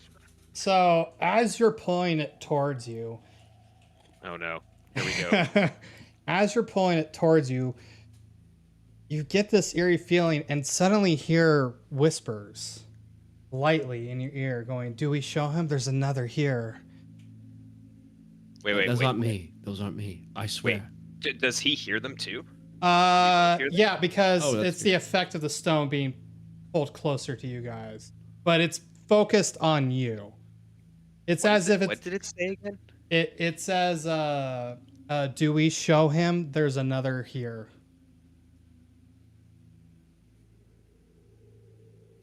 What is it saying? I can't hear it really. It's faint. It says, "Do we show him? There's another here." There's another stone. I hear it talking. Is it talking to you or to itself? Did you stop pulling it, by the way, as it starts whispering to you? I think at this point I would have. Yeah, it would freak you out. You're not pulling it any closer. Yeah, I think so. It's talking to something. It's talking to something about me. So as it sits there, it starts to very faintly glow. And that glow is alluring. Glowing is very bad. That glow is just the best way to describe it is beautiful. It's so beautiful. It's so beautiful. And it starts to grow brighter and brighter. I'm gonna avert my eyes. And yeah, don't look at it. I've seen Raiders of the Lost Ark. Yeah. But it's not lighting the room. It's just glowing. And as you avert your eyes, you both feel this piercing headache, that screaming, tormenting headache. And you see visions as if you're standing below the battlefield of the fracture, looking up at the sky torn open as the crystal shatters above you. You're thrown back 200 years into a moment that you could only have experienced at the tear as these shards come down and rain upon the two armies fighting each other as they pierce them, turning their bodies demonic, unable to handle the magic within them before disintegrating into the body. All you feel is pain and torment. That's not fun. And then I'm just the reading vision in agony on the ground, I guess. Yeah, and then as the vision, it's very quick, very brief. It's like a flash, like a 5-second flash, and you hear a thundering voice, like echoing throughout this chamber, of some more mortals wish to disturb the dead. And now I need to figure out how to do this real quick. No, we're doing it to find out what's happening in the sky. Speak for yourself. Oh, am I? Where the hell's? There it is. Right there. That goes We get there. the crystal and book it, dude. All right. You want me And to grab the Science. crystal and run? For science. you see up here Crazy. a rift open. It splits open, and a figure walks. This is advanced magic, dude. It rips open. It's like level 7 shit. I'm gonna die. a figure walks through, and what you see is this. I can put it on the Discord too to make it a little bit larger. Oh, hell no. Does he have a crystal? Yeah. He does. So let me. I don't see anything. I don't know if I missed something. You don't see it right there. I don't see anything. Yeah, if you look at the bottom left of the image, it'll show you whether or not or who's looking at it. Oh, it's at the top. Oh shit! Yeah, dude. Hold That on. thing comes out. That thing comes out That thing comes out. of a fucking rift, dude. Undead figure? Mention- Question mark. The fucking Mention question mark board, gets me. dude. And Well, this I look at you and I say, "Well, it was nice knowing you, brother. We had a good And- one." you could feel the time to atmosphere. You can feel the atmosphere of the room change. Suddenly, it goes cold. The stone that was before you goes completely dark, and all you see illuminating in the shadows outside your light is this bright blue hue that lights a hooded figure.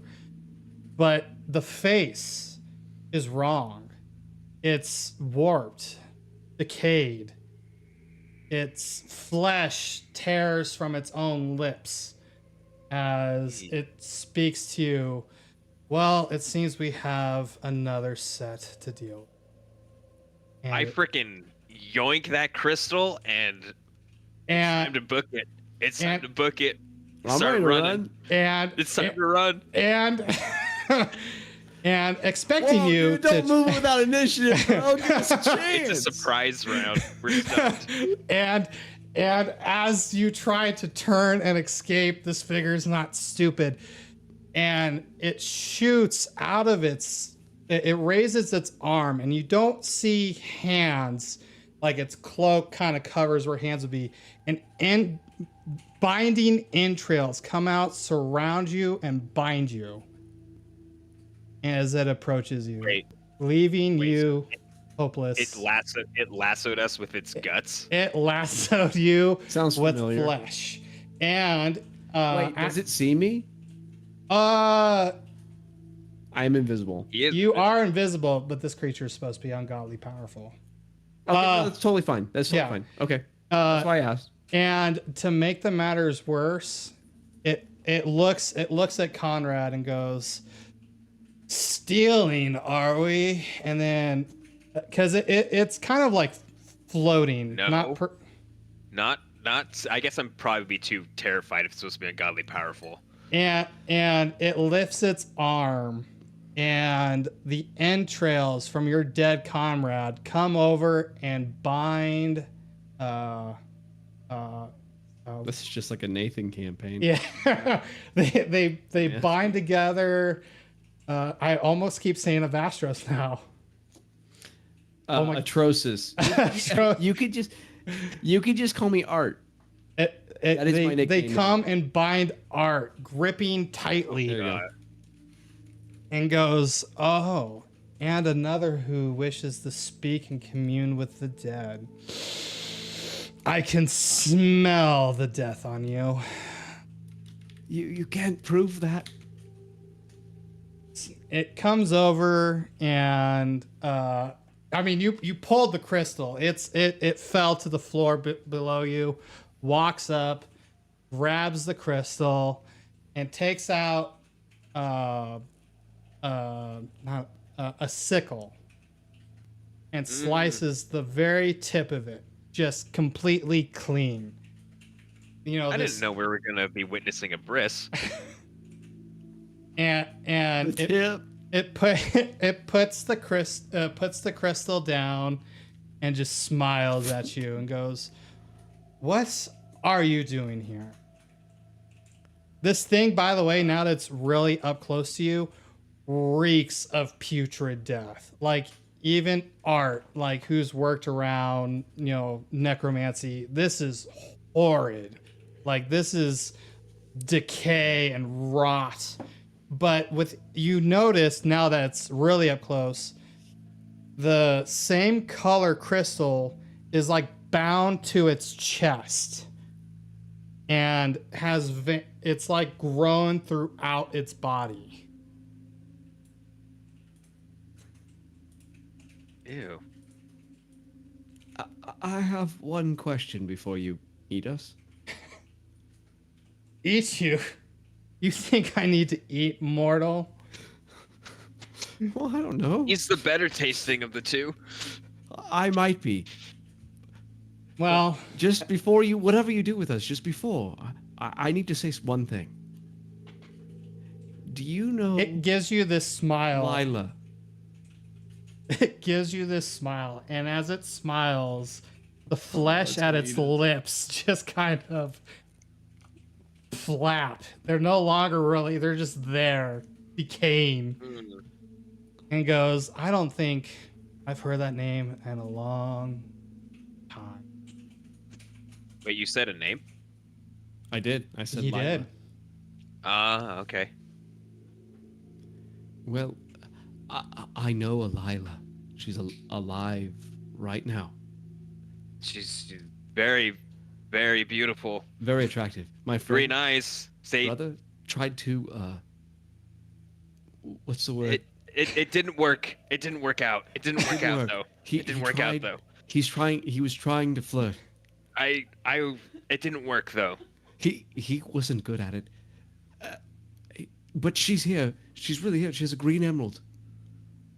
Let us go and we'll do whatever you want. We'll bring it to you. Just don't eat us. You hear this sigh, this Sell out our deep, booty. you hear this sigh, I don't want to die. this deep. Look at this fucking This- zoom in on this thing, dude. No, I My did. character just woke up the other day. He's level 1. He's got 8 hit points, and look at what's gone. And look at it, dude. That creature's has better resolution than our characters. Holy shit! Not only is he more powerful, he's higher res. We're fucked. We're so fucked. It I'm reaches- totally it- selling that chick out to get me out of this alive. It reaches out to you, and its claws are twisted, similar to the statues. It's demonic. They're no longer fingers. They're not even nails. They're just clawed. And it runs the backside of its fingers along your face, just leaving behind this scent of decay and rot, and goes, "You Whose think?" face? Huh? I'm assuming mine because I'm Art's face. Okay. And he goes, "I don't think you have what it takes to really belong with the dead." That's probably true. I'm much better alive. And then it turns to Conrad and goes, And I think you're foiling with powers you do not understand. You see, I wish to understand them. I meant no disrespect. What Conrad's trying to say is that he's going to put the crystal back, and we will leave happy with no crystal. As time marches forward, our power returns. And Are you Sir Huh? Valerian? I asked him if he's Sir Valerian. No, that fool tried to banish us before we could truly arrive. Okay. This Where are you monstrosity, it walks away from you and just kind of floats up to the platform, and it takes its sickle out and just slices off the statue's arm, just with a clean, complete cut. Just the thing just falls, shatters. Whatever this thing is, it's immensely powerful. Conrad, I don't think my thin layer of grease is going to do anything to him. It smiles, looks back at you, and floats at the edge Playing with of the us. platform. Well, you would be right. I like to... Well, how did you put it? Food? I like to play with my food. But I'll cut you a deal. He's going to cut us a deal. Yes, just like how we cut those crystals, I assume. It's just like he cut your friend. I bet he cut Rupert a deal too. Oh, I need a... He probably did. A real good one. encounter. And he's gonna cut us a deal, and then we're gonna be strangled by it, just like how we're bound right now. I'll tell you what. If you... Count of three. You two talk too much. And then you One. disgustingly have This is true. It's a fact. He's not wrong. entrails gag you around your mouth, having to taste the rot of decay. He got Sickening and vomiting. He did. He's He's putting shit in our mouths. mouths. It's gonna happen eventually. I knew it. This is a Nathan campaign. Oh, I love the dark and gruesome. That's part of why I love Nathan's campaign. I am struggling and fighting and making noises. If you can make it out of here, you can go tell your Lila that Malazar is still here. And I need to unveil his name now because you know his name. I need to touch two things. Oh. Don't look at the screen for 1 sec. I might have unhidden that. Did I unhide that? Okay, I'm not No. looking. No. I'm actually Okay. just typing somebody's name. Okay. Same. So we're switching to. Okay. So it reveals its name to you, and it walks over, leaving you bound. And it has the crystal, right? It left the big chunk, but it brought a very tiny sliver with it, that tiny bit it cut off at the tip. And you see it hunch over. Well, actually, from this angle, you probably couldn't really tell what it's doing. You hear just a screaming, writhing pain. A voice, a maniacal laugh, and it walks back over. What the? Dude, that's a cool image. Look at all these big images. Oh shit. It walks back over and in between both of you and says, "If you can make it out of here," and you see to your left and to your right, it wiggles its fingers and a small rift, just like you saw before, opens beneath the floor, and it crawls out. Bam, bam. Those aliens? No, those Fucking aliens, dude. Smiles. Do, do, do, do, If do, you do. can make it out of here, I think it will be a simple task. I think you'll deserve to live at least one more day before I have you. But you'll notice that He's gonna extract our essence, or we're gonna be extracting his. it's Yeah, dude. they're That's the real thing. skeletons, We're but gonna they gargle glow. mayonnaise. They glow like the one above, but much brighter. Oh shit. These ones are radiating They're gamma ghouls. rays. We're gonna fucking die from radiation sickness. And in the background, you just hear screams of like torment as something's happening back there. Because I'm pretty sure you wouldn't be able to directly see unless you like. I'm gonna flavor it kind of like that. Sure. And it smiles and it says, "Have fun." And it takes its scythe, rips open not scythe, it's sickle, rips open a rift before it steps through, and like wiggles. You can see its clawish fingers kind of wiggle as the bindings behind you drop, and there you go. We'll have that. So he'll disappear. I need to find him again. Shh. There he is. So he disappears, and we roll for initiative. Wow. Aw, Here we go. shit. All right. Here's my really good initiative. Actually, this wasn't Yeah, bad. same. Okay. So how do I roll their initiative? Well, that's already rolled if you look. But you can re-roll it if you want by you just roll and then you edit the number. There's no like way to do it. Okay.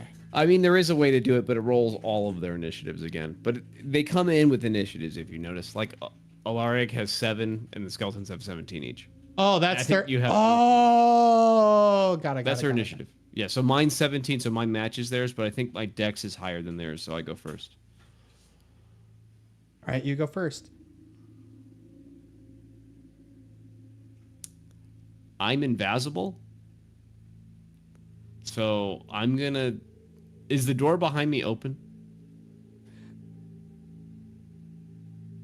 I'm running. There's. Is there a ghostly barrier? I want to be there because I want this to play out, but I didn't add Well, it. you have an ungodly being show up. I'm imagining he would have like one of the things he thought it was. Oh, they're just gonna leave. Yeah, yeah. So there's So it's fine if there's a barrier. yeah there's a barrier. Okay, all right. So now I'm like, well, we're in it to win it. Yeah. You just We're hear gonna- screams of torment in the back, just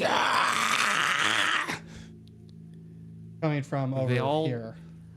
Okay, so I'm just gonna say, It's the one. Conrad, It's I'm like not freshman good at- orientation all over again. I'm not good at fighting undead.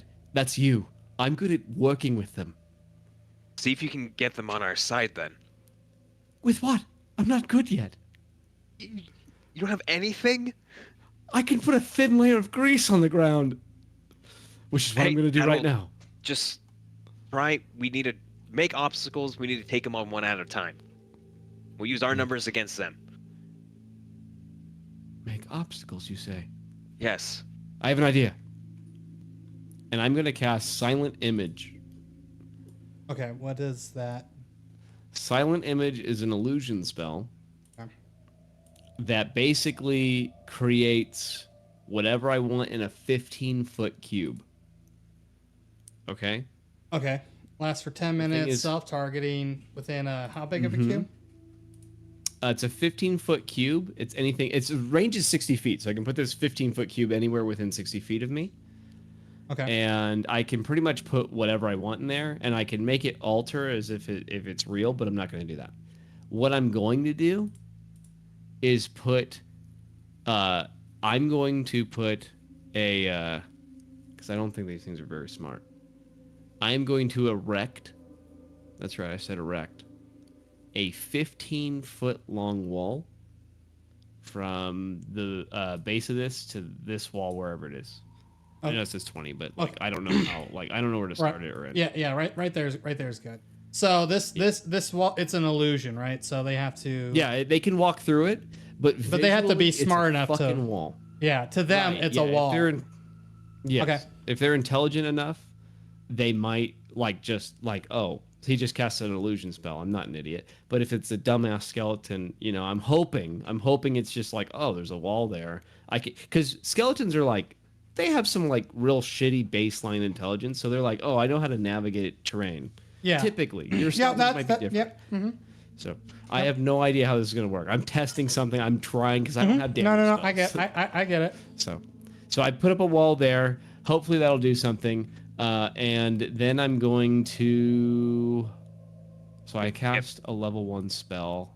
You should get by me. I can at least defend you. Yeah, I'm gonna come up over here beside him with my back against the wall. Okay. And I'm gonna whisper in Conrad's ear. The wall's not real. Are you still invisible after doing that? By the way, I don't. No, my visibility dropped. I'll remove it. Okay. Thank you for reminding me. Yeah, I am totally visible. Because it is concentration. Right. So actually, let me put that on myself. I guess There we probably go. like the horror of what just happened. You probably broke that anyways early. Yeah, I was actually gonna say I probably broke it while I was being strangled and Yeah. had the thing going through my mouth and him rubbing his fingers on my face. Yeah, it probably dropped.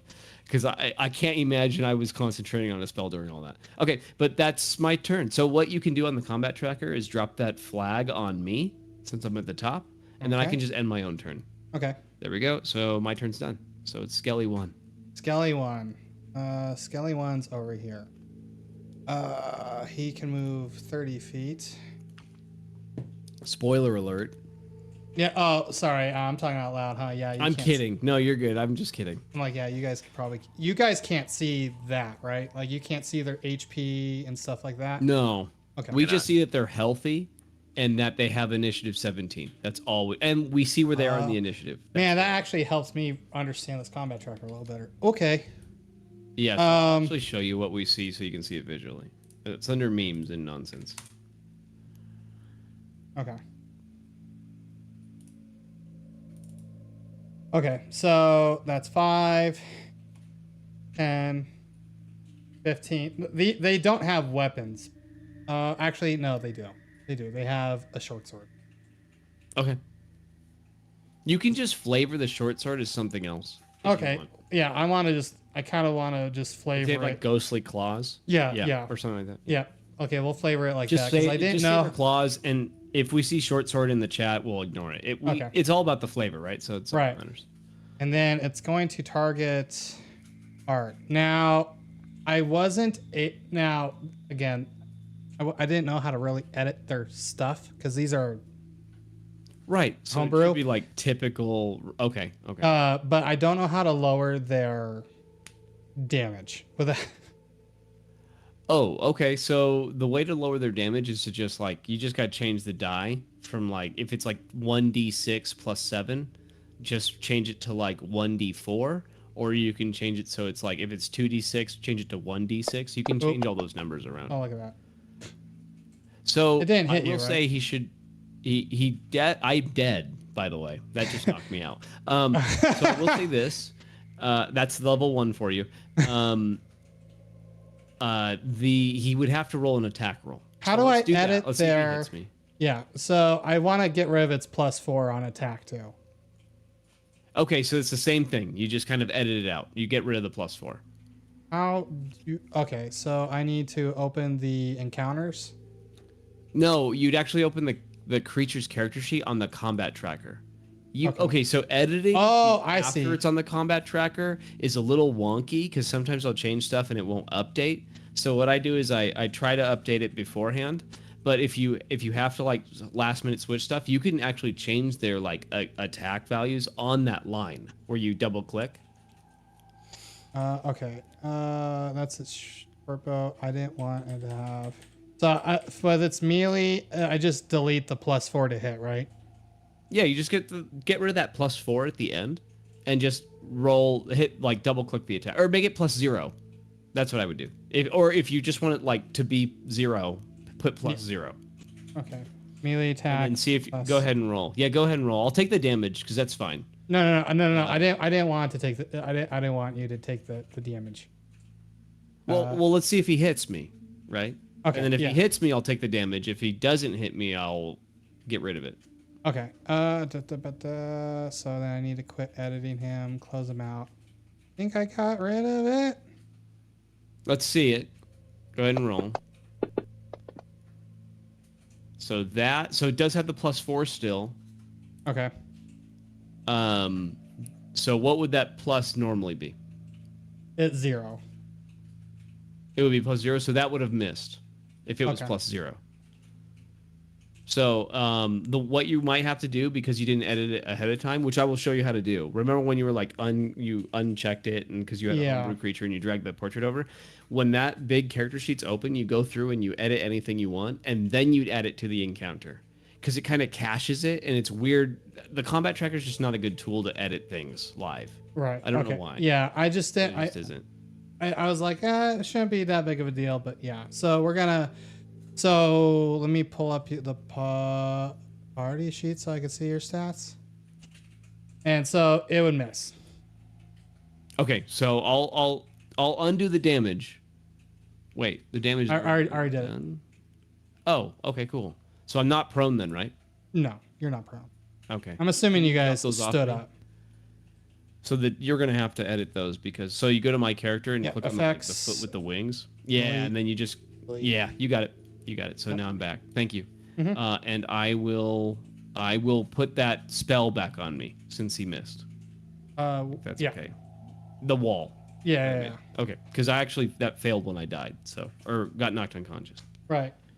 So it tries to reach out with these boned ghostly claws to take a swipe at you and just misses. But barely. Brother, I swear I almost died there. We got this. All right, then I need to end its turn, right? Yep, All right. that's right. All right. And then, so this skeleton's a bit confused. So what do I need to roll for him to kind of see it? Is this wall real or fake? So he would only roll if he was suspicious, first off. Some things like rats are so dumb they won't even roll because they're just so stupid they don't understand that it's a wall. Okay. If it has enough intelligence, which I would argue is probably around 8 or 9, then that's pretty dumb. But like if I saw a wall appear out of nowhere, I'd be like, is that illusion? Especially if I was aware of illusion Yeah, magic. so its intel is like a 6, so it's pretty dumb.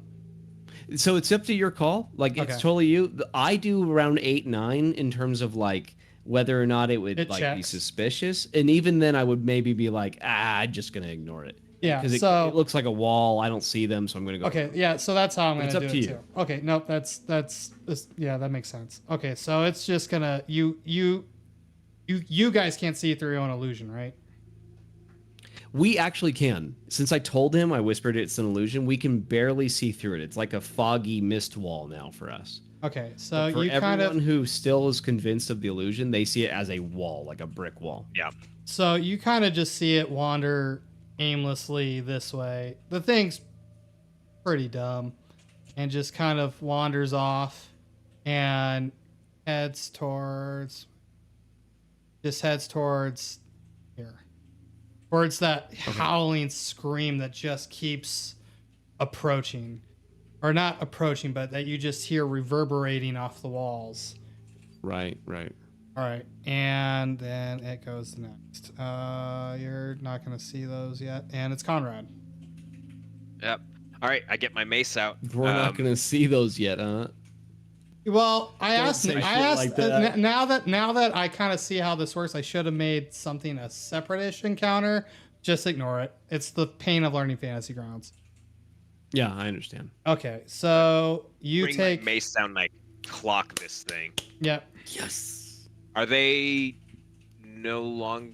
They are vulnerable. They are vulnerable. They are skeletons. good. They are. Thank God. And you watch this. You take a swing at it. The God of knowledge. And it is that's skeleton 1, and you take your mace, you swing, and the bones just explode into pieces, Yes. flying across the room. You fucking disintegrate this thing in one good swing. Just I'm just like, the glow from the bones immediately vanishes. But the same as before upstairs, as you watch these pieces fly away, they're still very, very mildly, like you can see the magic fade from them. Like it's not going to reanimate again, Right. but the magic lingers. You just keep that wall up. I think you just That's saved my handy. life. I can delete him off the tracker, right? Yeah, Yeah. yeah. If he's Yep. dead, you can just Cool. yeet him. Ooh, Purple nice. I like how it's blood. purple because Yeah, of it's the blue. undead. Yeah, it's. All right. Oh, what is it? actually, is that because of the circle? I'm gonna No. check. No, it's purple. it's it's straight purple. up purple. Yeah, you can actually set that. There's a settings for it, and you can like go through each Oh. monster type and set Oh, what I didn't color know their blood that. is. That's cool. Yeah, there's something they added recently. How many more of these walls do you have? One, but I can only do one at a time. Just hold I can that. change. I can change this so it's malleable. I can move it around if I need to. But only within this 15-foot cube that we're standing in. So I'll actually mark it, so we actually have an idea of how big this is. So 15 feet. Is that 15? I say Looks- keep it where it's at. Okay. I'm going to move up to this corner. I'm going to point, and I'll try and fight them there. And if you need to, just shift this barrier to keep it between you and them. Thanks, brother. I go here, and I'm gonna end my turn. See, I'm pretty fucking weak. Yep. There you go. So that's how go you there. like level 1 wizards are like the worst class in the game. But it's okay because I can All right. I can do clever stuff like this. I kind of have to like think. So I I'd like these already characters made the 'cause they're fun. encounter before I got to change his name. But this is your friend, Rupert. Okay. Oh, I had a feeling. You can change his name. I totally can. Let's see. Let me try one more time. Just change it in the combat tracker. Oh, Right where his name is and yeet and delete. There you go. E and delete. Okay, cool. Yep, there we Yeet go. and delete. Yep, that's Rupert. So you just hear this scream, this agonizing, terrible, just. Can I say something to brother before I end my turn? Yeah. Where before I moved, where is the big crystal that I lassoed? Where is that? Is that still near us? Yeah, that would be like, I don't know how to do circles and shit easy. I know how to draw an arrow. Oh, you. It's really hard to do anything. It's but still narrow right there? quick. Yeah, it's still right. I'm just gonna tell. The guy picked it up and just set it back down. It really didn't interest him. He obviously had one of these things infused into his body. It did not. Or When I yeah, he when had. I go, Go no, ahead. that's fine. So when I get to here, I'm just gonna tell brother to grab the big crystal because we're taking that with us. And just so you have a Touching that? awareness of kind of its size, it's a good hunk of chunk. Also- Like this was being Like- held in a statue's hand. This wouldn't fit exactly in your hand unless you're like football carrying it. Yeah, that. I think that's what he's getting at. Okay. Yeah. Just making sure that like Yeah, I just wanted to Well, it still has the rope tied say around it, right? it Or does was still have the free rope from that? tied around it. Okay, that's what I thought. The- All right, all right. the- Good I'm rope. gonna let you do your thing. Okay. Yeah, I'm just gonna tell that to you if you like. It's there. If you can grab it, we ain't leaving without it. Okay. So he was cutting little slivers off. We can make that thing last. Oh my god. All right, what's Rupert doing? All right. Rupert just screams out in agony, and you hear the clanking and sound of a sword being picked up from the ground. And I forgot to add him with a sword, so I don't know how the frick I'm gonna do this. Well, he has some attacks, right? Like some type of attack. He does there. I did not do this properly. That's fine. I didn't actually teach you this. Yeah. So Let me do this real quick. He has.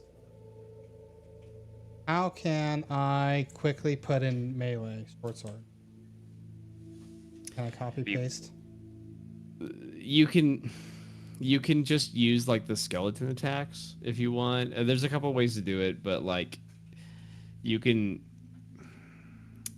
copy and paste the skeleton's weapon block onto Rupert, but you have to have both their character sheets open. Yep, I got them both open. So you have to create a section under weapons for a new weapon or a new action. Sorry, new action. Yep, got it already And made. under that action, you can name it. You could just name it short sword. Don't copy and paste that, but copy and paste the guts of the skeleton's short sword into the guts of Rupert's new action that you just made.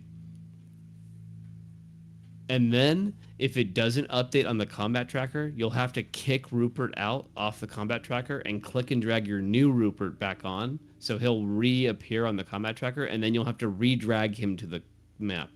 Okay. To replace him. Let me try this one more time. Copy, clipboard, paste. Fuck. It's not pasting. So when you copy, you're doing Control-C, Control-V, or are you right-clicking? I'm right-clicking. Don't right-click.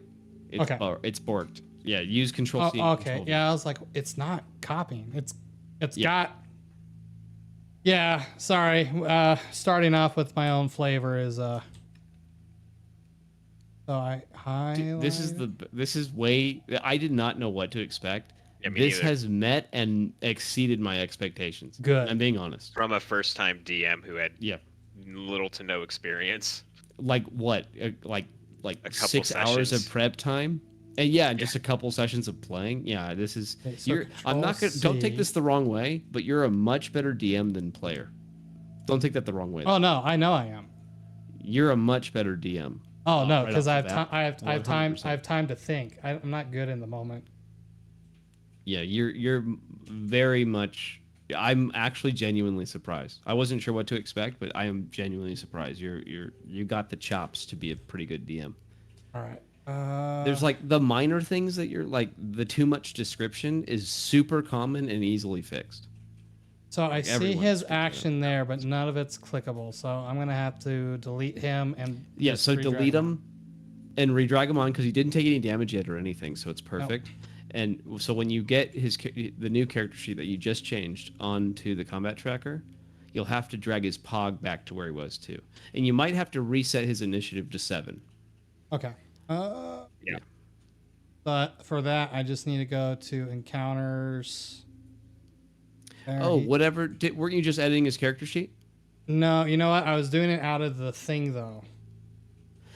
Oh, so you might so you were editing a copy. So you might have to do that whole thing again with the master. That's okay. I will add an action. We'll call it short sword. He's just getting more practice. He'll get faster at it. Yeah, that's true. It's just like, yeah. And it pasted in the wrong 100%. spot, but it's still pasted.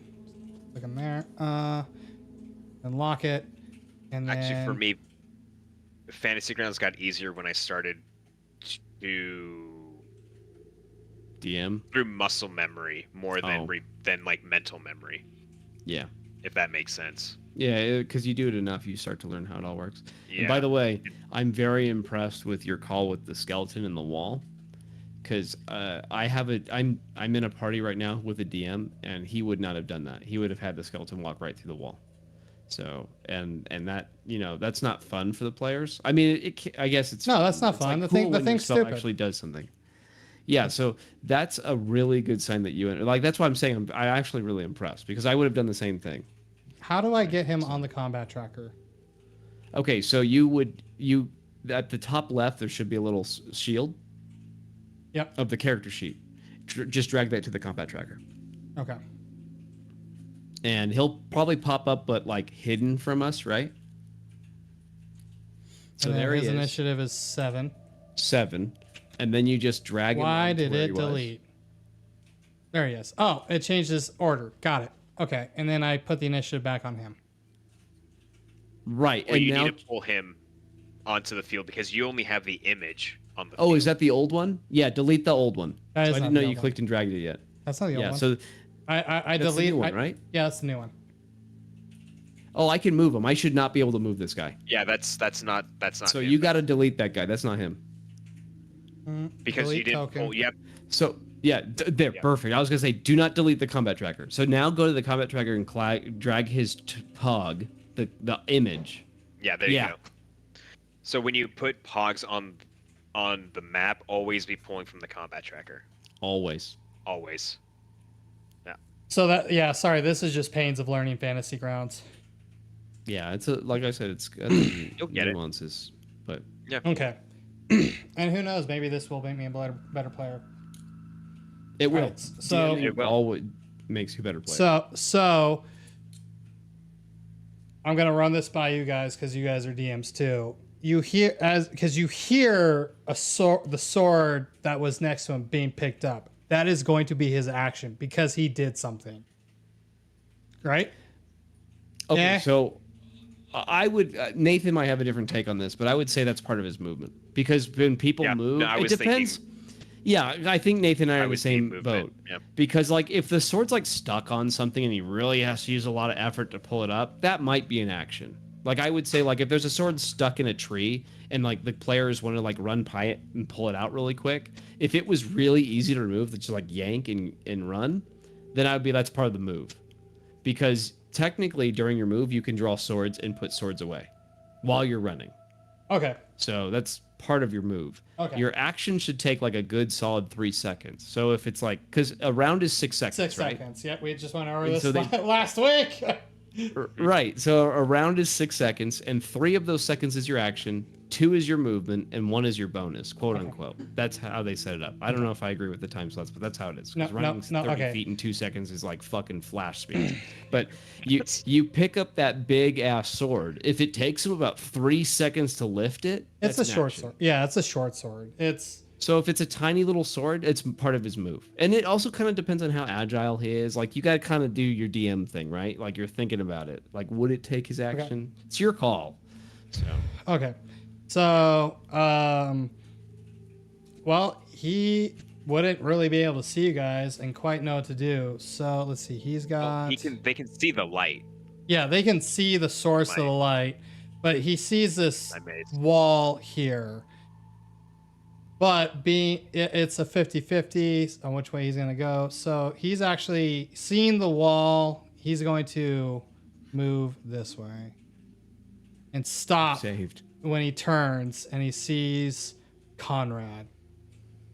He's going to look at Conrad. And this is going to be your first time. This is your first time actually seeing him Oh, this is reanimated. your friend, dude. Yeah, this is your friend, your comrade, your brother at this university, and you see the slice in his chest has sealed, but it hasn't like there's still intestines that it closed around, drooping out of his It stomach. looks like the sky.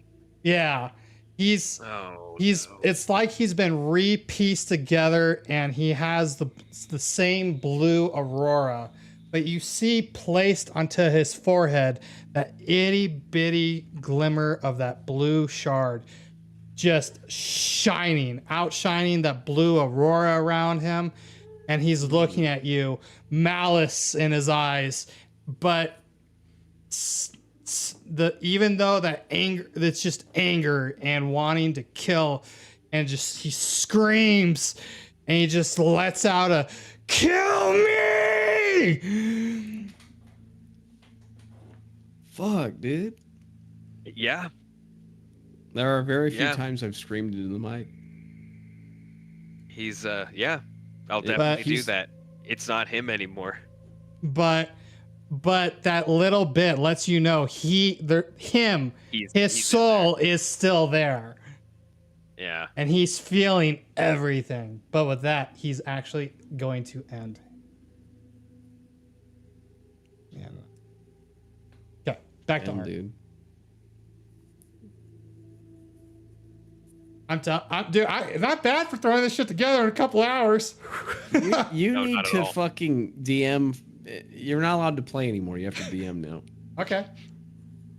I still want That's to what play. Aaron always says when he I like likes playing. what This he's is fun. experiencing. Yes. Good. That's what Aaron always says. You're DMing now. It is. It is. It is. Whose turn? Oh, it's Art. It's Art's. Okay. Oh shit! Artosis. I'm so enamored by everything. I'm like smiling. I'm like, yeah, it's fucking cool. I like run up and I say, I'm not touching that stone until this is finished. I can't run. Look at the wall. Then get the dagger out of my boot. Then What? get the dagger out of my boot. You might Why? need to use it. I have a dagger, and I pull it out of my. I have spells. You hear an aggravating scream of. So. Oh god damn it!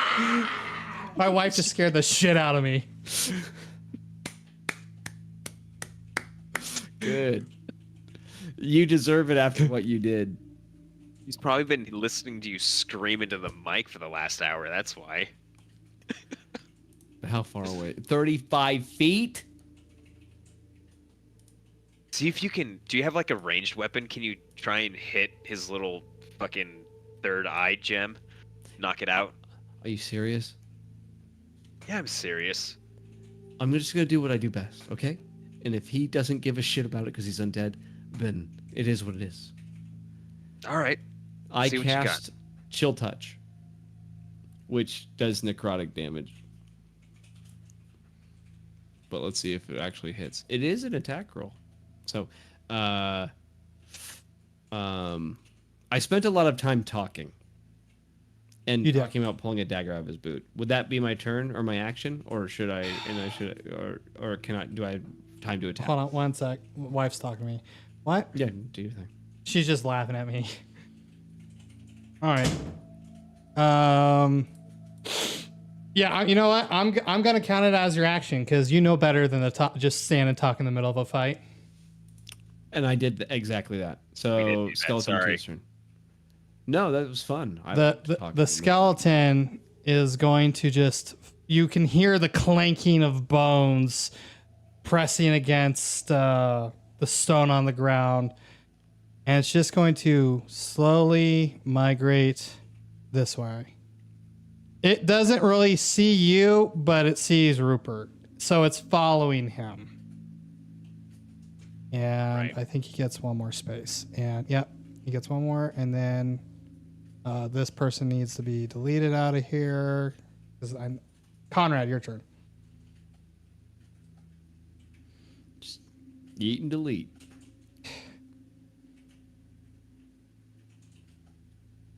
Okay, I'm gonna take. My window's open. I wonder if my neighbors can hear me just. Yeah, Probably. I've gotten that once, but only once. I'm gonna take a step forward. I'm gonna select both Rupert and the skeleton, and I'm going to cast Bane upon them. So they got to make a charisma save. It's the opposite of bless. So they got to pass a charisma saving throw. Oh my god. Wow. Roop, I am so, Roop, so look at the -3 on the fucking Skelly, dude. You got robbed. You did get Riggedy robbed, dude. I Oh got man. super robbed. You Well, were 100% so wait, Yeah. you cast it. I need to read what you cast. That way I can flavor I this cast correctly. Bane. So So basically, go ahead. what Bane would have done if they failed. They would roll a d4 and subtract that from attack rolls or saving throws. It's like reverse bless. Reverse bless. Reverse bless. So it's not light, it's dark. Well, it's kind of like the god is like hindering the opponent. Oh, The- okay. the So god's instead of chosen cleric. empowering, it's Yeah. it's okay, got hindering. it. It's like, yeah, exactly. Yeah, is basically like what I would But would've but done. the creatures would be able to kind of feel this failed presence. Oh, absolutely. Okay. They're resisting it. It's a what is it? A will? Oh, it's a charisma. It's a charisma. Oh, that's interesting. I don't Yeah, know I how thought I'd it was flavor charisma. interesting too. Cool. You Yeah, well, it's up to the DM. Anyway, because I imagine I cast the spell and then visually we could see it like affecting them, but then they just like are able to resist it. You know. yeah. So I always envision that. So your failed spell attempt goes, and Rupert's just, his eyes have gone pure white, and you can see this weird attempt at a smile, but as he tries to smile at you, his jaw cracks off and falls to the floor, and instead of hearing this scream, you just hear this gargle as the tongue just kind of flaps Around. Yeah. Like Metalocalypse style. Yeah. Just I just say, Rupert, I think you dropped something. And I know I can't take a readied action, but I'm like bracing with the shield and my mace up. yeah. Yeah. Just Alright. flavor. Like, oh, that didn't. All right, Rupert's turn. Let's see. He can. Where's his? I think it Yeah, might. we'll say yes, thin 30, layer of like grease. just the other one, because I didn't set it right. One. What'd you say, Aaron? You'll see. So 15. So he comes before you, and now that he's before you, you smell that wretched putrid death once more. You see what has been left of your friend. His sword, as he takes each step before you, glides along the stone, echoing in the chambers around you. And he goes to take a swing at you. We're gonna ignore the +4 because I don't know how to edit it out yet. You can do on the modifier. Can't you do a -4? Yeah, I could so do- the bottom. That's a great idea. I could So see at the bottom my- left, you'll see a little box that says modifier. You just mouse wheel that down. Yeah. It's at the very bottom left of the whole UI, like right above the hot bar. Right next to advantage and disadvantage. Okay, yeah, I see it. I just put in -4. No, so you can mouse wheel down. It's controlled by the mouse wheel. If you mouse over it. That'd be not letting me do anything. It just says adjusting. It says -0. You can do minus. You can type in -4. I just did. Click on it. Oh, There we go. that's because you clicked on. Oh no, because okay, I'm falling. So since you clicked on it, it locked it and said now you punch in a number. Okay. But normally you don't have to do that. You can just mouse wheel. Okay, got it. So it's got a Yeah. -4. Oh, Sorry, that was my this roll. close to it. All right. 20. Oh, god Make- damn it. Make sure Sorry. make sure he's targeting you, which he is. You can see the blade come up, and Please miss. It does. the I the just the get my the, shield up, Dink. the scrapes off my shield, and sparks fly out. yeah, and you just hear the sound of the blade bouncing off of your shield. You stand firm, but you can feel the force. If that could have hit, it might have been a killing blow. Whatever this thing now is trying to actively kill you. All right, time to actively kill it. Uh, Hope you got some tricks up your sleeve. yeah. So we're gonna go to. Who are you next talking action. to? Oh, me. I say, I hope you're ready for that thin layer of grease. And I cast grease. Okay, let me open your thing so I can know what the hell that is. That's an action. Right grease. there. It's a real quick and easy spell. It's real simple. Okay. When grease appears, each creature standing in the area must make a dex saving throw or fall prone. A creature that enters the area or ends its turn must also succeed. So it's got to make a dex throw. Yeah, so basically I'll take care of it for you. You don't have to do it. Okay. So I'm gonna target the bad boy, and then I force the roll on him. God, my Oh, DC's if you can get low. him prone, that'd be so nice. It's the DC's so low though for me because I'm new. I'm a noob. Yeah, he's Go, prone. dude. He's fucking prone. Yes! So All right. he's immune to being prone, bro. Ignore it. Oh, He's supposed to okay, kind of be really? a skeleton. I should have mimicked him like a skeleton. Oh, okay. So Because I just grabbed some random creature and started editing it, he was the first one I edited. That's why. And then that's why I started asking Nate, how do I do this? So ignore all it. that He does means- fall prone. Okay, so all that means for UDM is that it takes half of his speed to stand back up, and his attacks, his melee attacks are at disadvantage, right? And so he also, Nathan, when he attacks with a melee weapon, he gets advantage, right? While So it's that's prone. while he's prone. So basically, when it's Rupert's turn, you want to stand him up. Is that...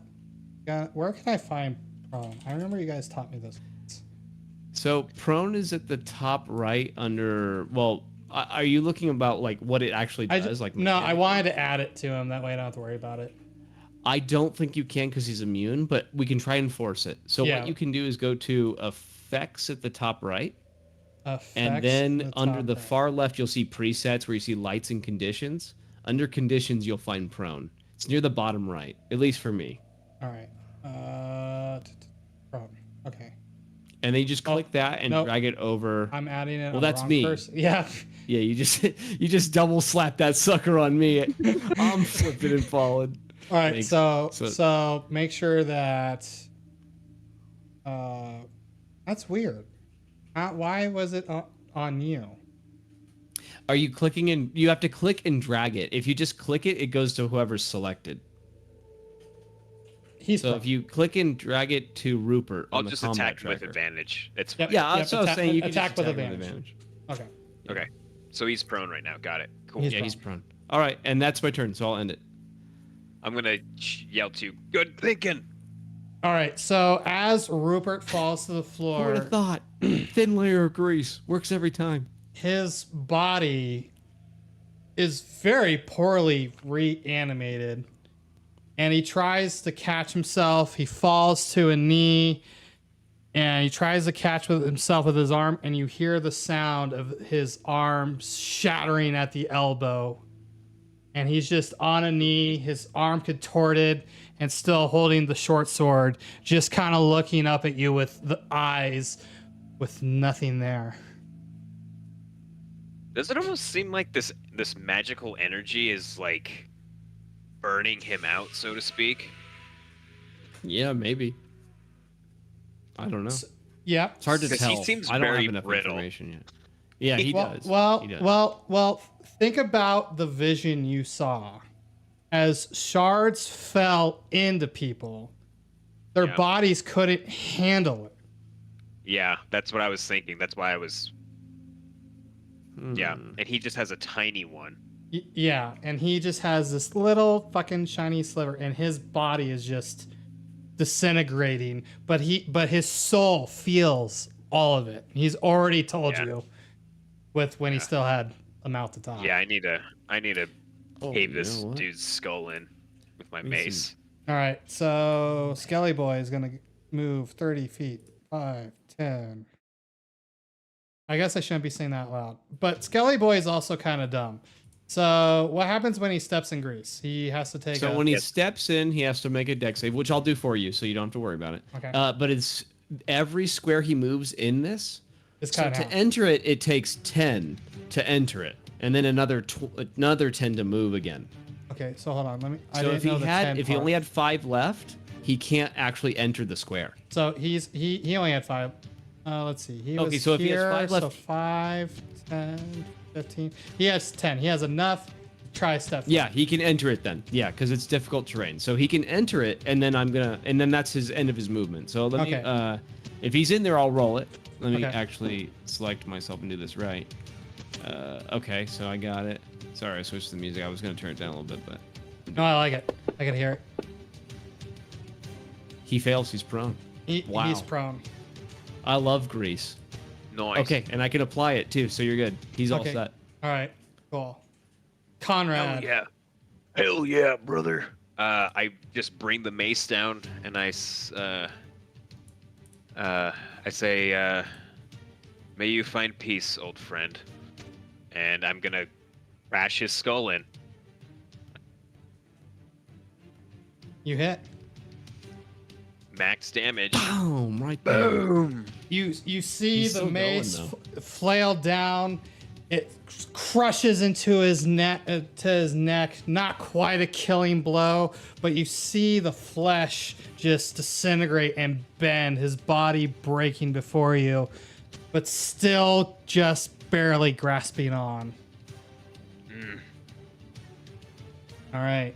Well, he still has an arm intact, so he's going to try to take another good old swing at his best. Stand up. Is he going to stand up first? Oh yeah, so he has to. Disadvantage if he doesn't. That uses half of his movement to stand up. Yeah, he's I gonna don't he's think he gonna can. he's gonna try to get back up on his feet. So that's He just does it. he just does it because he's just not does it. moving anyway. Yeah. Okay. All right, so he goes to take a swing, and I need to -4. -4. Yeah, I'm getting it. Oh shit. Ooh. Oh, please don't kill you. Make Was he sure not I'm targeted on targeted. you? Okay, he was not He's targeted not, on you. just But targeted now he is. damage. All right. Let's see the his. damage. I'm going to just get rid of that, and actually, we'll leave it. He's adjusting. He's doing. Yeah, the I'm DM adjusting thing. on the go.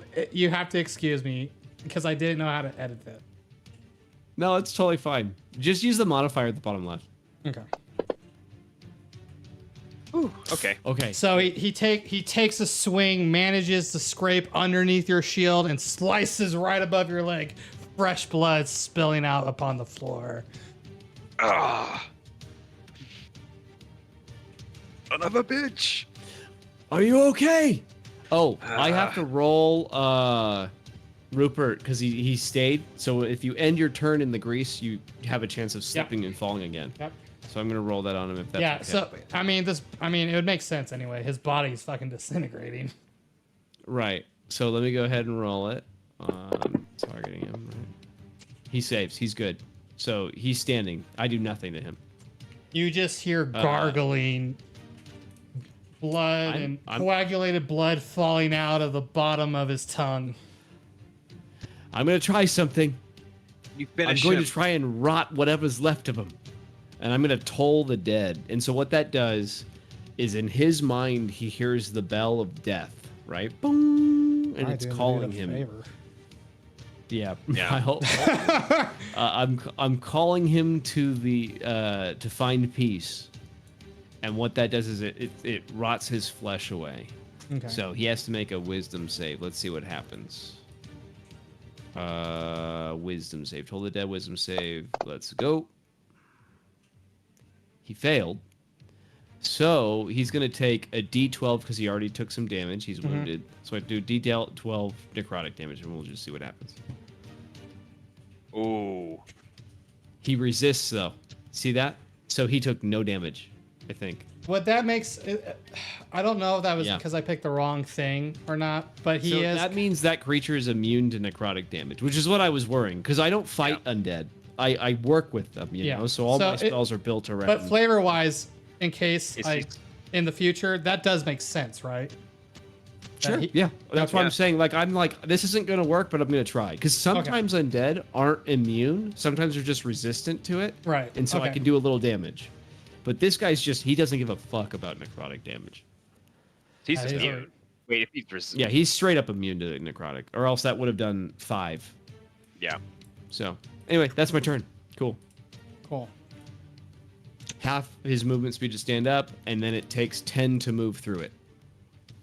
Skelly Boy is going to. So for him to move, he has to stand.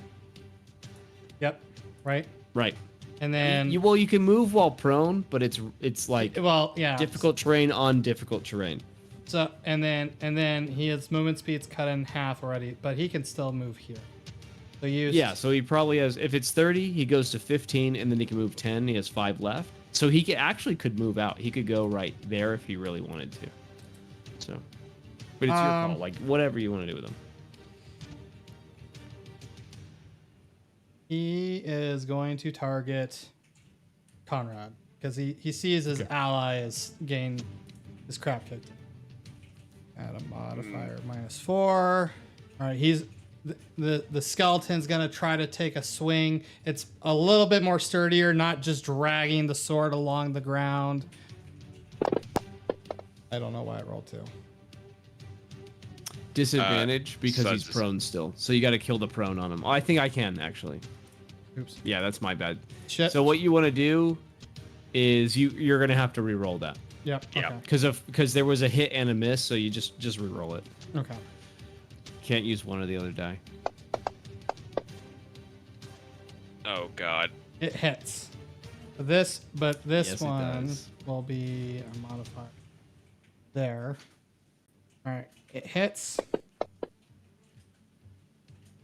It takes a swing at Conrad, who just got a cut of the leg and slices along the arm. Blood now getting beneath the armor. I'm assuming you're wearing armor, and you're starting to hurt. Oh God. You can feel the pain This isn't looking writhing good. through, and with that, I have nothing I can do. I have no ranged weapons. You can throw a dagger. Yeah, you're right. Can the skeleton? Can you put the? Can you do the thing for the skeleton? He's Oh still yeah. with Thanks for stuff. reminding me. Yep, I'm on it. I'm on it. See, I'm learning. Learning's occurring. No, you're doing it right. In fact, you that's my wanna- job, not yours. Do you want to see if you can throw the dagger He's good. at Rupert? Finish him off, and I'll finish the skelly because they're. I don't know. I don't know. It's a tough call because I think Rupert does more damage. But yeah, if you want to try and just sweep them, we can. So especially because Yeah. they're both standing. Yeah, They're both 'cause saved. I'm They're gonna rolling really I'm well. gonna move one step over. I'm not actually leaving Conrad, so that doesn't. Wait. Wouldn't that introduce an attack of opportunity? No, because I'm No, still. he's within his threat range. Okay. I'm still Okay. within his Just threat just range. making sure. Okay. Cool. It's a good question, but they have to move 5 feet away. Wait. I would right. I would have had to have done like something like that, or Yeah. done that and then that, Yeah. or Okay. like that. Yeah. As Okay. long as they touch in some way, like corners or sides. You're just moving no around. worries. You haven't Yeah. left. You're moving around. Got it. Cool. We're good. Does Conrad? Oh, he does do. And So- I told him I would finish him off. Yeah, I was gonna say Rupert definitely is more likely to kill you than the other guy. You hit. Oh There my we go. god, we're good. We're good. Yes. That's what All right. You hit him with your mace, right? I just like bring my mace down into his head, and like my mace, the force of my mace Yeah, pushes yeah, his give me- head into, yeah, into the, flavor it. the Let's hear it. statue You got thing the and just killing blow. smashes- Yeah, I just smash his head down into the stone like statue thing, and then the force of him hitting that with the mace just like smashes his skull open. So finishes Rupert him off. Rupert falls beneath the weight of your blow. Christ, it's so and grand. and this coagulated pool of leftovers of your colleague remains before you. But something else interesting happens too. Oh God, why? The skeleton It's okay. that You're was not next dead to yet. you falls to pieces and disintegrates. Oh, it was a good call. That was a good Nice. call. I'm glad What? you stuck with your guns. Well, thank you. Yeah, that was a good call. We're gonna delete Rupert and delete skeleton 2. Does it look like we might have a chance to catch our breaths? Because I'm trying to see if Yeah. we should switch the music. Yeah. So as the body falls apart, you watch as the skeleton just becomes a pile of bones, and you watch that shard of the crystal. You watch the light completely fade from it.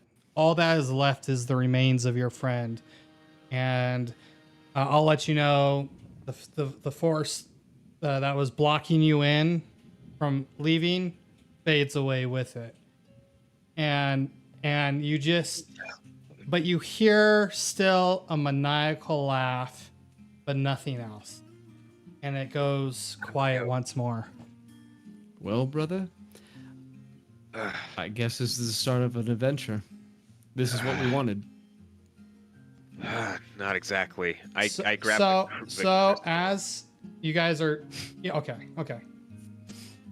Keep going. Can I do that? Yeah. Is it still there? Yeah. No, it's still there, and it's not glowing at all anymore. It's dead. You no longer, as you approach it, you no longer hear the whispers. It's as if what it wanted to show you, that cataclysmic event that brought it into this world, is all that was kind of left there, and it's just kind of dead on the ground.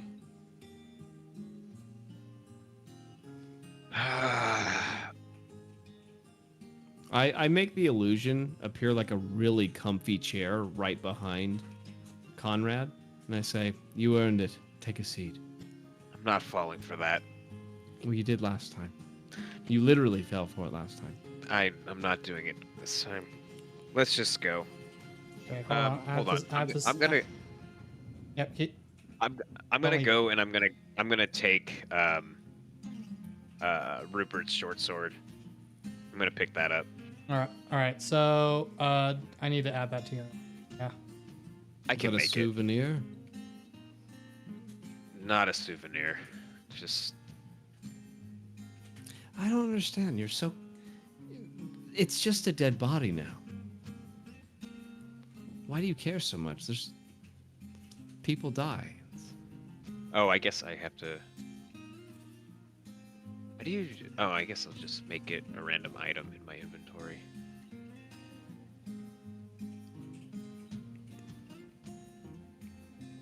Well, I can't take his body out of here. And at least, if Rupert has a family, just Well- something to give it to them. Oh, I see. Well, we'll leave his body here in case I need it. I probably need it Whatever's more left than of it. they do. If we don't get out of here soon, you'll probably be using my body. Let's Okay. go. So as you go to leave, you hear footsteps, and you can see No. a torch's light coming in ahead, and you hear the clanking of armor just echoing through the halls. And running before you comes two knights, and dragging behind them a mage. Well, it was a good run. I'm gonna cast Disguise Self. I'm gonna look like Rupert. You sure you want to look like the mess?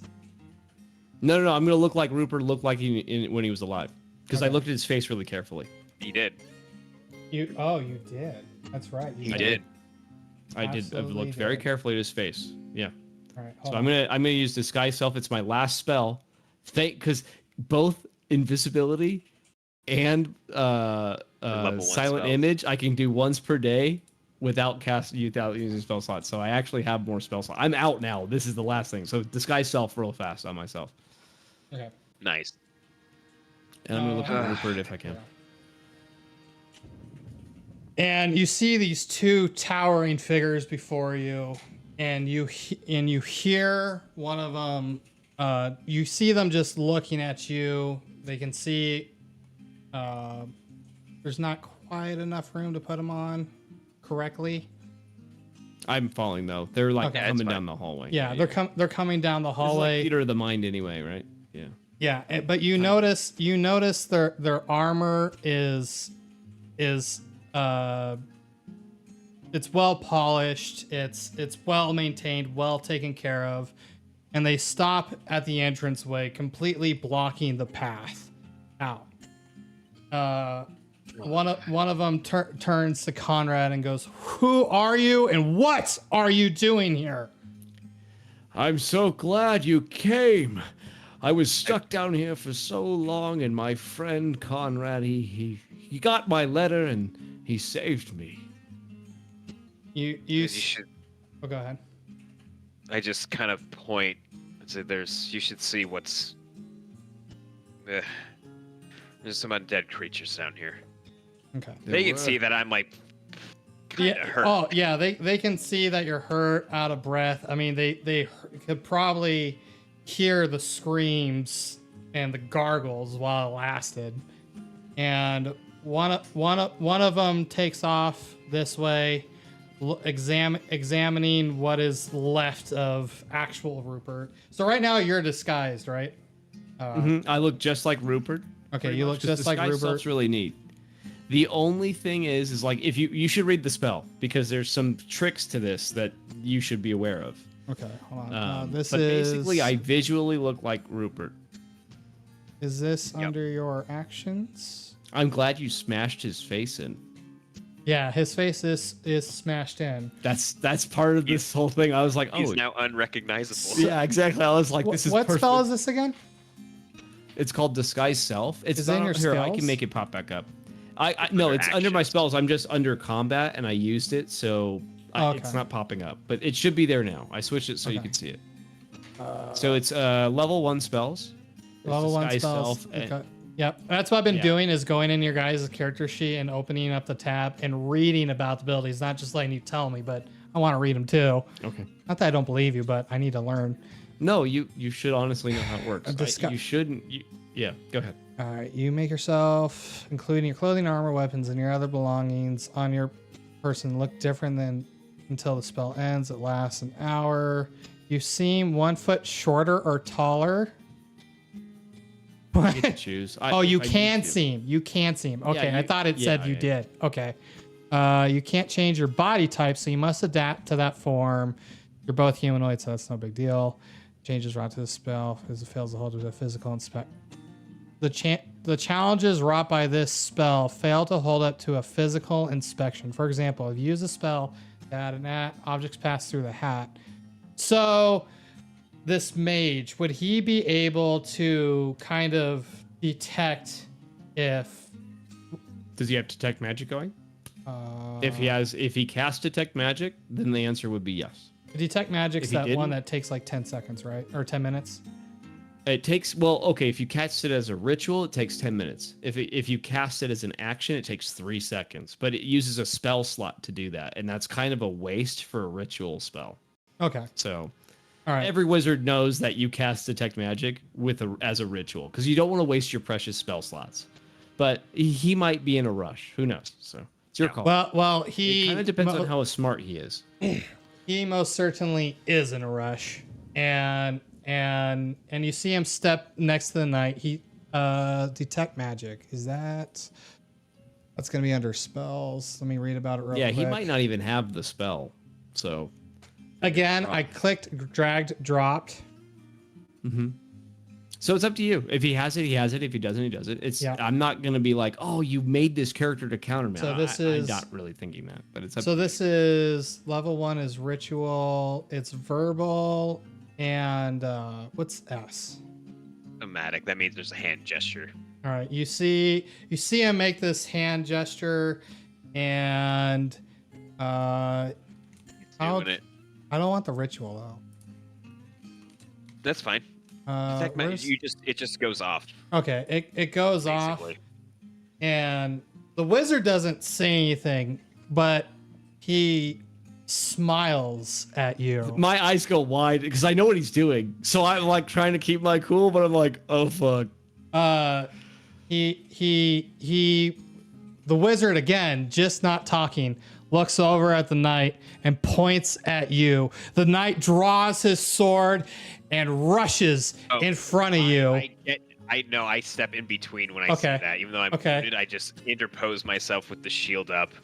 I'm like kind of slouching, but I mean, if you want to try to step in front of a fucking battle tank, by all means. I would drop the illusion. I would stop concentrating on it at that moment, Okay. and I would appear as me. Good old fashioned art. As the illusion fades, I mean, you can't see this knight's helmet, and he keeps his sword drawn, and he looks at Conrad and goes, "You play a dangerous game." But he lowers the sword to his side, clanking against the armor as his legs, but leaves it there. looking Thank you. looking brother. between Thank you for Conrad saving and my Art. life again. If our positions are switched, you would have done the same. Did you I guys? say that to the knight. Oh, I see. He's Yeah. talking to me. That's amazing. Which is actually You really picked funny. up Because the the knight was talking, so you, Mhm. you picked up the crystal, right? The big shard. no, because you pretty much indicated that it was dead, Right. so I just left it there. It's still sitting here, lassoed. last Yeah, like fucking Indy was in here. the knight in his presence still stands before you as you just hear the and the mage is amused. He again isn't saying anything but just smirking at Art, Oh. shaking his Are head. we just going to stare at each other, or Well, so this happens pretty quickly. You hear the other knight come around, take the corner, and see the shard, and he calls out to the mage and says, "Can you contain this thing?" And I don't know a spell that would be related to it, but he does some magic fucking voodoo shit with his hands and casts this eclipsing bubble around the shard, and that levitates and brings it up. The rope behind it kind of just disintegrating and kind of edges it closer to him. oh, that rope. I need a new rope. You said it disintegrated my rope, or What was inside got cut and disintegrated. So But that's probably there's what, still like, rope on five- the ground. The rest of it's there. It's like what, like 5 feet of the rope's gone? 10, 5, Yeah, 10 like feet? I'd say like 5 feet. 5 feet. So it's not a 40-foot rope. All right. Oh, I say, you guys look like you're tired. You could take a seat in that chair over there.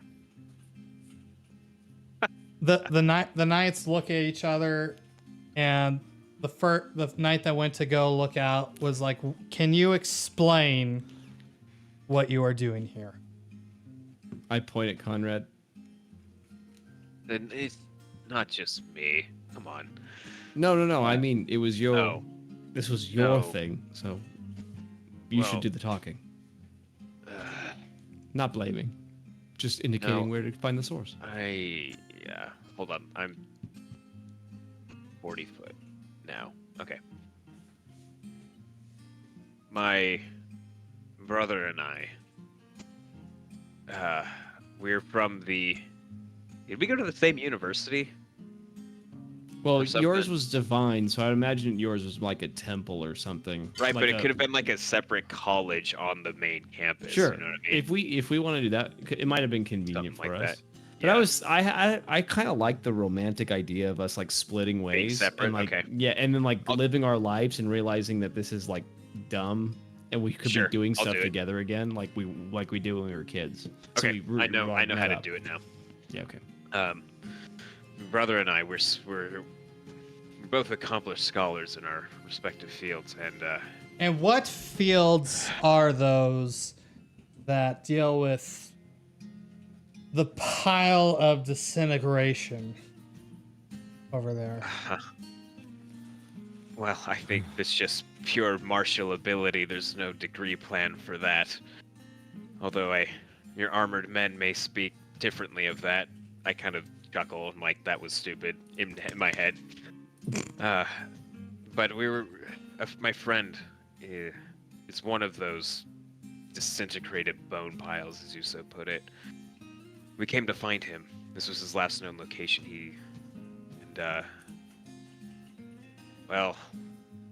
He was turned into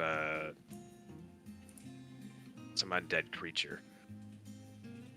And The knight that went off looking, this one's is the one talking. The other one's not really saying anything. He's just kind of standing menacingly in front of you. He goes, "Do you know what you are messing with in here?" I think we have an idea. Uh, Legends are real after all, aren't they? So you see that the knight picked up picked up the shard that was on Rupert. Its power now completely gone. I mean, it was just that much. And he picks it up. It picks it up, but you notice something about it. It's no longer that blue. It's turned an emerald green. And the knight just tosses it to the floor off this way as like it's a piece of junk. You picked that up. You know, These guys are assholes. Yeah, they're not very smart. Do they even know what they're dealing with? I say that out loud. I have a charisma of 8. I'm just a dick. My eyes go wide as he's saying that out loud. I was like, the mage finally chimes in and goes, just real quick, just to kind of add some emphasis behind it. My flaw is that I speak without really thinking through my words and very insulting others. Okay. Oh, great. So in this campaign setting, that you just fucked us. The mage speaks up, and he says, "Oh, we know full well what that is. There's nothing left of that particular piece." And the second knight steps back and makes room for the mage before you. As you take kind of a closer look at him, you can see he's dressed in red and definitely on the bit older side, but his robes are elegant, and around his neck is a red, almost like a ruby placed within a necklace, and worth pointing out. And he goes, "We know full well what these are, but this," and it's still kind of entrapped within the bubble, the confinement bubble they put in, the large piece. Oh, okay. We know full well what this is, and it's just he kind of beckons it with his fingers, and it brings it close to him, and it just kind of is there, so dim, no light. Aware that this has been sitting in this tomb for hundreds of years? Well, it seems for the most part, this is it's not well-traveled lands, and well, many don't. What brought you here, if I may ask? You said it's not well-traveled, and yet you seem to come right after the festivities were over. The festivities. That made me laugh. I don't know why. Got a giggle out of me. Your friend, I believe his name is Rupert. I just stare. So he knows. Astros. Yeah. The Astros there. We've been tracking him for, well, a while. And we decided to wait. And lo and behold, 2 more go in while none come out. But not before screams seem to intoxicate this once sacred place. But we couldn't get in. And why is same reason why we couldn't get out? There was it a barrier, brother? Is that what you called it? Something. It was something magical. I had no idea how it was formed, but that thing that was throwing us through the room and tying us up with its entrails, that made it so it could have been anything. Oh yes, that. Do we tell him its name? I have an 8 charisma. I'm just say it. Yeah. I'm not going to tell you what to say and not that say. Being that called itself Malazar. I am listening. I am looking at a note. Okay. Or I'm looking for a note. Does that name ring a bell to you, mage? You can see.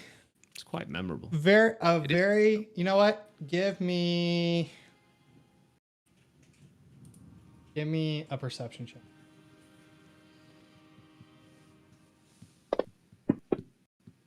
Oh yeah, you notice. You can see his brow just ever slightly raise, but nothing more.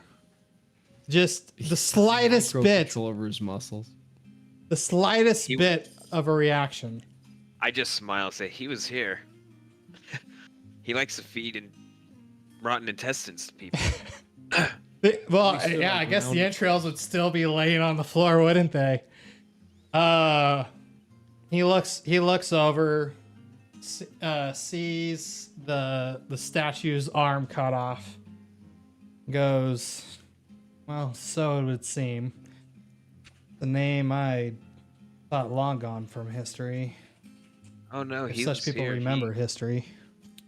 He cut a hole in the fabric of reality and stepped through it into here, and then cut another one and stepped right on out. Almost like he Actually- was going from one plane of existence to another. Yes. It has something to do with the cracks in the sky. The sky cracks. The sky cracks. You make it sound so cheesy. I thought it was so cool. No, that's my character's playing like they I are love it. serious. They're It's just- scary, it's but just my funny. character's playing on that. Yeah, I love it. I only get like this when I'm with my brother. I swear. The mage doesn't really react too much. He looks back at the knights and says, Morgan, Roland, I suppose we should take this and leave. I didn't mean to do that. I meant to unlock their ID. Oh, They I got transformed terrified. I into thought one she was like fucking disintegrating them, and you're dead, and you're dead. No. Oh, one's supposed to be Roland, one's supposed to be Morgan. I don't know why I know how to do the encounters better now. So, next time. Cool. All right, that's fine. You can One just is change their one name is now one and is come back Roland, if you want. one is Sir Roland, one is Sir Morgan.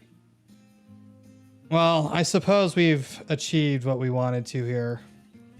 I suppose we should part ways. And the mage goes to leave. Looking at remains. You didn't investigate anything. We're not here to investigate, and they start to slowly, well, not slowly. They start to depart. Do you do anything before they depart, or just let them walk away? Brother, just let them go. We need to survive this. Look, you're bleeding. Look at you. You're injured. There's no way you could. And take two I mean, it was obviously noticeable, and they don't care. They could have cared less if you lived or died. Oh yeah, that's obvious. I don't like this. I don't know why they were. We have a choice. I don't know why they were here either. I think they They were. said they were. Oh, they were trailing. They were. Yes. They were. So you just let them leave, right? Yeah. Oh yeah, I'm not. Okay, okay. So they I don't know. I don't speak for Conrad though. So. okay. No, I I'll can let them delete go. them off the tracker, and they walk away. You hear their footsteps echoing down the halls. Watch the torchlights disappear as they flicker, dwindle in darkness in the distance once more. You ready to get out of here? We can talk more. Yeah, I'd Maybe, like to take this back to the tavern. Maybe I was- give Lila another chance. I was hoping maybe she would maybe give me some sutures, and then maybe some smooches. Clever. That's not Thanks. like you. That's pretty clever. Perhaps we should also, while you're giving her the smooches, you should consider talking to her about why her family is Oh, here. probably leave out the part where we almost grave robbed her ancestor It was unsuccessfully. just healing potions. She Just- wouldn't have mind. there's also 2 emeralds still in there as well. Well, I didn't take those. I guess I should have. You're right. And don't forget about the Oh. one that's on the ground. It's Wait, not. what? Oh, Remember- shard. There's that emerald shard. I'll go. You pick get shit that. up. I'll get the other ones. It's like right here, isn't it? Like somewhere right over here. Yeah. He just kind of tossed it against the inscription. It fell to the ground. It's like a sliver. I didn't make an item for it. I will. Let me write a note. I can make one in my inventory real quick. Okay. Emerald. I love I'm that just gonna call it Snide emerald hates me. shard. I think that's hilarious. That's my favorite part. Where is your familiar this whole time, by the way? It was on his shoulder. He was fighting with me, man. Yeah, he was on his shoulder the whole time. Kind of forgot. I didn't tell. I need to make him his own tracker so I remember he's there. So what I can do is actually I could just make a character sheet for him at the top left, and he'll just be up like a party member. Because eventually, if the familiars have enough character, they'll feel like a party member. You know? So and they're really easy to keep track of that way too. So like Conrad would feel like this rat familiar just is like shaking, not moving, just terrified that if the sword had been swung the right way, he could have just been cut into pieces, and his master doesn't even care. As I notice him, because I can see adrenaline's like starting to even out or whatever. As I go and pick up the shard, while I'm down on the ground with my backpack open, I'm gonna get some ration pieces out and feed the rat and kind of pet him and try and calm him down. What's his name again? Snide. I'll make a character sheet for him so we don't forget. Okay. I'll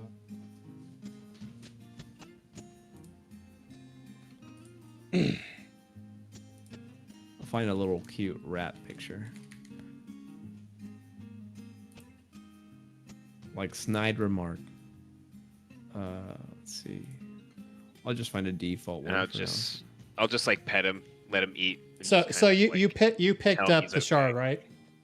I did. Okay, just so you know, like all nice rat. I just found one random. I'll find a better one. I love that's perfect because it's you. The feeling is I get you don't really give a shit about him too much. Oh no, I care about him, but I also know what his purpose is. It's to be. True. It's like he's a tool. He's a tool. He's a servant. But I like Snide. I love him. But it fits. He needs to I think it fits he perfect. needs to be used.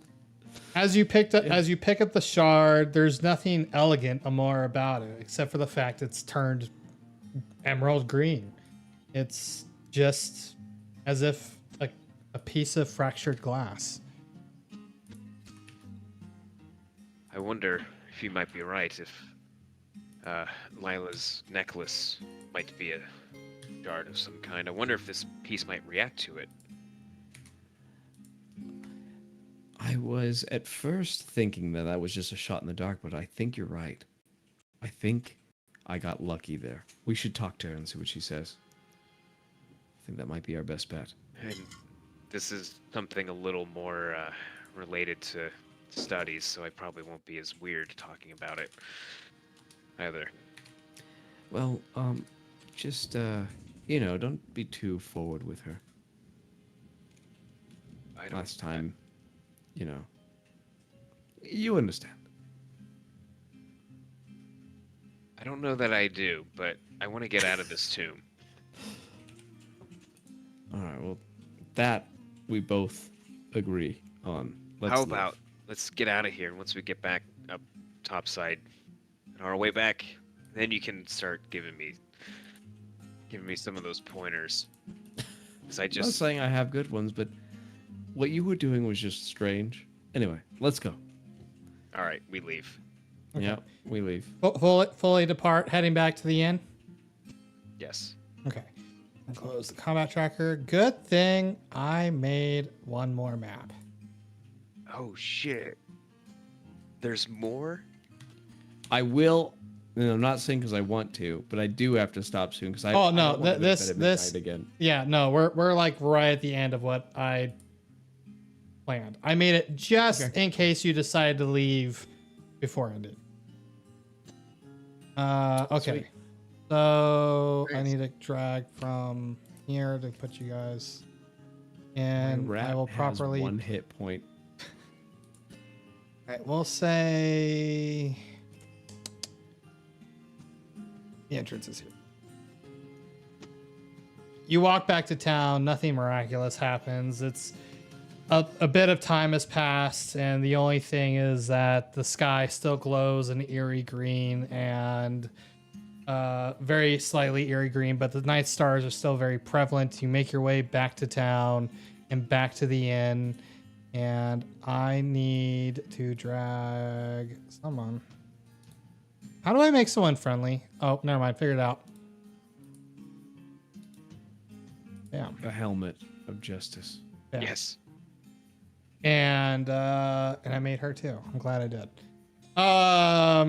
And yeah, you guys make your way in, and you're back into the inn. It's warm, welcoming, and you see Lila just kind of bussing tables. It's late. The only patrons left are, your late night alcoholics, which is one or two. It's not a big village. It's small. And that's I think a good kind of stopping point. Unless if you want to take a look at her, I made her. Yeah, I do. Do you got a picture or something? Yeah, she's on the map. Oh, I forgot to drag the map out. I don't have the map. Yep, I forgot to drag the map. Hold on. And there's the end. Oh, there we go. Oh, yeah, she's not bad looking. Something's wrong with her left eye. But other than that, she's pretty nice. Something's wrong. Left eye. Thanks. It's Her left. significantly bigger. Outright. Look, otherwise she's pretty. She got some big old titties. Yeah, she does. Yeah, because AI is like all women have giant yiddies. Hey, I'm not complaining. So yeah. So wonderful job. Another pro tip though. You don't okay, so you're actually doing the ideal thing. But I'm going to tell you this to save you some time potentially. Is you actually like if you're like 90% sure there's going to be no combat on a map, or in an area, you don't have to make a map for it if you don't want to. Yeah. So personally, at least map for me, I like a map because it helps me visualize the space. Totally, dude. You're my favorite person on the planet. Most human beings on the planet don't like making maps, right? And so, yeah, and then like Nathan's right there. He hates making maps. So he only makes maps when they're essential. Ideally, what that causes is players start to realize that when there's a map, there's combat, which is not ideal. If you make maps for like stuff like this though, where there's no combat, that's good though. That's good because it does give you it helps you visually. But if you're running out of time and you don't have a map, and there's going to be no combat, you can do Theater of the Mind. Okay. So, just food for thought. Oh, this is an awesome map, by the way. We have some Theater of the Mind stuff. If you want to do this again, I'm not making maps for every single thing in town. Cool. Also, Bing did this, huh? Yep. Nathan, this is actually decent for all my maps are made for Bing. I have a lot of maps. I have like 6 or 7 maps I made. I made like maps for like 2 or 3 sessions ahead. That way I can plan them. Yeah, this guy was like, I have like 8 maps done. I was like, I just would need to add the use AI. details and the lighting, which someone would need to teach me. But dude, Nathan, this is good enough. You know what I mean? Like if you zoom in, it looks fucking wonky, but like it's good enough. See, because my thing, I don't mind doing the set dressing. It's just creating the actual physical layout that I don't care for. We'll use fucking Bing for that, and then Yeah. you can dress it up. Dude, I didn't know Bing was doing that. I tested it out today and it worked. It gave me what I wanted. I was like, cool. Yeah, that's honestly better than I genuinely was like, it's going to be garbage. Even our team was saying it was going to be garbage, and we were going to like, let's develop our own. Yeah, This I is remember not that. bad. Yeah, this is not bad. It's better than I thought it was going to be. But this looks like kind of like a warehouse. It looks more like than a warehouse than a yeah. tavern. Yeah. It's fine, but like I can see it, you know? It's fine. Yeah. Cool. This is really neat. Well, You got, like, a little we'll counter make thing over here. we can make believe this corner is upstairs. That corner that's kind of closed off. That'd be like a bedroom. Like an upstairs. Okay, cool. Oh, that's Yeah. is that supposed to be a bedroom? Yeah. Yeah, I think so. Yeah, we can make that into like a bedroom. I kind of thought it was like a dining table, but yeah, Me I too. mean, it could. I mean, we can flavor it however the hell we want. It's AI. Yeah. You know, But I needed to put some. I didn't have time. time. I was gone. I didn't have time to put anything together. I'm like, I'm gonna do the best I can. No, it was good. It's good shit, dude. For an AI, like those maps we were just on and we were fighting on, those were AI too. Yep, all of them. What the fuck, dude? You don't even need. And the resolution on them were good, dude. They were decent. They weren't awful. Okay, cool. That's actually cool for thought. So never mind. Make all the fucking maps you want. I can go in and add details. You guys. 30 seconds. That's amazing. I literally spend like 6-7 hours making maps every day, or not every day, but like when I'm prepping for D&D, I spend like 6 or 7 hours. Yeah, I did. I created 30 this seconds. world and everything that just happened probably in about 2 hours. And there's back stuff story and there's stuff you missed. That's good. It's always good that there's stuff we missed. Cool. I'm thoroughly impressed. Yeah.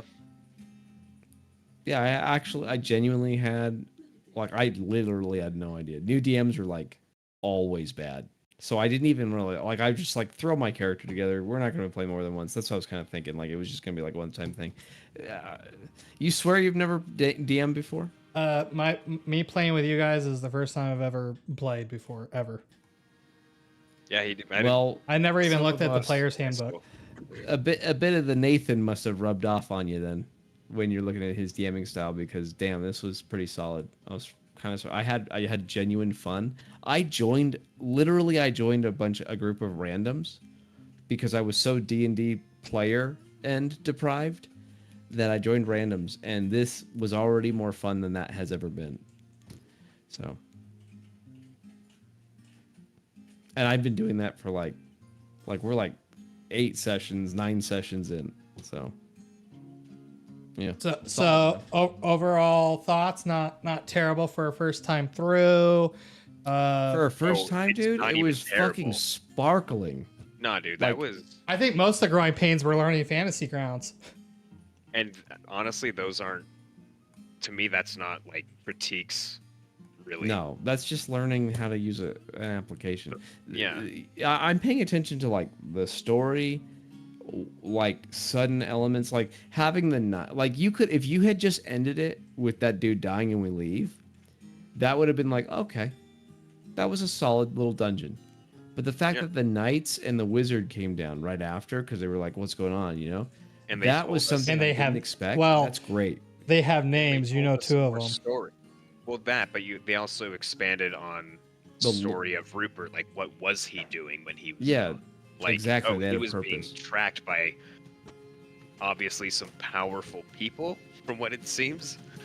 Whether Yeah, I didn't do much world developing. I didn't want to spend my time doing that. I wanted to put something together that was fun, that if you wanted it more, I could do that more. But if you didn't like it, what was the point of doing? I mean, ask Nathan about my Lance's fucking background. I went apeshit. Yeah, don't go apeshit. I laughed when I heard you sent him like an 8-page essay. Like I was like, it's like 10. fuck, 10. Here's the Austin, thing. It's single space. Here's the I appreciate your enthusiasm. Here's the thing. It's fucking If overkill. I'm gonna do something, I'm not gonna half-ass. It's gonna go all the way. Yeah, but you got to remember, you got to be a little bit efficient with your Well, time but- too, you but- know what I mean? Yeah, but now I know that, and I see being on this side of it. I'm like, okay, they gave me enough to work with. Yeah, you see how I just gave you enough, right? Exactly. And then they- what's cool is like I think Nathan's going to touch on this. Your character becomes who they are after you play with them a bit, you know, Right. and then you develop the story for their background more because you don't know how to make your character. Like I was just like, I want to extend my life beyond the lich without becoming a lich, right? Well, I don't even think I need to do that. That was just something I threw in there to like make a character. But I think my character would like deal with undeath, but that's because he's more like he's a little intimidated by the big adventuring world out there. Like he wants to do it, but he's intimidated. Yeah, Which is a cool he's kind of, like- intimidated, but Conrad is not as intimidated. He's like, Yeah, let's do Conrad's this. Like I'll fucking get up in their faces, and which is a cool dynamic between the two of us. Yep. And I'm telling. And what was so funny is that the descriptions you gave me about your characters, I already had this all written and planned. I didn't change a single thing. The fact that you were going a necromantic route and you ran into something quite undead was already all planned. It worked so fucking well. I sat here and went, this is gonna be really good. Yeah. So my one critique, and this is like I'm pretty brutal with my comments. So when I critique, I try to be as honest as possible. Okay. The only thing that I feel like that and this is something DMs do all the time, is new DMs, is when we roll a check, like for perception. I already explained this to you, and I'm just reiterating, is that you gave too much detail to us. Yep. You revealed too much. Yep. Don't think you have to reveal everything. You don't. Okay. Let us figure that stuff out. Like, you could just be vague. Just literally tell us what we see and leave it, because the players, they need to if you tell them too much, they're going to be like, "Oh, yeah, we're going to be like, "Oh, we didn't even we got extra information, and we want to be able to put that together ourselves." So. I know I threw out the fact, don't forget the fucking shard on the ground. But exactly. that was lorically kind of important. Right, and I understand that. So what you could do is, if we had just left it behind, let one of them pick it up, like the knights or something, or maybe they came back later and it gets looted, and it somehow winds up in our path again, and you're like, he's carrying the gem that was in that thing, and we're like, whoa, we fucking left that behind, it could be that's a smart way. Some future plot point. Yeah, there's a ton of ways you can loop things back in. So just let the players do stupid shit. Seriously, just let them do stupid shit. They'll do a bunch of stupid shit all the time, but then they'll have really cool moments where they do really smart shit, and that's wow, they're it's happening. So let both things happen. I will say what caught me completely off guard, again, never even thought of this, was roping the damn thing down. I was straight up really hoping someone was just gonna go up and touch it. Yeah. Nathan knows what's going on. I make devious things, but I'm not trying to meta in that, because I'm just like, well, Conrad, it made sense. Nothing. He saw his friend eviscerated. There's a statue that has a sword on its lap. For all he knows, that sword comes out and the statue comes to life. Yeah, that was an interesting little thing you threw in there. I was sitting there going, that would have been kind of cool too, but not the way I wanted to go. So my only concern now is if you can keep this up. So some people burn out real quick after they get they've spent months thinking about if I was a dungeon. Yeah. If I was a dungeon master, this is exactly what I do. The dungeon would be here, and this is how it would play out. And that part, because it's been thought about so much, is super polished. When that ends, and the world opens up, right? That's when your true chops as a DM comes into play, because you have to think about now you have to create continuously, and you have to riff off of what the players are doing, and the players are unleashed. They're just going to do crazy shit. You can try and guide them with treats in the right direction, but truly they are wild, right? They'll do whatever they want and whatever they feel is right. So that's the hard part. I want to see if you can if we do several more sessions, if this level of quality keeps up, because I am super impressed with this. This was insane. I've been DMing for a long time, and this was much better than when I first started. I'm not lying. So yeah. When I first started, this would be ideal for me. Yeah. When I started, so forged through fire. Because what I wanted to touch on, it actually wasn't about kind of learning your character, but it was in the terms of the amount of information that I think you had prepared and what you did give us in terms of the story and setting. I think was just the right amount, and you didn't to me. Even though there were some instances where it's we don't know the town name, or we don't know the city we grew up in, or whatever, right? That didn't really matter overall. But you had enough information for the areas we were in and for the things we encountered to where it was believable. You didn't need to have the whole world done, right? You had the specific stuff that mattered in the Cool. moment that we needed to know. Oh, And and that's more, and I think that goes to what Aaron just said, is why this 2-room dungeon felt more Yeah. like very alive. It felt like an actual place, even though we don't really we don't understand it as well as you do, but it's like, oh, this is a place that we can conceivably be like, yeah, there's a problem happening. Like, there's maybe more crystals about to come out of the sky again because of this thing that happened a long time ago, and there's evidence of whatever, and it's like, yeah, sure. Yeah, it was solid. It was solid. Yeah. And if there were walls and lighting effects all over the wall, like on the maps, that would have been a really cool map too. oh, yeah. I'm interested to see what Bing can pull out. If it just does like symmetric maps like that always, that's gonna limit you quite a bit. Yeah, a lot. I already made like an outdoor one. Oh, and it's Is pretty it good. still just basically a box, though? Yeah, like all the okay, so the map is going to be square because that's how the image Right, is. but I mean, like the buildings and stuff. Right, Or is yeah, it just exactly. like rectangles everywhere, or does it actually have like hallways and different sized rooms? There will be things I need to mess with. I don't know how to make maps myself. I don't know how you do it, honestly. I use the tools I I'll had start available. you off right now. Look up Incarnate. It's Okay. actually really cheap. It's like it's what, so $20 cheap. a year? Yeah, it's like $20 for an entire year. It's a subscription thing. Incarnate, So- what would I put in Fantasy Grounds? Here, no, I just got you. just I got Incarnate. you right here. It's a website on Google. Here, I got him. Yeah, you just look at it. That's what Nathan and I have been using, and our team's been using it too. And it is one of the best map making tools for the price. It's insanely cheap, and the maps look beautiful. Yeah. Like Nathan's map he made that we're walking around on was in Incarnate. It was Yeah, made through all the maps that you guys have played on in Ghostlands have been from Incarnate. Yeah. The world map was done in there. All your battle maps. Yeah, and when he's saying he's making them like from scratch, like every road, and like where Blank the buildings canvas. are. Like he's literally designing it.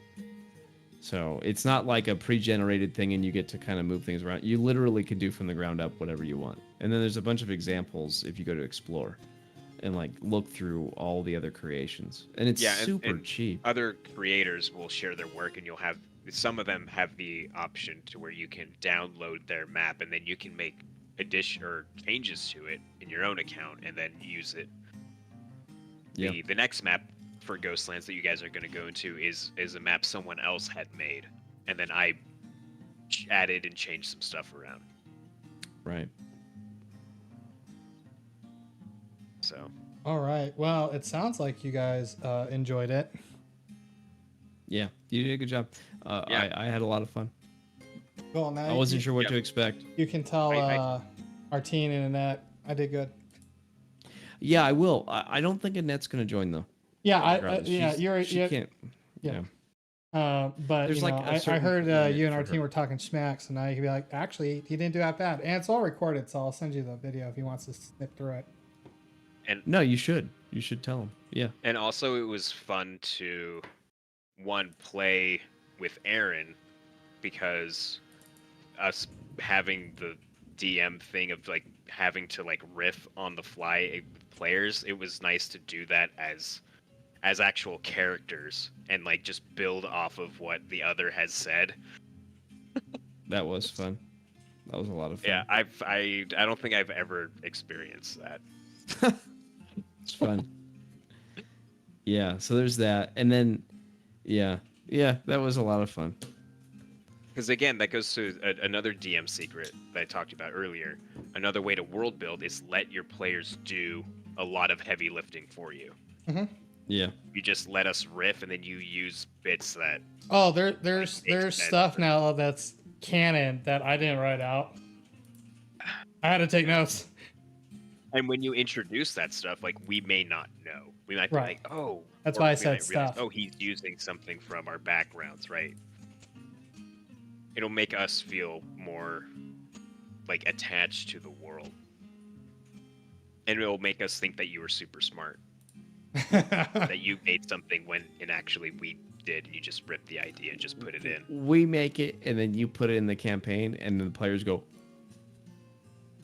Because part of that is that because another way to look at the backstory is that you view that as the story that the player actually wants their character to experience over the course of the campaign. Yep. If that makes sense. Yep.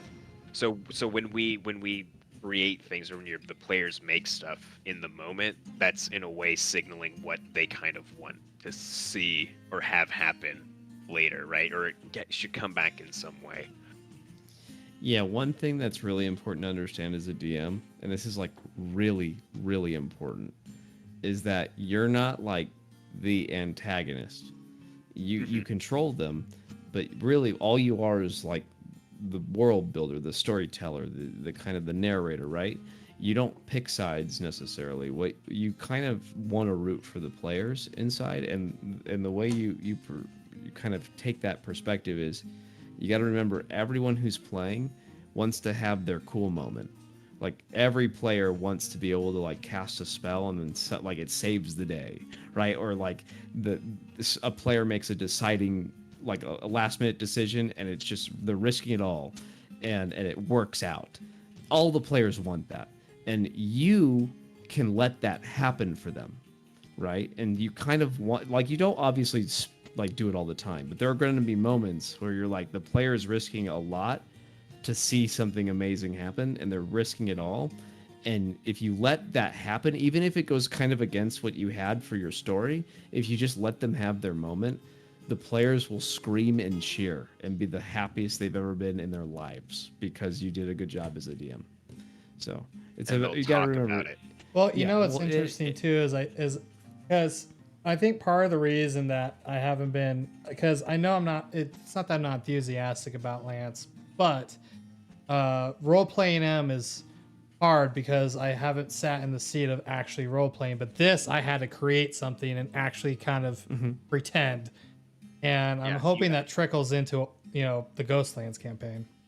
I wouldn't be will. surprised if Lance got a lot more, like you could fill him out a lot more now Yeah. because you as that DM perspective is unique. Sorry, Nathan, go ahead. Oh, all I was going to say is that because when you're in the DM, you have to put on different hats in terms of you have all these different characters. So and each one has a different personality, and they all want different things, and they're all going to react in different things. You have to be able to put those hats on and off. That's tough. And it's super tough. Yeah, that's very tough.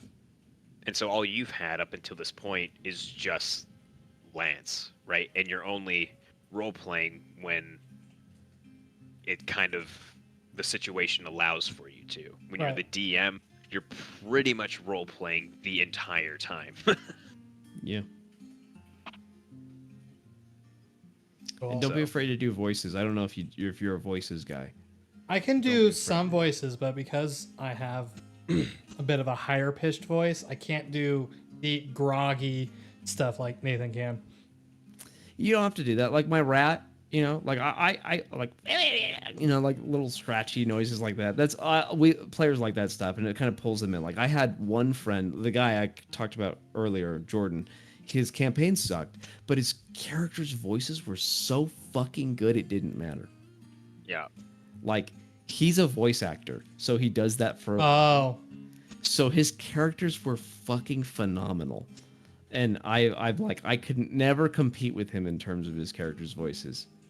And he literally he had like a mic drop moment with one of his voices. It was so real. He was doing like an aquatic creature that was like we had captured and we were going to interrogate. And he was like breathing in while talking. He was going like, "You'll never know," like. whoa! Yeah, exactly. It was cool like that, and it's just kind of like I'm copying him. I would have never thought to do it like that, and we all went whoa, like it was awesome. So you don't have to do voices, but it does add something. If you're not a voices guy, that's fine. That's totally fine. But if you're just like embarrassed to do it, don't be at all. Like that's what D&D's all about. But if you just don't want to do them, you don't have to do them. So It's something Just I'm easing into. I already have an idea for Lila's voice. It will still sound we don't male, judge it. but Even it's a gonna at female least have an voice. accent. It's gonna have an accent. Yeah. Cool. Yeah, so because it does help, like, sometimes identify with the character. I do a lot of voices all over the place, and like I can end up like repeating voices for certain characters, but even that doesn't really matter because the characters feel a little different because they like react to things differently, you know. Well, So you know what's everybody still interesting feels too is like when we're in the Ghostlands campaign. Honestly, I get lost in the interactions. The rest of the party is doing. I get so lost, I forget the fuck I'm doing, which is fine for Lance actually, but actually, like once I set the scene and sitting here just kind of listening and watching, it was so cool. You'll actually, okay, so I don't know if you're able to do this. I don't know if I've got some, I just have, my imagination's pretty good. Like I always picture, like when I'm playing my character, I picture myself there and I think of it like a movie. Like when your dudes showed up, the two knights and the wizard, I could see the hallway with the stairs. I could see the wizard like dimly lit in the background with kind of a sly smile, and the knights were just acting like enforcers. I could see them kind of clinking around their armor as they move past. Like I got this really crazy ability to just visualize those scenes that are playing out, and so it's really easy for me to track everything because I'm watching on the map and it's changing in my mind, and I'm following, and I'm like, oh, I know exactly what my character would say here. So that helps. I don't know, like some people, they can't like do that, but that's how I do it. That's how I kind of keep track. I look at the map and I act like I'm just kind of sitting there and watching everyone do stuff. So that's how I do it, but I don't know if that helps. So I mean, you can ask Nathan. I've always liked that attention to detail. Terribly so. So for me where I struggle is focusing on more than one thing at once, because I'll focus on it, then I'll get distracted by something else. It's the ADHD kicking in. Okay.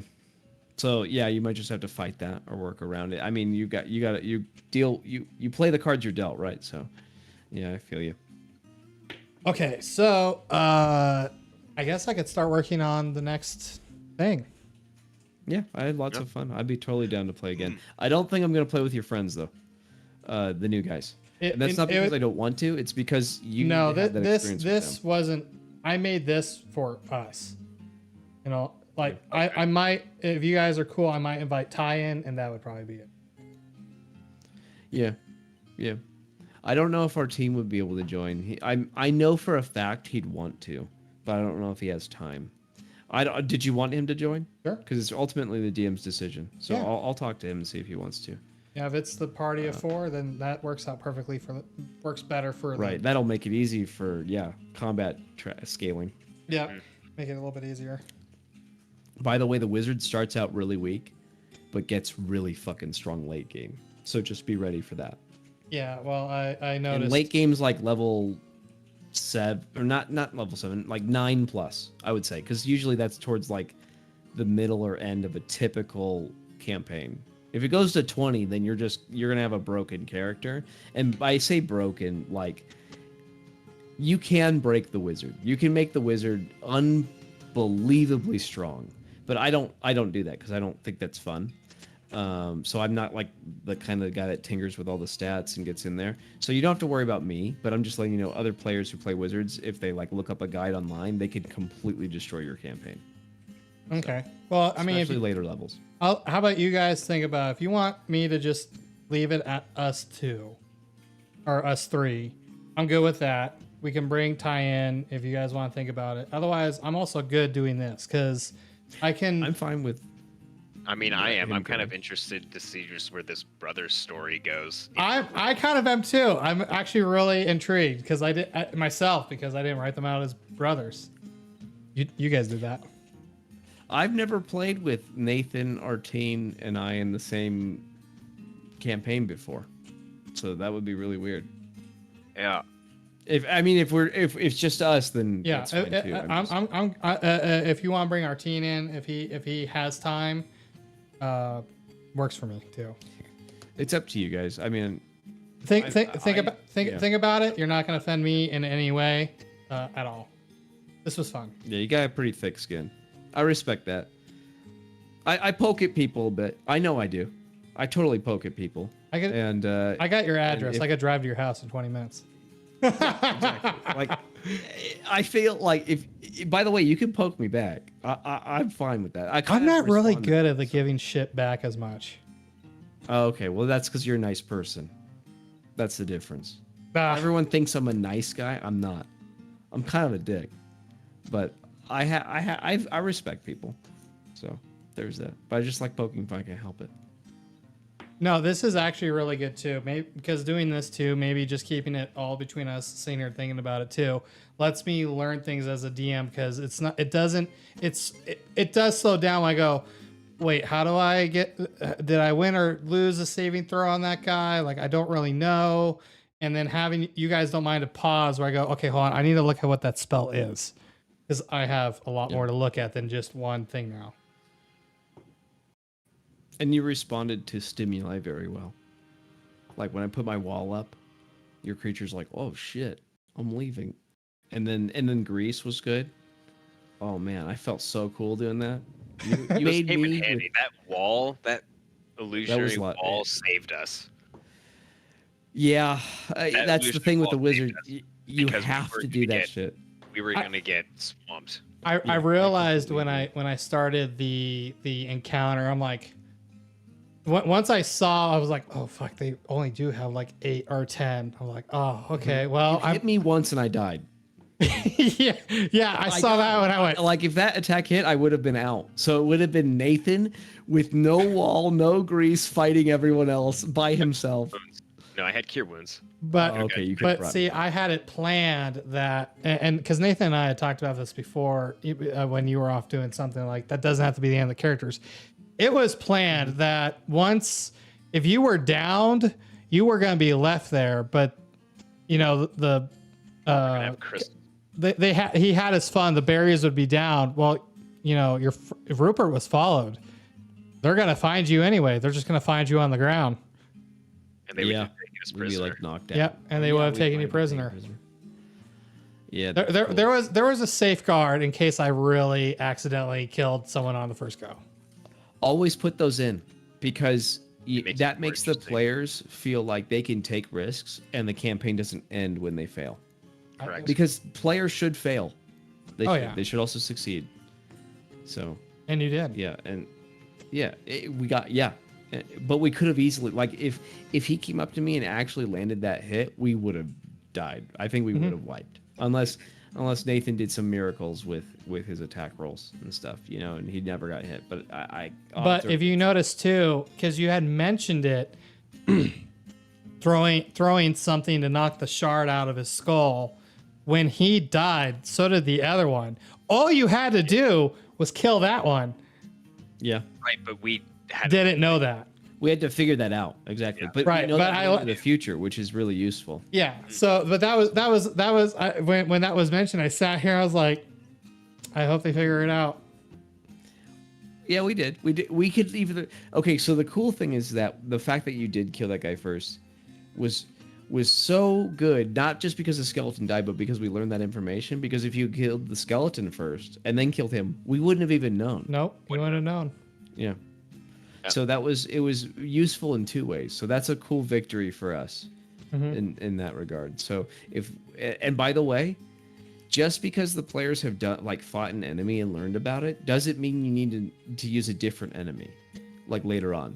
If you let the players use the knowledge they've earned to fight the same enemy again and do it better, that's a reward for the players. They'll feel good about that. So you do want to have similar enemies in the dungeon, but you also want to have different things too. Don't just keep it obviously don't use the same enemy over and over and over again. Right. Just make sure it makes sense. And when the players learn something, try not to punish them for learning something because they're like, oh, it works if you do this. And then in the next encounter, it's completely the opposite. The players are going to get frustrated with that. They want to use that knowledge to conquer your enemies. Right. You know? And so that's useful. So just, if you do change things, just do it in a tasteful way, like a grounded way that makes sense. And that doesn't make the players feel like, oh, I just learned all this and nothing makes sense. And I tried that before and it worked and now it doesn't, you know? Right. Unless there's a reason for it. That's what I mean by grounded. It has to have a solid reasoning behind it. Like maybe the sky's changed color. It's not green anymore, it's red. And so whenever the sky's red, all the enemies do this now, you know? So, yeah. Well, I'm just like, that's what I'm saying. Like do stuff like that and you'll be good. Yeah, again, I didn't do a super lot of world crafting. I gave just enough to get this party going. You shouldn't do a whole bunch of world crafting for the first adventure anyway. Because that's how you get stuck in the world building thing and not actually making your adventure. Right. Yeah. And that's all I wanted to do was make an adventure that you two would enjoy. And me sitting here going, so I went to this party, right? And the other guy that was there, he's a DM, and I was showing him what and talking to him about it. He goes, dude, you've never DM'd? I'm like, he goes, I actually think this is really good. I can almost promise you that you're better than that DM. Trust me, I've played with a lot of DMs that say they're DMs, and they're not good. I get bored immediately. This was pretty good. So if I were to bet, I would say you're better than that guy. I'm not even lying. Boom. I'm not trying to float your boat. I'm just being honest. Like I was thoroughly surprised. I was expecting it to be utter shit. I'll be honest. Yeah. I was like, you weren't doing it as a pity thing to throw it out there, see if I would do it, and I went with it. And you're like, all right, well, I said it. No, because you okay. So the reason I wanted you to DM is because DMing makes you a better player, and I am playing with you. That's a fact. So if you can be a better player, that would be good, right? Because it'll make that campaign stronger. You know what I mean? So that's why I was like, you should try DMing. It's a good thing. I'm not like trying to gamify you or anything. I'm not trying to make you do something you don't want to do. But seeing you DM, I'm glad we did this because you're a solid DM. Yeah, you should be proud of yourself. Seriously, that was sick. Yeah, I could tell you're better than that guy that you met at the party. Yeah. So anyway, keep it up. And we'll see if you can carry it out. That's what I'm interested to see, if you can maintain this momentum. Because like you start strong, you got high expectations now, so we'll see. Dude, I had to come in strong. I'm sitting here before you and I even like when Nathan's like, you want to play? Like Aaron always is our DM, and he's a really good DM. And then I'm playing with Nathan, and Nathan's a really good DM. I'm like, thanks, I got fucking boots to fill. Yeah, no, I'm serious. I've been DMing for a long fucking time. I never play. That's why I'm like, well, now I'm you get always to play. DMing. So I've been through every avenue of DMing. Shit, we can rename this the fucking Tale of Two Brothers. If no one else joins. If no one else joins. So yeah, this was cool, man. You did a solid job. I'm fucking impressed. I've never seen a first time DM do something like this ever. Now, I'm not trying to be nice. Before we close Fantasy Grounds, I need to award your XP. And so you're going to use XP? We're not no. I need to reward the players for their work. And I think I'm gonna go. I think I'm gonna go the way Nathan's route was, where you accomplished the objective. You went in there, you cleared the dungeon. That was the objective, and with that, it's a level. That's milestone, which I like. Milestone. Yeah, that's me personally. I like milestone. And I talked earlier. I talked with him. I was like, I tried to get him to use the milestone. So yeah, no, I want to go the milestone because that will help me set the pace as well. Because knowing that you're not supposed to get to really level 20, that actually helps me pace the story correctly.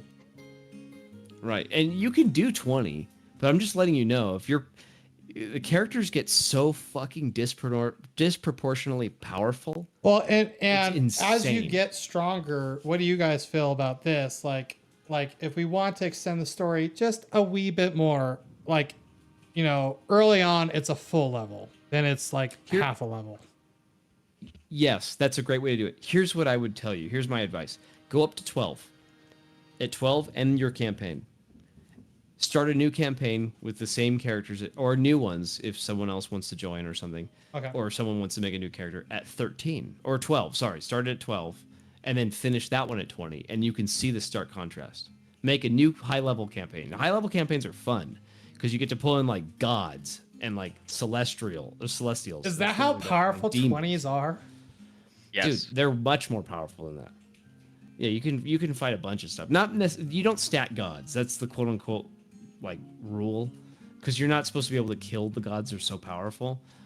There are stat blocks for gods, but really, like, the idea is when you get to those levels, you're like solving like not just your like own world's crises, but like universe expanding crises, like Avengers type shit. Yeah. So, yeah. That's like the idea when you get to level 20. And I'm not a huge fan of those campaigns because they get so grandiose, and you kind of have to make them grandiose, or else your character will like walk into a city and everyone's like ants to them.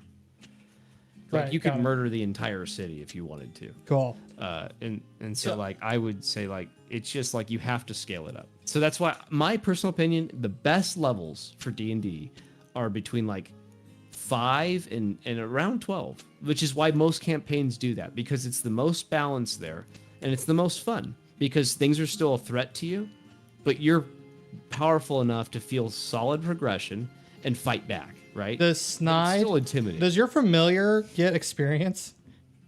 No. Okay, just my familiar is just like a little thing I can pop in and out. It doesn't level up, doesn't get stronger. So let's give you your guys your level. Do I just open your character sheet or? No, you don't do anything. We do it. Okay. You just have to give us permission. Yep. You are level 2. Oh fuck! It's 12. Yeah. Sweet. I'm gonna level up.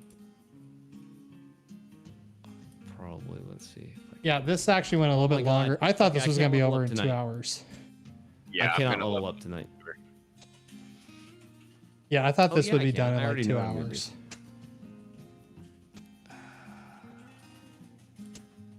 I forgot I'm going to be a necromancer. Hey, DM. Yes. Another really cool thing about being the DM, and I love this part, is homebrewing some things.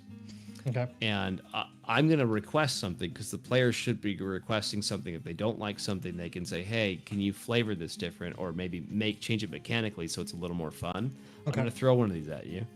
And it's not, you know me, I'm not trying to be overpowered. I'm just trying to have, like, I want to feel like a necromancer, right? Right. I think the first feat, or the first part of becoming a necromancer, the level 2 feature, is just dumb. And what is the first feat? I'll show you. Okay. It's not a feat. Sorry, I said the wrong word. It's I'm gonna link it to you. I don't know if I can link your own stuff though. Unfortunately, let's see. Maybe I can. Or just tell me where to look. Yeah. So it's in the. If you go to classes. Okay. Right. And you go to wizard. Yeah. Yep. Does it matter which book? It does. Player's Handbook. Player's Handbook. Scroll all the way down to the bottom. Very, very bottom. And the second link from the bottom says School of Necromancy. Okay. Scroll down that and read the second level feature you get is Grim Harvest.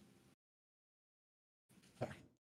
Second level, you gain the ability to reap life from the creatures you kill with your spells. Once per turn, when you kill one or more creatures with a spell at the first level or higher, you regain hit points equal to twice the spirit's level, or 3 times its level if the spell belongs to the School of Necromancy. You don't gain this benefit for killing constructs or undead.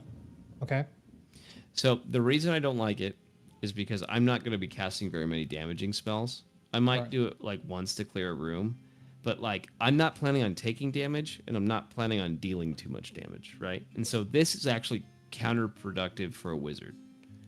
So if you want, I'm asking, you don't have to do this. You can just say, no, you take it, and I will take it. I'll just be like, all right, that's what it is. But if you want, you could try and change that, tweak it so that it's something that you think would fit the flavor of the necromancer still, but it would be your design. And since it's yours, it's already like DM approved, right? Right. So what do you want? I don't really know. I'm not sure. I just don't like that. Okay, well, we don't have to do that. For a wizard. If you may, okay, so it might be cool if I want it to involve like the undead or necromancy or something, but beyond that, it could be anything.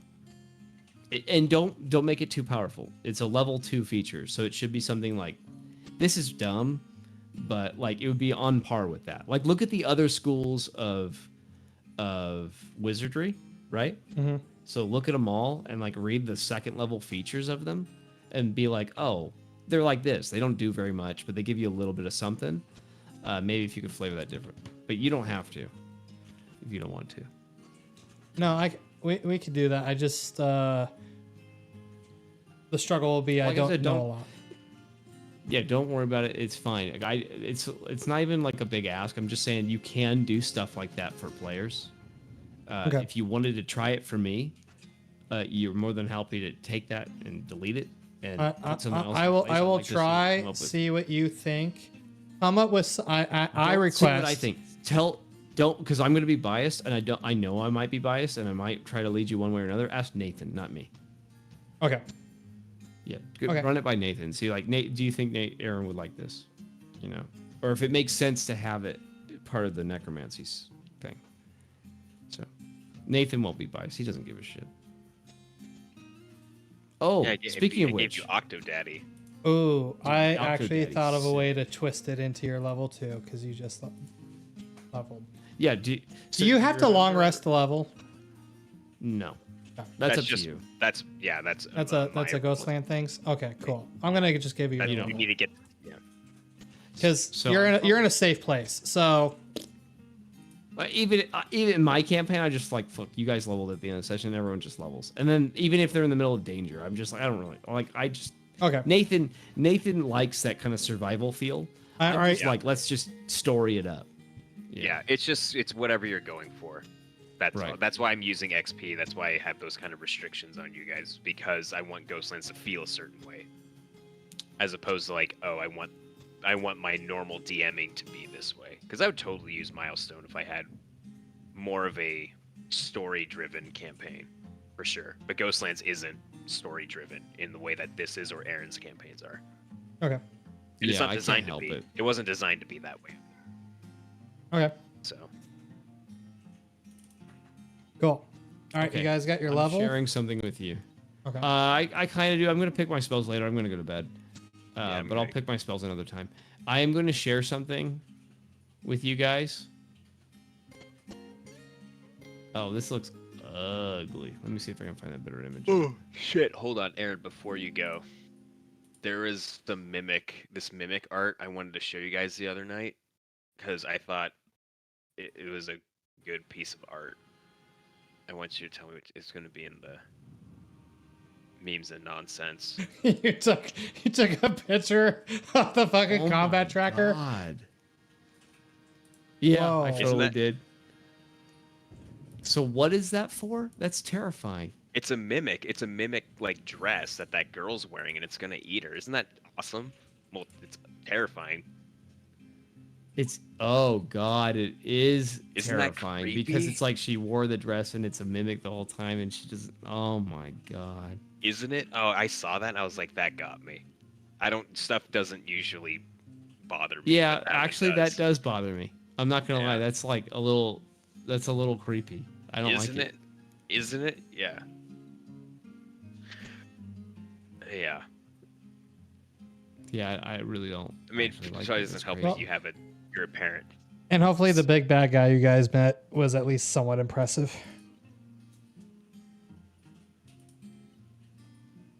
Yes, it was. Sorry, I'm a little distracted because I'm trying You're to good. find something before I go to bed.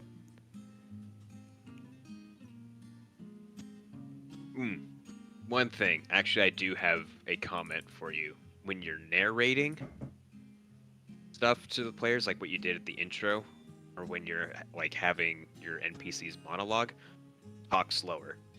Yes, I Okay. completely agree with that. You went way too fast. The for intro, me. you blazed through that so fast, Okay.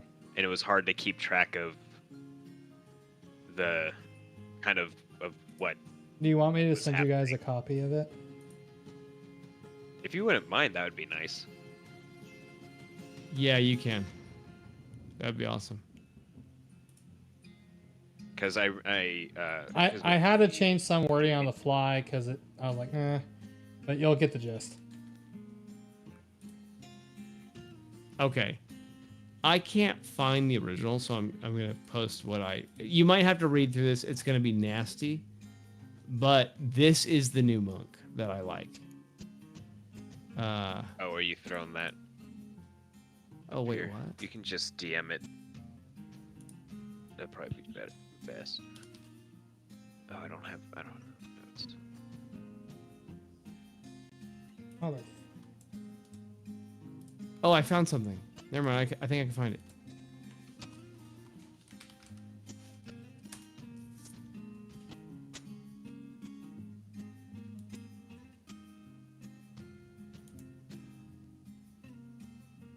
Wait. Okay, I got it. Tell me what you guys think of this. Specifically, Nathan, you might want to look at this because I think if you did this for Austin, he would feel a lot better, more powerful as a monk. Okay. Oh my Okay. god, this was long. Yeah, sorry. I thought this would only take like 2 hours. My bad. No. What you wrote was long. Oh, and that's the whole narrative. Or Nathan, did you see what I sent? Yes, I put it got under memes and nonsense. Give that Yeah. a look-see. What's really cool about it is your key. Oh, cool. I just downloaded it. Cool. Okay. I Yeah, didn't know it was gonna it's be a this PDF one's too. this one's made by this guy named Think DM, and the way he does is really neat because your key builds up every round.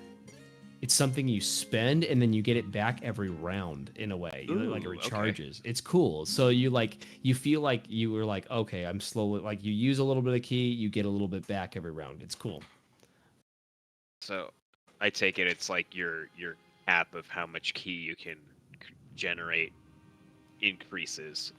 Yeah. as Oh you yeah. level So up, as opposed to yeah. your set number. Yeah. Things cost a your- lot more to do. Like Stunning Strike takes 4 key, but you get your key back. You know what I mean? Yeah. So Through it your feels different different and it actions. feels more fluid. Yeah, I actually really like this monk. This monk looks fun to play because it's so different than everything else. It's not like you have to short rest and you get a slot back. You can do certain things with it. No, it's like this guy gets into combat, boom, boom, boom, and then he's like, I want to do this now. You know, like a monk should feel. So anyway, you should look at it too, Austin. Tell me what you think. But Okay. yeah, I think that would be a huge benefit to you. But that's just my opinion. Like, if you don't want to do it, that's fine. Read it over, see if you approve it. If you don't, I totally understand because I don't know how balanced this is. But I love the idea of it, personally. Anyway, I'm going to bed. And okay, go to bed. And Nathan, do you mind if I put the recording just under session recordings? Yeah. No, not at all. Go Okay. for it. I'm gonna get out of here. All right. Night, Yeah, guys. I'm gonna get the sack too because it's 2. But yeah, dude, Wow. good It job. is. It was super fun. was I fun. want to do a second